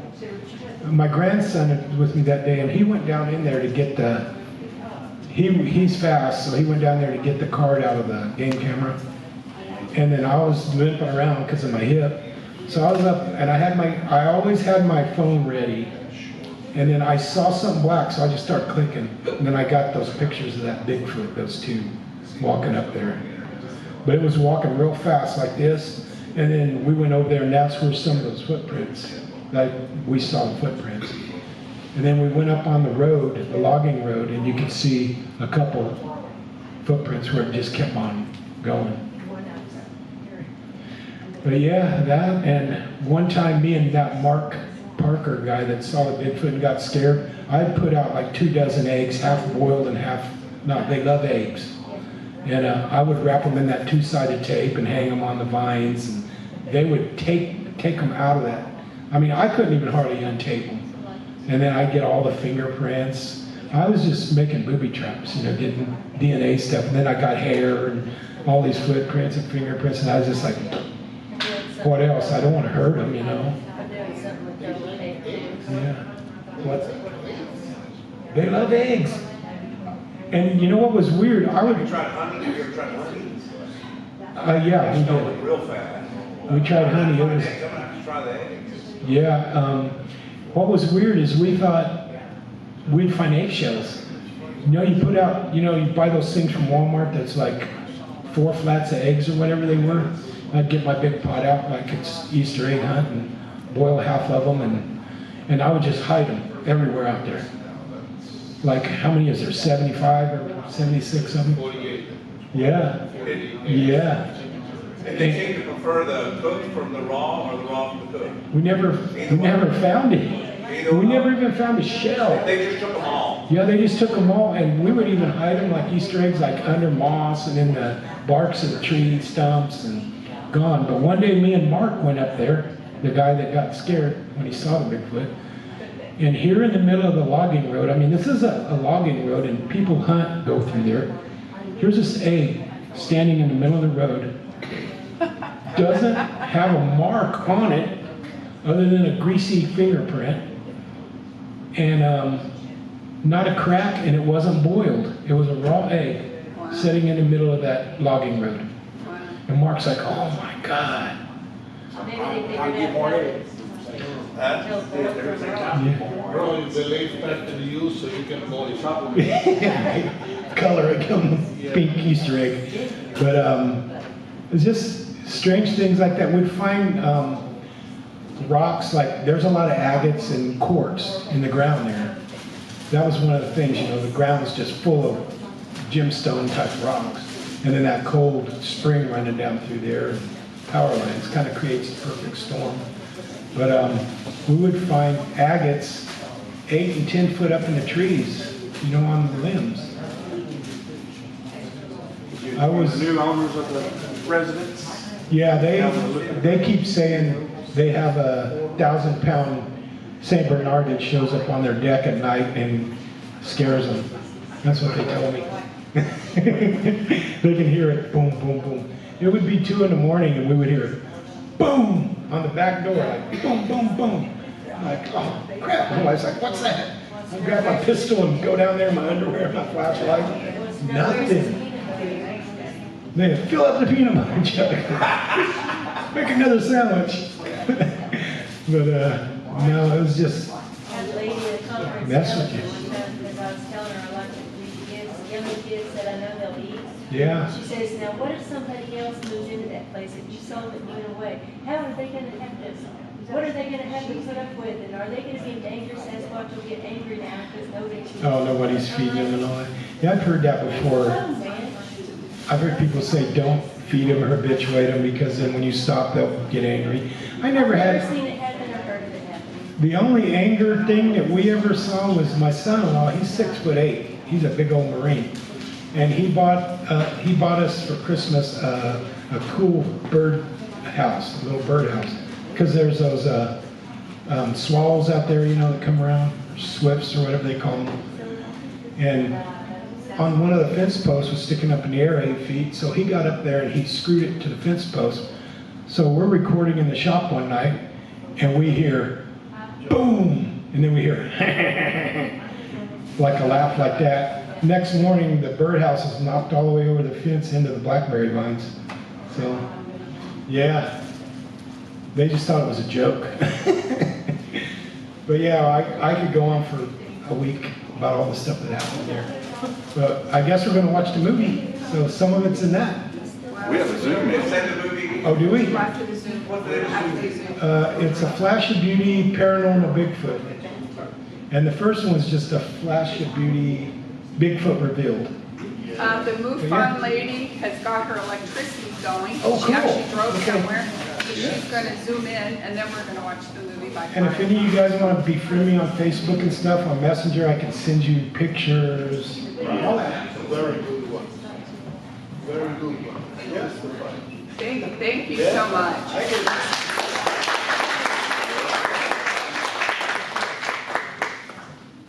Thank you, Darrell. And now, we've got Debbie Ziegelmeyer. I may be messing that up. And she's with MUFON. And she's joining us today via the Zoom app. So she's probably at home in her comfy chair. But let's see what we can do to get her brought up. I hope everybody can see and hear me. My name is Debbie Ziegelmeyer. I'm the Missouri MUFON State Director, and I have been since 2009. I joined MUFON in 2000 and became a field investigator shortly after that. This is something I know that you've probably been spending most of the day talking about Bigfoot.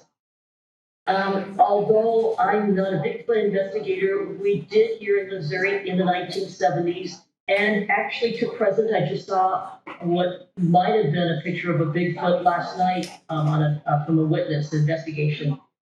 Our Bigfoot here in the 70s was referred to as Momo, but I have not done Bigfoot investigations. But what I'm going to tell you about is a small town. This is the 50th anniversary of the 1973 Southeast Missouri UFO flap. And a UFO flap is when you have an abnormal amount of UFO sightings within a short period of time. This all began in February 21st of 1973 at 8:30 p.m.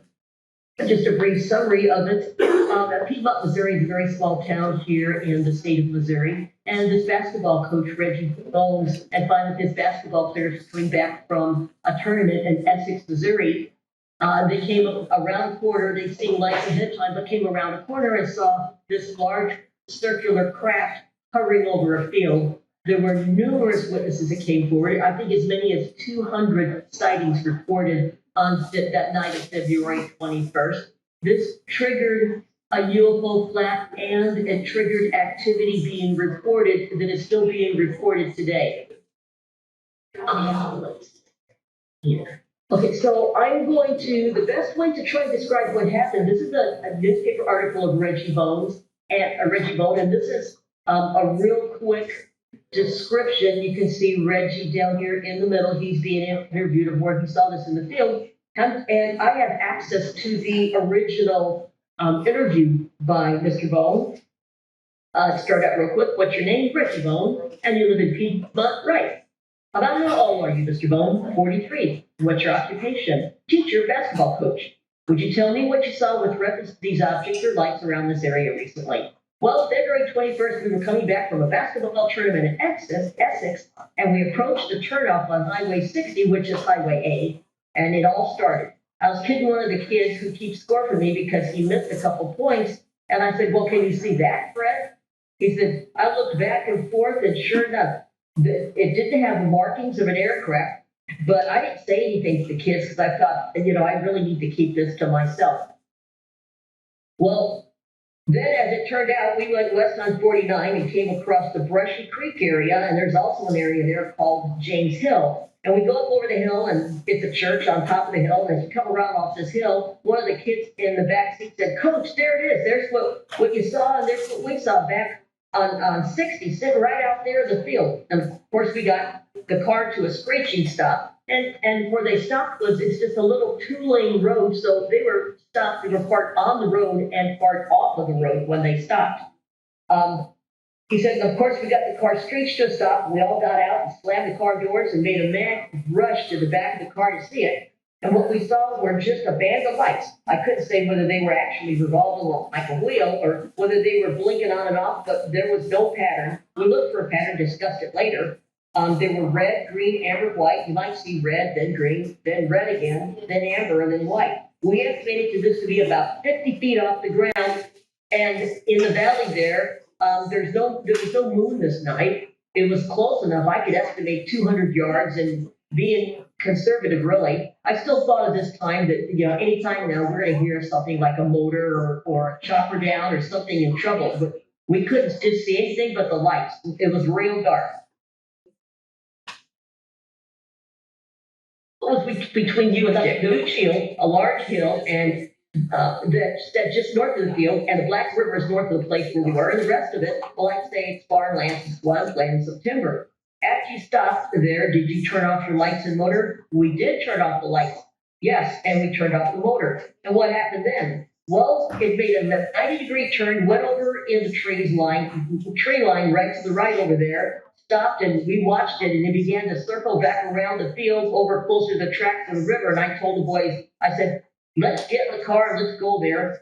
It wasn't any of them raised any objection. We got in the car, nobody said a word. We continued on, and all of a sudden one of the kids said to me, Coach, that thing's behind the car back there. I can't truthfully say that it was following the car, but it got lower and it was in the back of the car. And at this time, I'd say about a fourth of a mile back. I didn't want to stop driving. I thought, well, there's a little town up there, Bill Springs, and it does have streetlights. Maybe we can get a better look at the object. We went back across Black River Bridge, which was right along this vicinity, and that object turned and never did get above the tree line, and it disappeared. Did it increase the speed? Never seemed in any much of a hurry. So that's pretty much a description of what they saw. This is a picture of Clearwater High School, and the coach, Reggie Ball, the players with them were Tom Martin, freshman age 15, Fred Allen, a freshman age 15, Randy Holmes, a junior age 16, Greg Tidwell, junior age 16, and Cary Barks, a junior age 16. So just about 90 minutes later, this was seen there in Mill Springs where they were headed, and this is a picture that was drawn by Edith Boatwright. Now, she said she was in bed, and she looked out, it's about 10 o'clock at night, she looked out, and in between, there was a little space where the curtains didn't quite close, and she said she saw this flashing lights. She opened the curtains because she thought there was some kind of a bad traffic accident, and this thing was going by, and you could see this really kind of out of the ordinary. She said this thing had a light color fuselage, a darker tail. It was 200 to 250 yards from her bedroom. She saw this for about a minute or two. So this is just one of 200 sightings that came in that night. I have a RV and boat storage. I'm here in Imperial, Missouri. I'm about an hour and 40 minutes from Piedmont, north of Piedmont. And one of my customers, my RV storage customers, a couple years ago, said that he was there and witnessed this. Now, he lives just a little bit from me now, here at Herculaneum. He said he was in junior high at the time, and you remember they were in school buses behind, because this was a playoff game, which unfortunately they had lost, but there were a couple of school buses of kids behind them. So you could see an article here in the newspaper, UFO landing site, or there were a lot of articles, newspaper articles about this at the time. So he said that he was sleeping. He heard the bus driver say, well, now, what is Coach Bone stopped at? You know, what's he looking at? Well, just about the time the buses came up, the boys had taken off. The boys and Coach Bone had got in the car and they were getting ready to leave, but the buses pulled up to the stop. And Paul said, well, about a dozen of the older boys, they got out. He was in junior high. He said they got out and started running to the field, and they looked up, and this thing was right over the top of them. You know, not very high above the top of them. It kind of moved back around a little bit and then went off into the trees. Now, Paul also remembers this is the drive-in movie theater there, and they just opened it back up not too long ago. He said he can remember back then in junior high and pretty much through the 70s when he lived there, that they'd be watching a movie and somebody would yell, "It's back!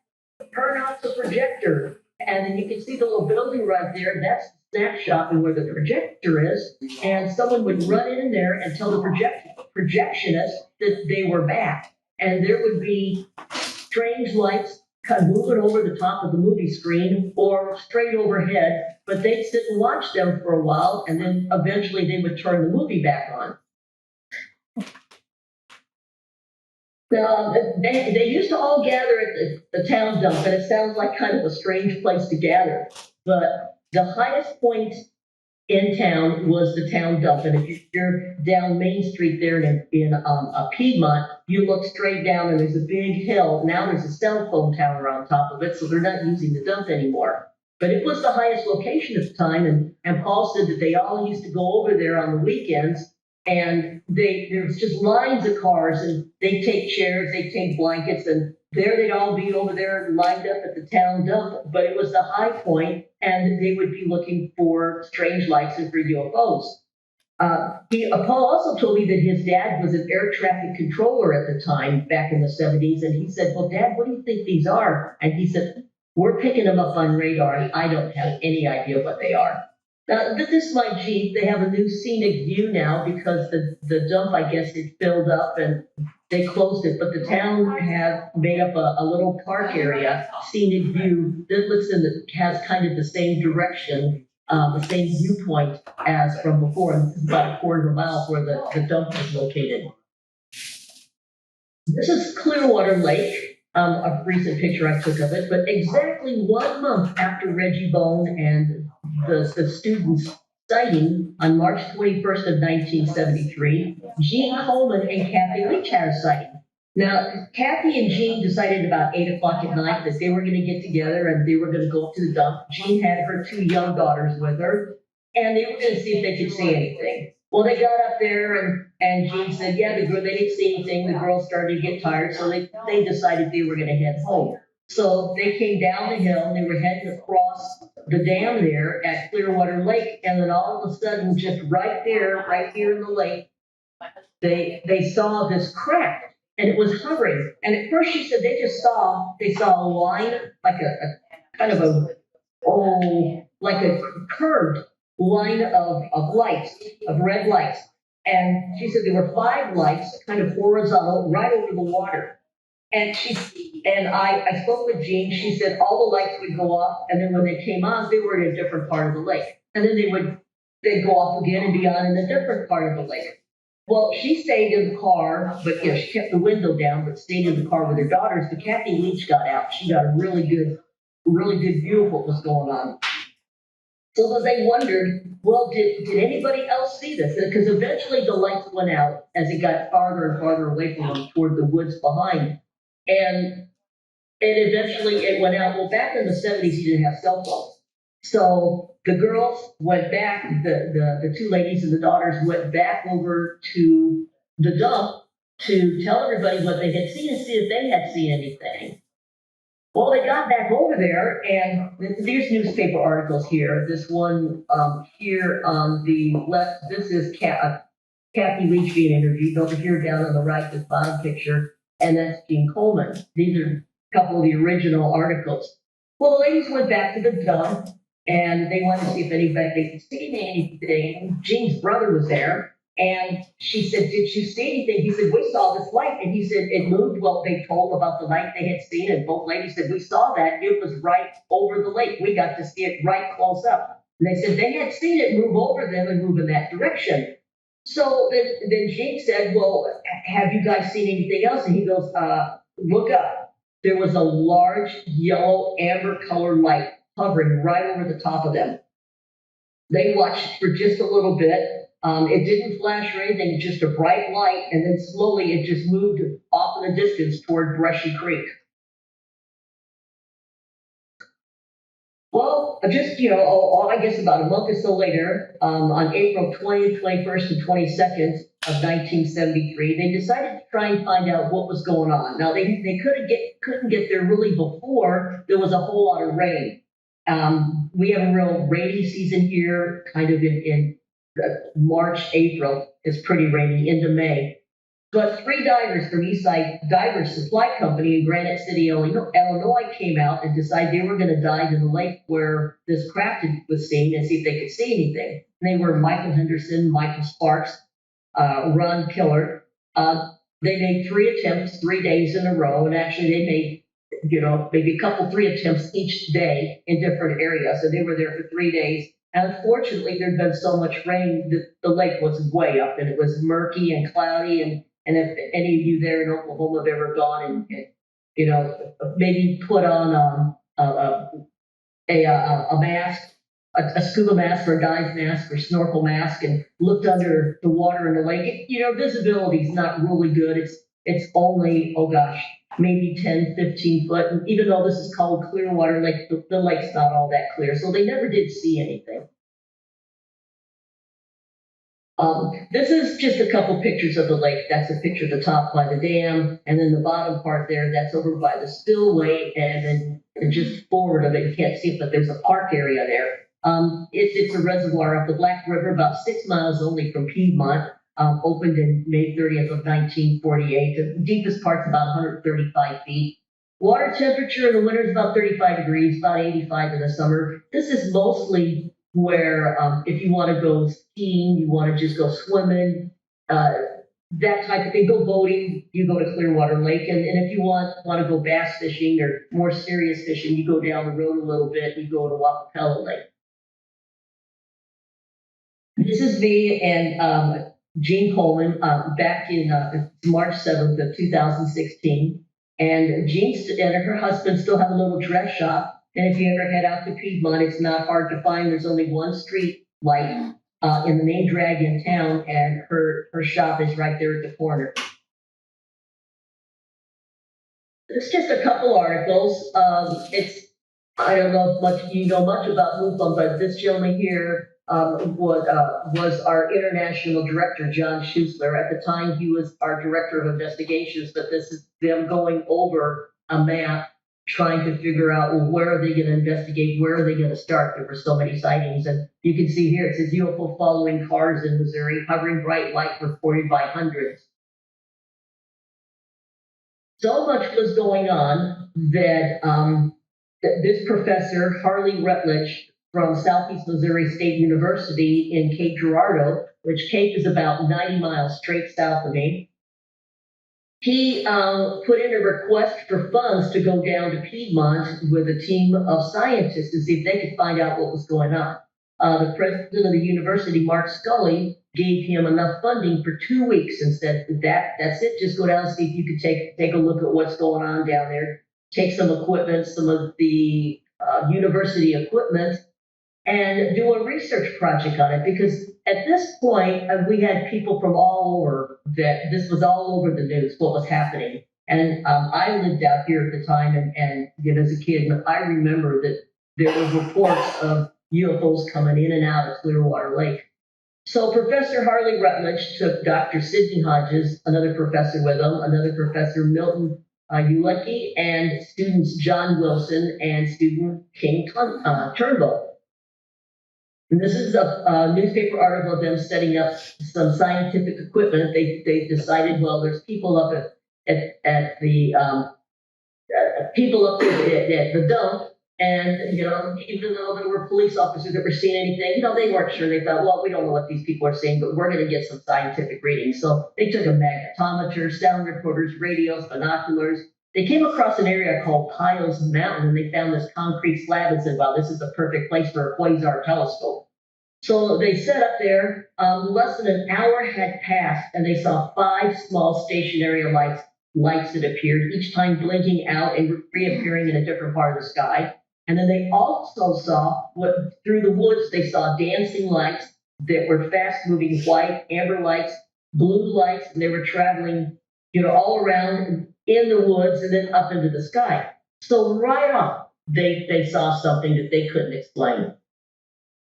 This is a newspaper article taken by Gary Sutton. He took this picture just above the horizon off of Gravel Road behind Worley Sawmill, facing in the direction of Clearwater Lake. So at the time, there were a lot of people that were turning in pictures of what they had seen. And it's not like they were taking these people were going out with their cameras, because in 1973, we didn't have cell phones, and we most certainly, people just didn't carry cameras around with them. But in Piedmont, they did. This is some flashes of light. Piedmont Aerial Carnival turns a whole family into UFO believers. Now, I like this article because right now we're doing an investigation that we've been on not too far here from where I live. It's been going on now for 5 years. We're in our 5th year. And this is one of the things that we recorded, where there'll just be this giant flash of light with no explanation just across the valley. I got one on tape in the investigation that we're doing, and there was a flash of light that just the whole valley lit up, and then it was farther back and lit up again, and then way off in the distance lit up again. Then there's no explanation for that. But it was happening in 1973. So experts were brought together by Missouri State Representative Jerry T. Howard on March 31st. They decided that they would take all the information that they had gathered so far, the area investigators, the police department, the local radio station, and they brought in a special team of Dr. J. L. Hyatt, who was the chairman of Northwest Astronomy Department. And if you know much about UFOs, he was also the head of Project Blue Book. Ted Phillips, who was the section director at the time, Ted Phillips wrote the chapter on how to gather trace evidence for our MUFON field investigator manual. Edward O'Haran from New Magic, he was the state section director there at the time, so he was the MUFON person in that area. Robert Cuny from Quincy, Illinois, the chairman of the Tri-State UFO Study Group, a totally different group from MUFON, and then of course Walt Andrews, who was the director of MUFON. So you had some pretty heavy hitters that were there trying to find out what's going on. Reggie Bone decided he was going to volunteer his house for everybody to gather there. There's a picture of Reggie Bone here standing in the back, and this is Cary Banks here in the front, and they're being interviewed. Now, they made sure that when anybody was interviewed, they had at least one other person in there. So they had the person doing the interview, the interviewee, and one other witness, because they wanted to make sure that everything was accurate and that people weren't just making this up. So there was the police chief, the mayor, Dennis Hovis, who still lives in the area. He was the manager of the radio station at the time. You had several people there that were credible people that could verify what was being seen. Or power outages. A lot of times during these sightings, the lights would go out. Just in that area, maybe sometimes big sections where the lights would just go out. So on April 20th of 1973, they were the Arkansas Missouri Power Company was asked, what have you got on record? Well, all they could come up with that anything that happened at their end that was mechanical on February 1st of 1973 and on April 8th, they said, and it was both times during the days they had switch operations on their 34 kilowatt line that went out during daylight hours. They gave them the report. It was on breaker number 890, but nothing coincided with any of the power outages that were happening when people were having these sightings of this UFO or these UFOs. This was a private pilot who chased one down. This is Farmington Airport, a recent picture there that I just took, but it's pretty much the same. The building might be a little newer. And on April 22nd or 23rd of 73, he couldn't remember, he was there getting ready to land at Farmington Airport, his little Cessna plane. And as he was coming in for a landing, some bright light, and he almost collided. So he swerved around and decided he was going to find out what it was. So he moved on around, chased this thing. He got up to 140 miles an hour, and he chased it for 10 to 15 minutes, and he just got outrun by it. This was on May 11th of 1973. Harley Rutledge decided that he was going to set up a network of 3 different teams of 2 people each and see if they could kind of triangulate what was going on. So one team was staging at Piles Mountain. A second team was at the fire tower in Mudlick Mountain, and the third team was staging there at Farmington Airport. And the consensus was, well, if they see anything, they're going to get in that Cessna 150 and try and intercept. Now, I copied this off. Listen to this next. This is kind of funny. I thought, wow, it's kind of confusing. If an unknown light or craft were seen by any of the locals, they were instructed to contact radio station KPWB in Piedmont, who would radio the location to the team at the fire tower, who would radio the team at Piles Mountain and the team at the airport. Wow. That seems a little confusing, but I guess they were walkie-talking back and forth, or radioing back and forth. So sure enough, 9:21 p.m. at Farmington Airport. This is a newer picture of the airport, but these are two original, right here, original newspaper articles once again. There was a light that came down. They were stationed there. Ralph Pingle, the owner of the airport, and his son had just showed up. And the student, John Wilson, was there with Harley Rutledge. And as they're looking up at the sky and they've got their equipment all set, this light starts to come down. It's coming down and it almost lands on the runway, just a white light. So they thought, well, it's that white light you see, you go to the airport and you can see the planes landing, the bright white light. Then all of a sudden, just before it landed, it veered off and took off into the distance. Well, as it took off to the distance, Ralph Pingle said, well, wait a minute, there's something wrong. And John Wilson, the student, he said, Professor, he said, I got a picture of this. But he said, as it's moving off, the light, it turned on FAA lights. And he said, the FAA light on the left is the green and on the right is the red. Now, it should be opposite. So when this turned on FAA lights and took flight about 1,000 feet up, it either had to be going backward or upside down. Well, he did get a picture of it, and you can see here in the corner, and you can't tell. It's in black and white. Whoops. And this is in Harley Rutledge's book, too, by the way. So it took 70 years later, but my team and I were in St. Clair, Missouri, and there was a report of balls of light hovering in the sky, coming out from across the highway, coming through the trees. And sure enough, I'm going to show you here, this happened on January 5th of 2020, 6 p.m.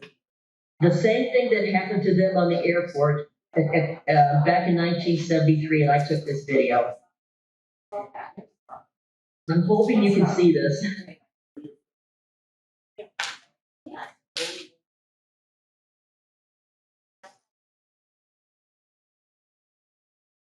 Now, what we're watching,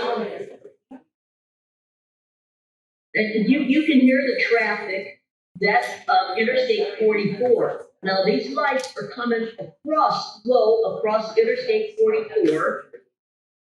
And this road right here that we're staged on is Route 66. Now, these lights are coming low.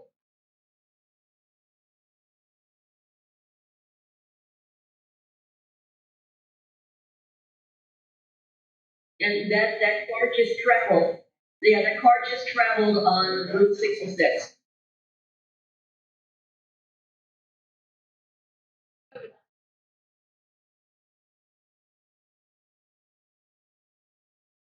So you can see they'll start to now they're starting to really pop up here. And they're coming across the highway. Now, some of these over here, these other are airplanes. We have Flight Radar 24. And we did identify these blinking lights as aircraft.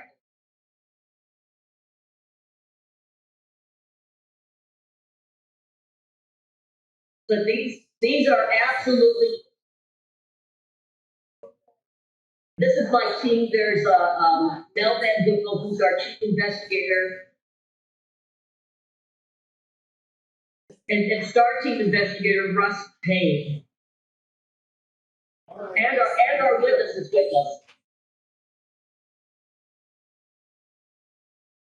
So once again, these blinking lights, we did establish they are airplanes. What we're looking at is this right here and this right here.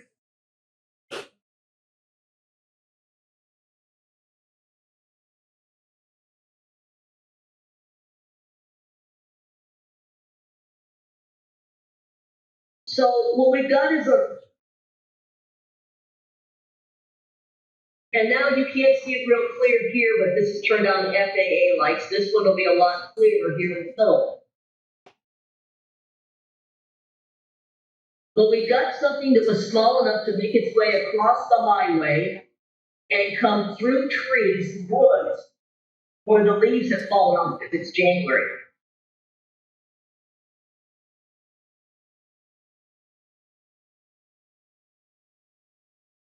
Well, a satellite would come through the trees at you. We're trying to think to ourselves, what is this? This was taken with an Aurora Exonic, let's see, a night vision military grade camera. Okay, we're just about at the end of this. This is the only video that I have, but this is important for you to see. Okay, remember what I told you about what happened in 1973?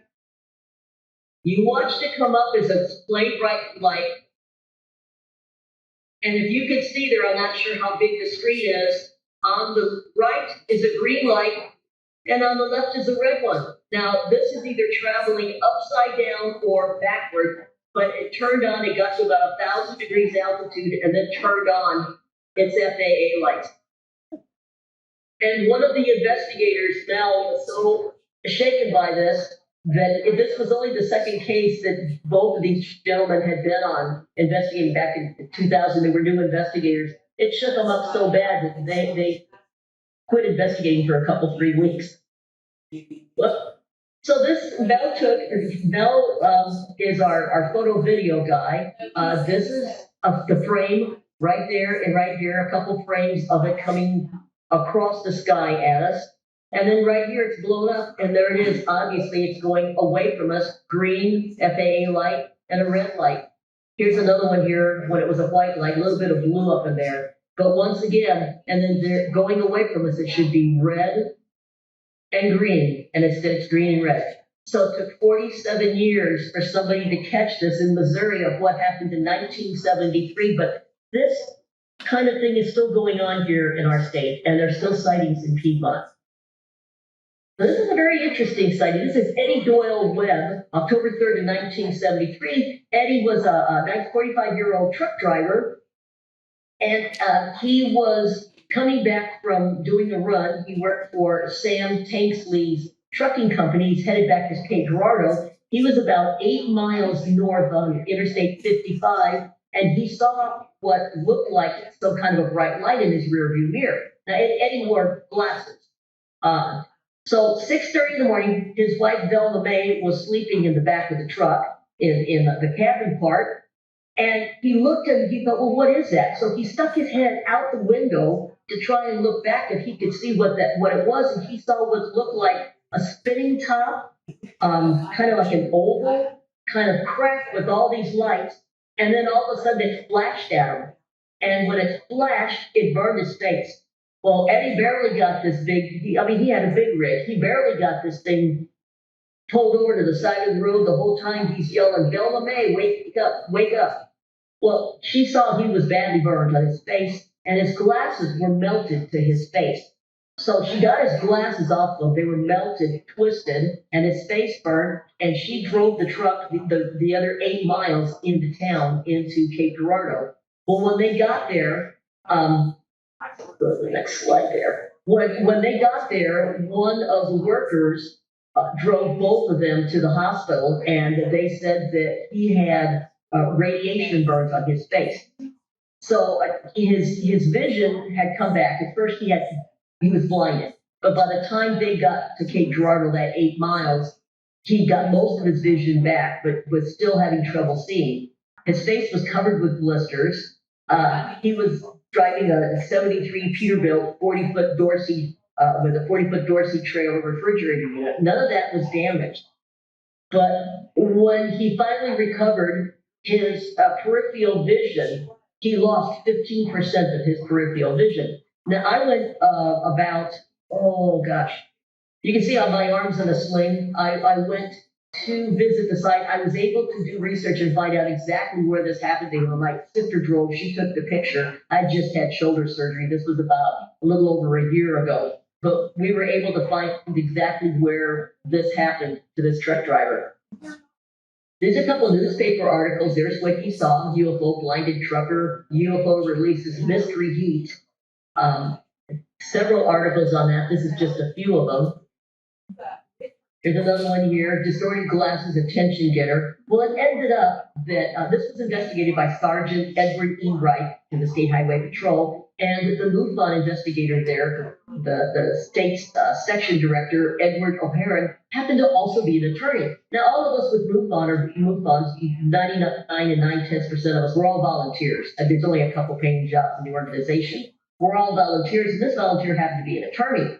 And he said, Eddie, you really need to check into this. You've lost your vision, part of your vision. You were badly burned. I believe this is a workman comp case. So sure enough, they filed a workman comp case and went to court. Several months, they tried to say that his wife, Bella May, had taken a road flare and tried to burn him. And they did different experiments with that, found out that absolutely couldn't have burned him like he was burned. And to date now, Eddie won his case. And to date, Eddie Doyle Webb is the only person that I know of that filed a workman comp claim for being injured by a UFO while on the job. Wow. So this is project identification. This is what ended up all the research that Dr. Harley Rutledge did. Now, here's this picture up here at the top. This is where they staged at the airport on a hillside, so they had a big clear view. And then some of their staging was down here in the park area at Clearwater Lake. It was only originally planned to last 2 to 3 weeks, but this investigation ran from 1973 all the way to 1980. They had 158 viewing stations set up, 427 hours of sky watch time documented, 620 viewers were on watch, 378 project observers were used, 1,919 hours were logged by observers, 1,161 hours were logged by project members, 157 sightings within the project, 173 UFOs observed, 34 Class A sightings, which, were something that, that was identified, more documented than others. 45 UFOs documented. Some sightings involved multiple craft or light sightings. Project areas of observation were from 3 major geographical areas: Cape Girardeau, Piedmont, and Farmington, with additional sightings from Perryville and Sykeston. So this was quite a project, and it went on for 7 years. So coming forward a little bit, this is Michael Jr. and Sr. This is Sam Baker State Park, which isn't very far from there, from Piedmont, just a few minutes, like 5-6 minutes away. And in 1986, Michael Sr. decided he was going to take Michael Jr., who was only 4 years old, and go camping. They went into the area. It was just, he had a couple older sons, and he wanted to pay a little bit more attention to the little guy. Well, they had a Dodge window van, 1986 window van, and what they did was they just got inside the window van, and that's when they camped. They went to the campground, and they were sleeping in sleeping bags. At 1 o'clock in the morning, Michael Sr. was woke up by this incredibly bright light that just enveloped the whole inside of the van. It remained for about a minute or two, and then just as he grabbed the door handle, the light disappeared. When he got the van door open and looked at this light, went off into the sky fast, off into the distance. Well, you can see it burned them both, this bright light. He asked the park ranger the next day, he said, well, did anybody report anything? And the park ranger said, well, no one's reported anything to me. So they both started to feel nauseous. They had headaches. They were nauseous. They decided they were going to go home. And when they got home, Michael's wife and Michael Jr.'s mom, she said, we need to go to the emergency room. So they checked them both out. And at first they said, well, it's poison ivy. And Michael Sr. got a little upset over that. He said, poison ivy, look where we're burned. Well, now Michael was on top of his sleeping bag. He had shorts and a t-shirt like he's got in this picture. His legs were burnt and his arms were burnt and of course his face. Every part that wasn't covered by something. Well, little Michael, he was covered all the way up to his neck in his sleeping bag. And look at this poor little guy. His face was so swollen from being burnt. There's no way that was poison ivy. So they called in an expert. And after looking at him, it was determined that they had radiation poisoning, that they were radiation burns, basically. I spoke to them it's only just been maybe 5-6 years ago when he gave me the pictures. He told me about this, and he's another one of my RV and boat storage customers.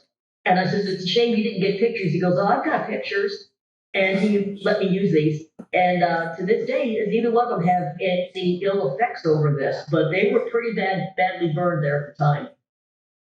This is another sighting. This was January 6th of 2006, or January 26th of 2016. This is one of my cases. Now, there's a lot that goes on in Piedmont, and our MUFON Assistant State Director, Margie Kay, has a website where people in Piedmont can report sightings. But most people have been watching these things for so many years that they don't even report it anymore. I mean, this has been ongoing for 50 years. Well, this particular gentleman had just bought the area bar, and he'd only been there 6 months, and he saw these lights as he was coming home. Now, he lives up here in the woods, up here in the top. His house could overlook, and he was looking at him through the trees. But as he was going home, he left the bar about 2 o'clock in the morning, closed up at 1:30. By the time he got everything all closed up, he was on the road by 2 a.m. And he was still kind of wound up, after, if you're owner of a bar and you get all, there's so much going on, it takes you a little bit of time to wind down. So he decided he was going to go outside and lift weights a little bit and move around and try and tire himself out. And he had seen these lights on the way home, and he thought, well, what is that? Well, he went back around and followed them, and these were 2 lights right here, these 2 amber lights. He got this picture here, and they were right here, right over the lake.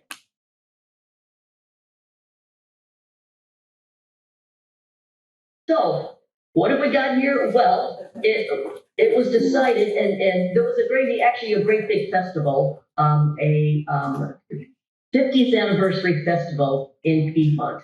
And part of the festival, they had a parade. At the movie theater, they showed Close Encounters. First, they had a light parade. This was on April 21st. There was a light parade. And then we all went right from that parade to the drive-in movie theater. And we watched Close Encounters of the third kind. And then the next movie was Paul.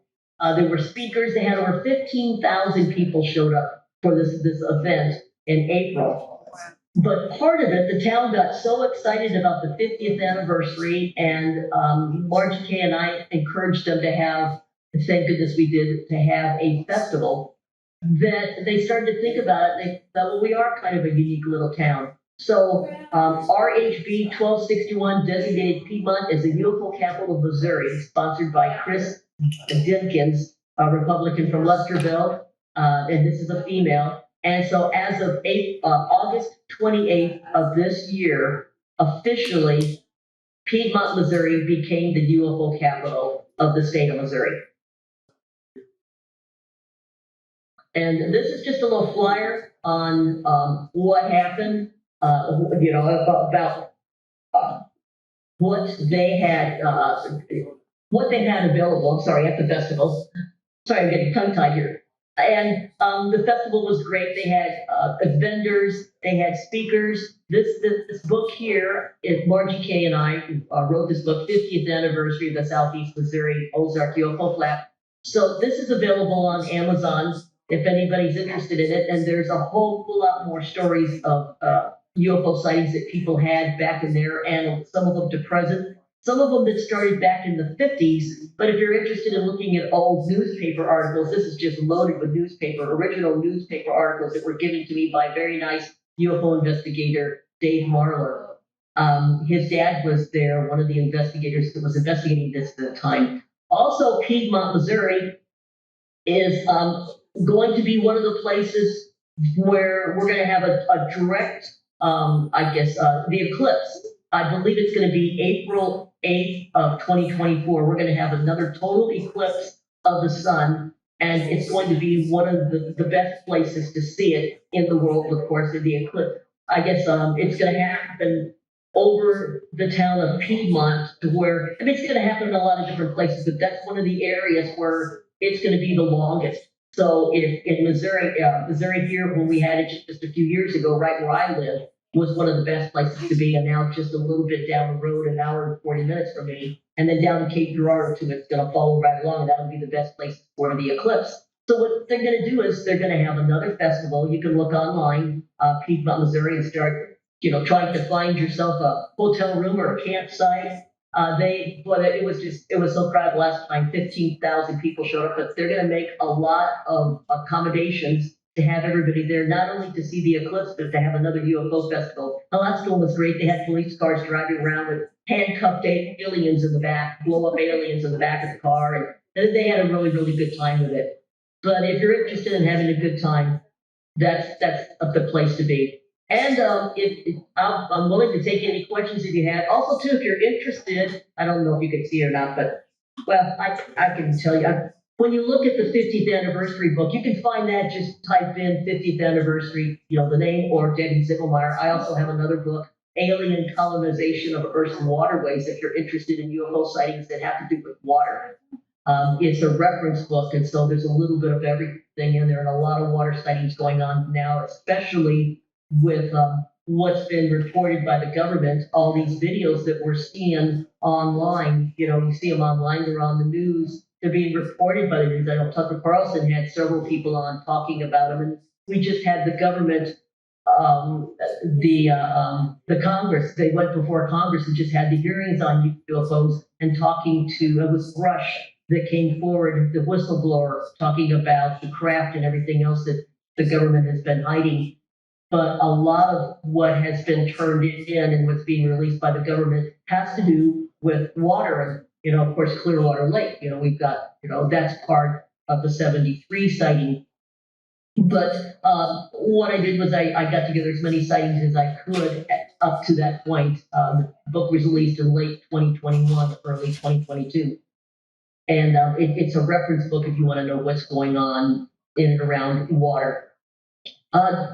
Does anybody have any questions about anything? Did you, are you able to do questions or? Hi. It's awkward for us too because we can't really. Yeah. So, does anybody have any questions? So, could you see my presentation? we saw it. Okay. Do you have any questions? Anybody have any questions? The date for the next. I believe the eclipse is going to be April 8th. And that's when the festival is. And it would be, I believe April 8th is either a Monday or Tuesday. It'll be the weekend before. Oh, okay. Any other questions about anything that's going on in Missouri or about UFOs in particular? Or? Did these people? Oh, I can stop sharing. There we go. Does she know? Can she see this now? Can you see us now? No, all I can see is a name that says Gabriel. Okay. That's a question. Does she know if the people who Okay. get the, I'm asking her to ask her. Does she know if the people who got the burn, if they got sick at a later date? She wants to know if the kid and the dad that got burned, did they get sick later on or they go? No, they're good. I know I kind of rushed through that. No, I spoke to him about 5 or 6 years ago, and he said they're just fine. And I asked, of course, that many years, that the son was already around 30 or so. But no, he said they were nauseous, they had a headache for a couple days. The burns were blistering, but they totally recovered. No side effects to date. Debbie, I just want to thank you so much for everything because we've had a lot of problems with electronics today. We didn't even have Wi-Fi when we came little bit. We're hot spotting. Well, you know, my electric went out, and you know when I came back, and I said, okay, I'm back. The whole building started to shake. We had an earthquake. Oh my goodness. So I was sitting in my chair just rocking, and I said, okay, we still have power. This is new stuff, man. Hey, we got it done. Yeah, thank you so much. Thank you. Thank you. Okay, and if anybody has any other questions, they can email me at mufondiver@gmail.com. And why is tell us about the diver thing. About what the. you do, right? Right, I'm the Missouri MUFON, or actually, I'm the Director of Underwater Research and Recovery for MUFON. Cool. So I'm the person that if there's something that's seen coming in and out of the water, I've got the dive team, and we go out and we investigate. So you mentioned something to me the other day that it's just blowing my head up even bigger. About them going in and out of the lakes, and can you just talk a little bit about that? And also, you had said something about. I know that we're done. Well, we were talking about Piedmont, but I'm still freaked out about the stuff we talked about the investigations. Okay. Well, I don't know if you can see that, but. There's my other book. This is the first book I ever wrote, and it's only been out, like a year and a half or so. And I did this because that's 20 years of research that has to do with water sightings. Some of them all the way back into biblical time. There's also Christopher Columbus, all the way forward into what a lot of the government releases. And I got my 20 years of information gathered together and put it in a book when COVID started. That's how I spent my COVID lockdown times. I wanted to make sure I didn't waste 20 years of my life investigating, and then, and then all of a sudden they go, sorry, you're done. A lot of what's going in and out, the tapes being released by the government are from Navy pilots. And there's, in this book, there's a whole chapter just of log sightings from, merchant ships, Navy ships, fishing ships, cargo ships. There's also sightings Cailleach Island is another place in California, but there's a lot of sightings, possible places for underwater bases. There's so much that has to do with the water, and not a lot of people are talking about that, but they should be, because that's where all the videos are being released by Navy pilots. Things coming in and out of the water. And so right now, my investigation is taking me into what's happening now that they're underwater. We have abductees that are ending up underwater, and some of their reports. And so we all know that UFOs are coming in and out of the water. I want to know what's going on underwater. So that's where my research is taking me now. Wow, thank you. It's really intriguing. Thank you so much. That's okay. And if anybody has any further questions, like I said, MUFON, MUFON, diver, DIVER, @gmail.com. And just email me some questions. I'm happy to answer them. Thank you so much. Thank you.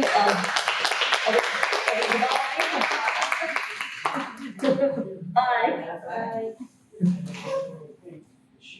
So she has an earthquake where she's at, and that's why we couldn't do the Zoom this morning.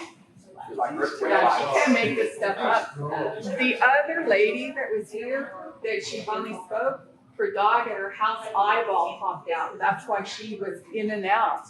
This is like crazy stuff that happened.